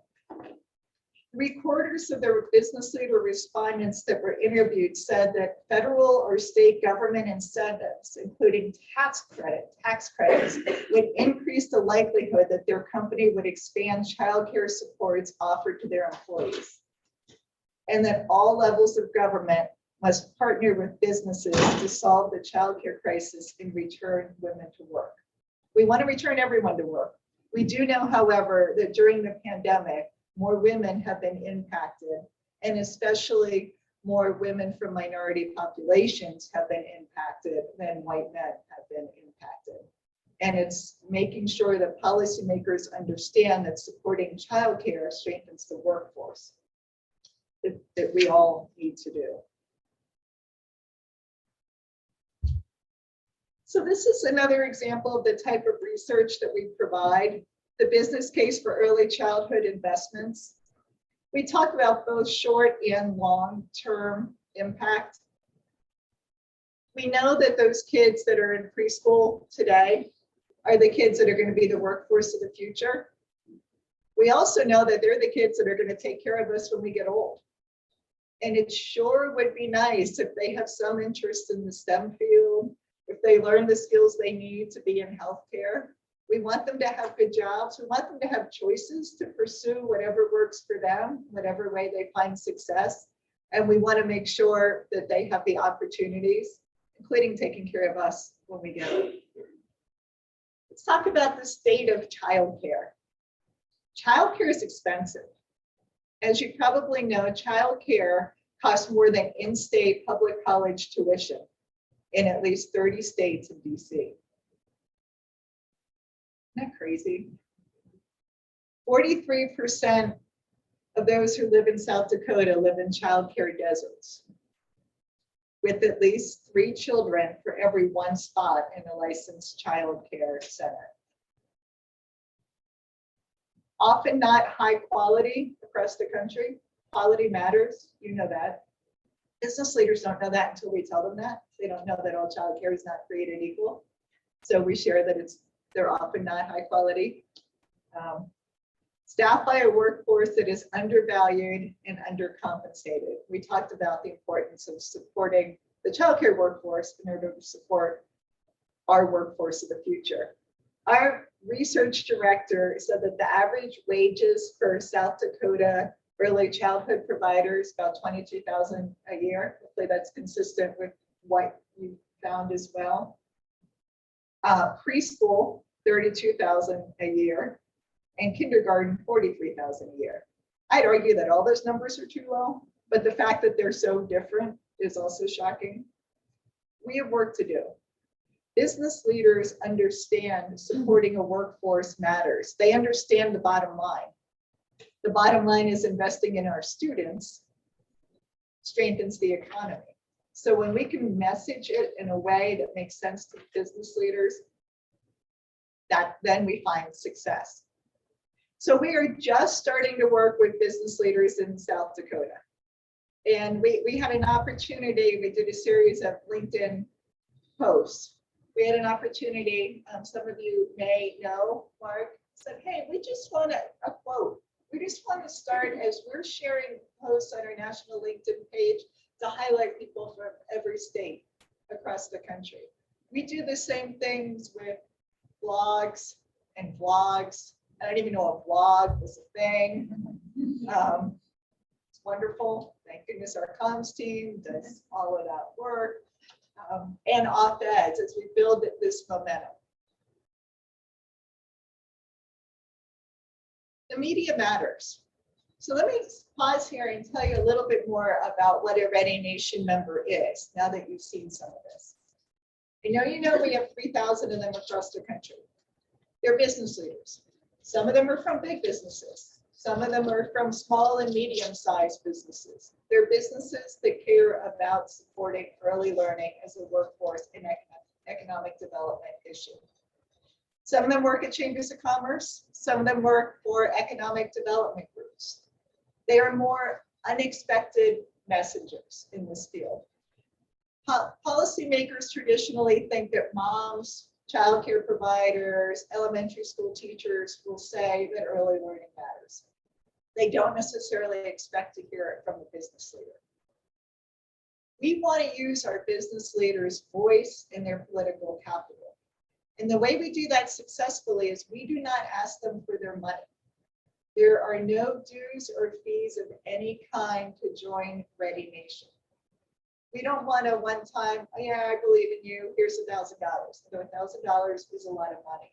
We want their long-term, and I will look to change the policy so that my state and the federal government invest more in the early learning system. How can we do this work without charging money to our business leaders? We have many very generous philanthropic foundations that support our efforts nationally and at the state level. Foundations that say, we believe that these unexpected messenger voices will help move policy. And we want you and your team to have the ability to work with them, to spend your time helping our allies, offering to share resources and engaging business leaders. So philanthropic foundations fund us to be able to do this work. We are so fortunate. We have Robert Wood Johnson Foundation, the Kellogg Foundation, the Alliance for Early Success, and about 57 other foundations. Thank goodness. We also have offices in 9 different states with people on the ground, with 1 to 6, depending on the state, staff members in those states, bringing these unexpected messenger voices to the table with the allies in the state that are doing the policy work. We do not work separately. We do not say, again, I know I said this before, but people just don't usually believe me the first time I say it. We work with and through the allies in the state doing the policy. So where we have staff on the ground, they sit on these committees that was talked about earlier. Public Policy Committee, other committees, and then the committee says, hey, we're planning Advocacy Day at the Capitol in January 20th. January 20th. In states where we have staff on the ground, the allies would look at our staff and say, it would be great if you could have a business leader come in and not with us, but right after us or right before us, because we don't want the business leaders to be seen as part of the general advocacy committee, but separately. So to walk into a legislator's office and say, you know, if the state would only invest more money in early learning, I know I could expand my workforce. I know I could add another shift. I know I could increase economic outputs. And the legislator says, you won't believe this, but I just had a group of early childhood advocates in here telling me there's something we can do. And it's that mixture that makes things happen. We try to build the momentum, the groundswell of support in the media. We know that all policymakers pay attention, either themselves or through their staff, to what's happening in the media. They're looking at their hometown newspaper, bigger newspapers in their states to see what people are saying. Here are some examples from across the country. In each of these cases, op-eds were put in by our members. Members that depending, sometimes they're big companies, sometimes they're a smaller company in a key legislative district where we know there might be a stubborn policymaker. I don't know whether you have stubborn policymakers in South Dakota. Certainly have some in other states. And again, because of the support of our foundations, say you have a business leader that says, yes, I'd be happy to author an op-ed. What we do is we go to our comms team and say, please draft this op-ed for a bank president in this town whose bank does this.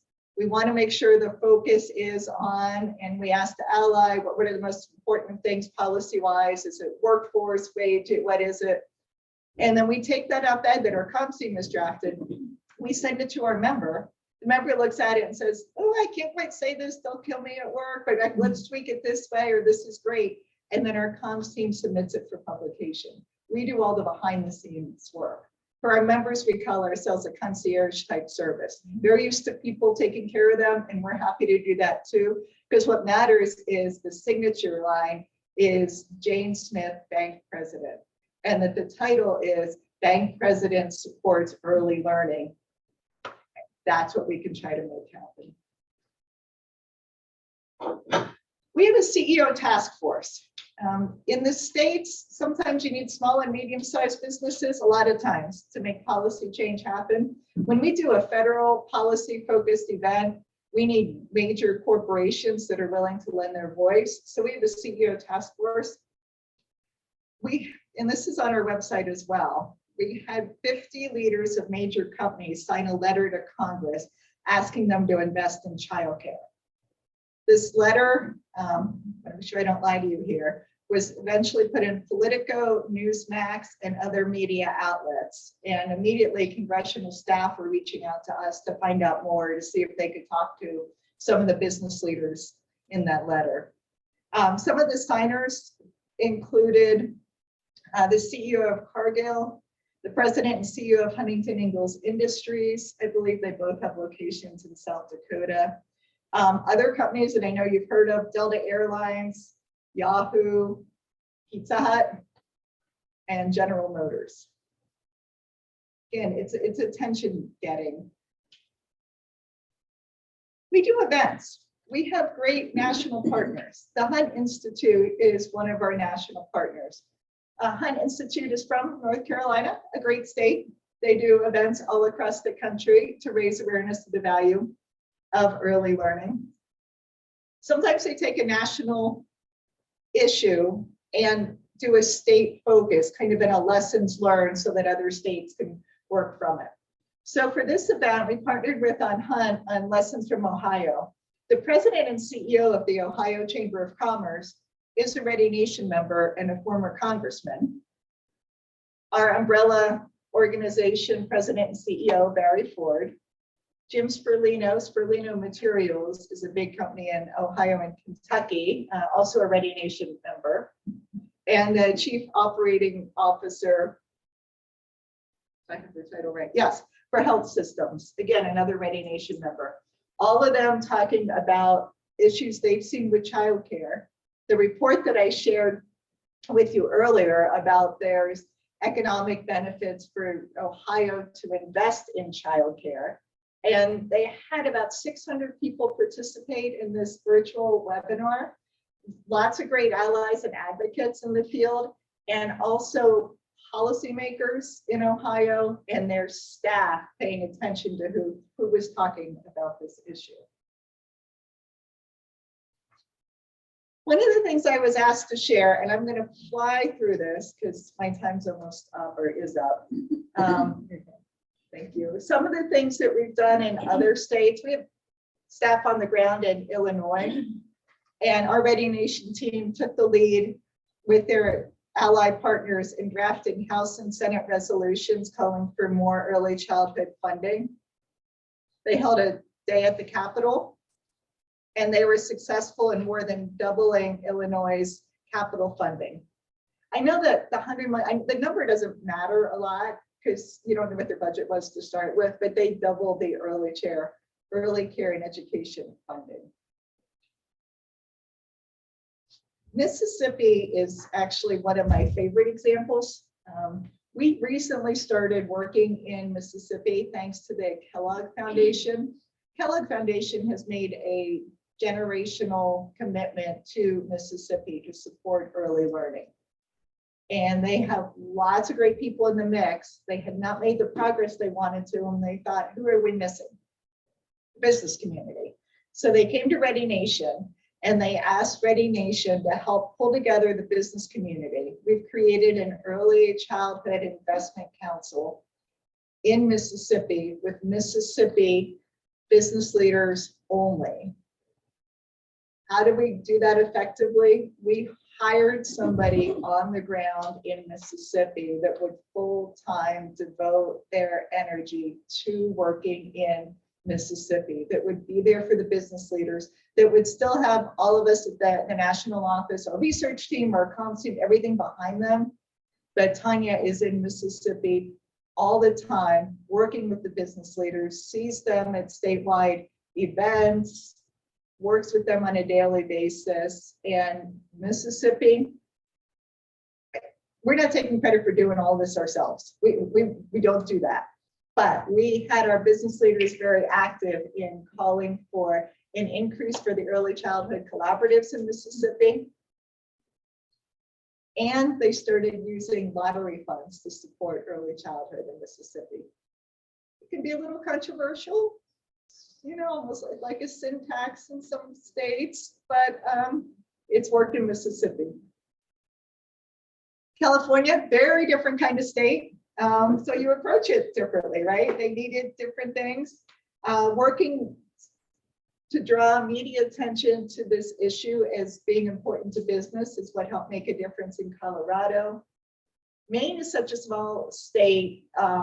Everybody knows everybody in Maine, and whether the same thing is true in South Dakota. So a couple key people made a huge difference in Maine.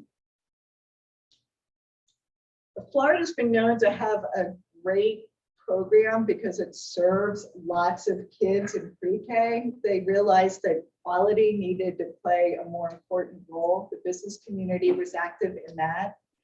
And one of the things that together with the allies has happened in Florida is they've created an early learning chancellor, one person that they can go to. Pennsylvania, Senator Brown is a Republican from a more populated part of Pennsylvania.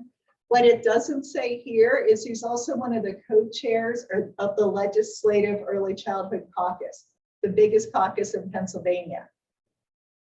There is a Senate Republican and a House Democrat who co-chair the caucus. And that's made a huge difference. So one of the things that we're asking for is not money, in case I wasn't clear with that earlier. We would love to have more business people, chamber members, and economic development folks in South Dakota be our members. There are no dues or meetings, which is pretty cool. We provide, as I said, all the backroom work for our members to speak to policymakers, media, big audiences. We get calls from groups saying, please send me someone. You know, the Hunt Institute is working with the North Dakota Transition Committee as they're changing early childhood in North Dakota. And they called us and said, we need a business leader from a very conservative state that will speak to us in North Dakota in a way that'll resonate. So we got someone from a big company in Utah, which works well according to our friends in North Dakota, to speak. Access to technical assistance, evidence, rapid response, spotlight on business action using LinkedIn, the blogs, all of that. So what do the members expect? When someone joins, what happens? We have a quarterly email newsletter. We will every once in a while send out a special update newsletter. And other than that, we leave people alone because they're busy running their businesses until we have something specific we want them to do. It might be oh wait, there's that op-ed. Or Early Learning Nation wants to interview someone from your state. Would you be willing to do it? Or we want to do a sign-on letter in your state. Bring together a group of 20 business leader names to send to your policymakers. We reach out with specific opportunities. And unless we get a yes from that person that they want to do it and we can include their name, we assume it's a no. It's a purely opt-in. The other thing, we are a virtual private network. We don't share the names of our members on our website. If they do something public, their name's there. You know, Jane Smith from Ready Nation's the bank president, that's there. We don't publish a list of our members because people without good intentions will take that list and bother them and ask them for money, and then they'll get upset with us and they'll no longer use their political capital to help kids, and I'm not gonna miss that. So if you know of anyone from an economic development group, chamber, business leader of any size, you're welcome to connect me with them. You're welcome to tell them to sign up online. You're welcome to give me their information and I'll sign them up. No, I'm just kidding. I won't sign them up unless it's okay with them as well. In other states where we work, people have found it helpful to have more people in their state be members because they get additional information. They see what's happening nationally. They see the resources we have to offer. And I completely understand that what works in Mississippi wouldn't necessarily work in South Dakota. But as you read these newsletters and you look and you think, oh, wow, you know what? This one little idea might actually work. I wonder if we could get a business leader to do that in our state too. So if you could help me, and in the meantime, we will continue to try to help you by working with all of you. When you have opportunities that you see for us to use our business leaders, or if you want connections to our law enforcement and retired admirals and generals, we are happy to do everything we can to help strengthen the work that you are doing and amplify your good messages. So I talked too long. I'm sorry. I really appreciate you having me, and please let me know how we can help. Thank you. Real quick, while Nancy's up and folks on Zoom, do you guys have any questions? Oh, I'm sorry, there is a question in the chat. Okay, no questions. So we're going back to the brain science. You really got people with the speaker piece here. Good. And I actually was wondering is Dr. Nadine Burke-Harris on your? The only name that I would have known offhand was Laura Jana. Oh, I will check. I'm sorry. Okay, perfect. We have about 20 of them. Okay. Will the brain scientists speak at a conference and also do media events, TV, radio, news shows, etc., as part of their trip? They will speak at a conference. The answer would depend for each individual brain scientist, but if it's something that you're interested in, when you sign up online, ask about that. And depending on where that conference is and who the audience is, we might be able to pair somebody else too that could do a media event. The brain scientists could probably do media about brain science. I'm not sure they could do media about any of the policy. And even though things often start with the media being about brain science, it often ends up being policy, and I just wouldn't want to put them in an awkward position. Perfect. And follow-up question with that, if someone in the room or on Zoom wanted to look at this speaker opportunity, would they have to connect with us as your alliance partner, or that's completely separate? It's completely separate. Okay. They can talk to, we have a form on our website. Our website is not very good at all, though. So if you want to share my contact information, if they don't find it or don't want to look for it, that's completely fine. I can get the information to anyone that's interested. We're not as good at technology as we are advocacy. That's okay. Let's see. We want people want to know how to connect with you, and I will try to get your email onto Zoom chat, right? But I will also follow up with your email with this group. Anyone else here would like to? Yeah, Fran. Can you get Amy from the Big Bang Theory? I wish we could. Fran, for those on Zoom, Fran Rose requesting someone from the Big Bang Theory. Nancy's not sure on that. But, anyone else? All right. Oop, let's see. Oh, and Brittany already put Nancy's information into the chat. That's wonderful. And for anybody here, I have a stack of cards at my seat. I'm happy to give you a card and keep it easy. Perfect. We did save some time. I might transition us. I think Nancy's going to stick around for a little bit, but again, Nancy, thank you so much. Thank you very much.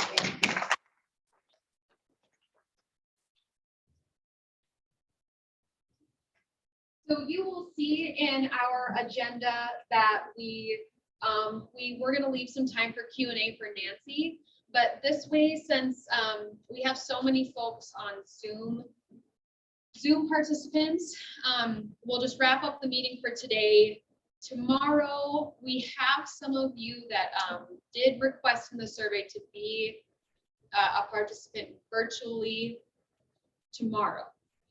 If for some reason that you didn't say that in your survey, but you want to do that, please send me an email or reach out to one of our coordinators, Janetta, Callie.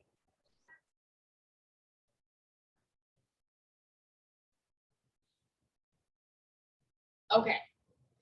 So we need you to all just confirm that you're going to be there, and we will send you a Zoom link. And best way to do that is for them to confirm in the chat. Okay. Please confirm in the chat. Before you leave, do not leave the Zoom call. If you are going to participate virtually tomorrow, please stay on and we will get you the Zoom link. Okay, that was on the fly. Sorry about that. Well, thank you guys so much. I know this was a lot of information, but I hope that we gave you enough break time to network and communicate with each other. Do remember, and this is for anyone on Zoom too who can make it in person, we are doing a networking event this evening starting at 6 o'clock. We have a drink ticket for everybody. There might be 2 drink tickets for everybody, depending on how many show up. So know that we'll have appetizers, heavy appetizers, and a drink ticket for everyone. It'll be right in this room for all of you, and you are welcome to come and join us if you're available, Zoom friends. Other than that, I really want to thank you all so much for coming today, and please take a minute to talk with Nancy if you're interested or know of someone who might be interested in signing up with Ready Nation. They're a great partner. Thank you all and travel safe.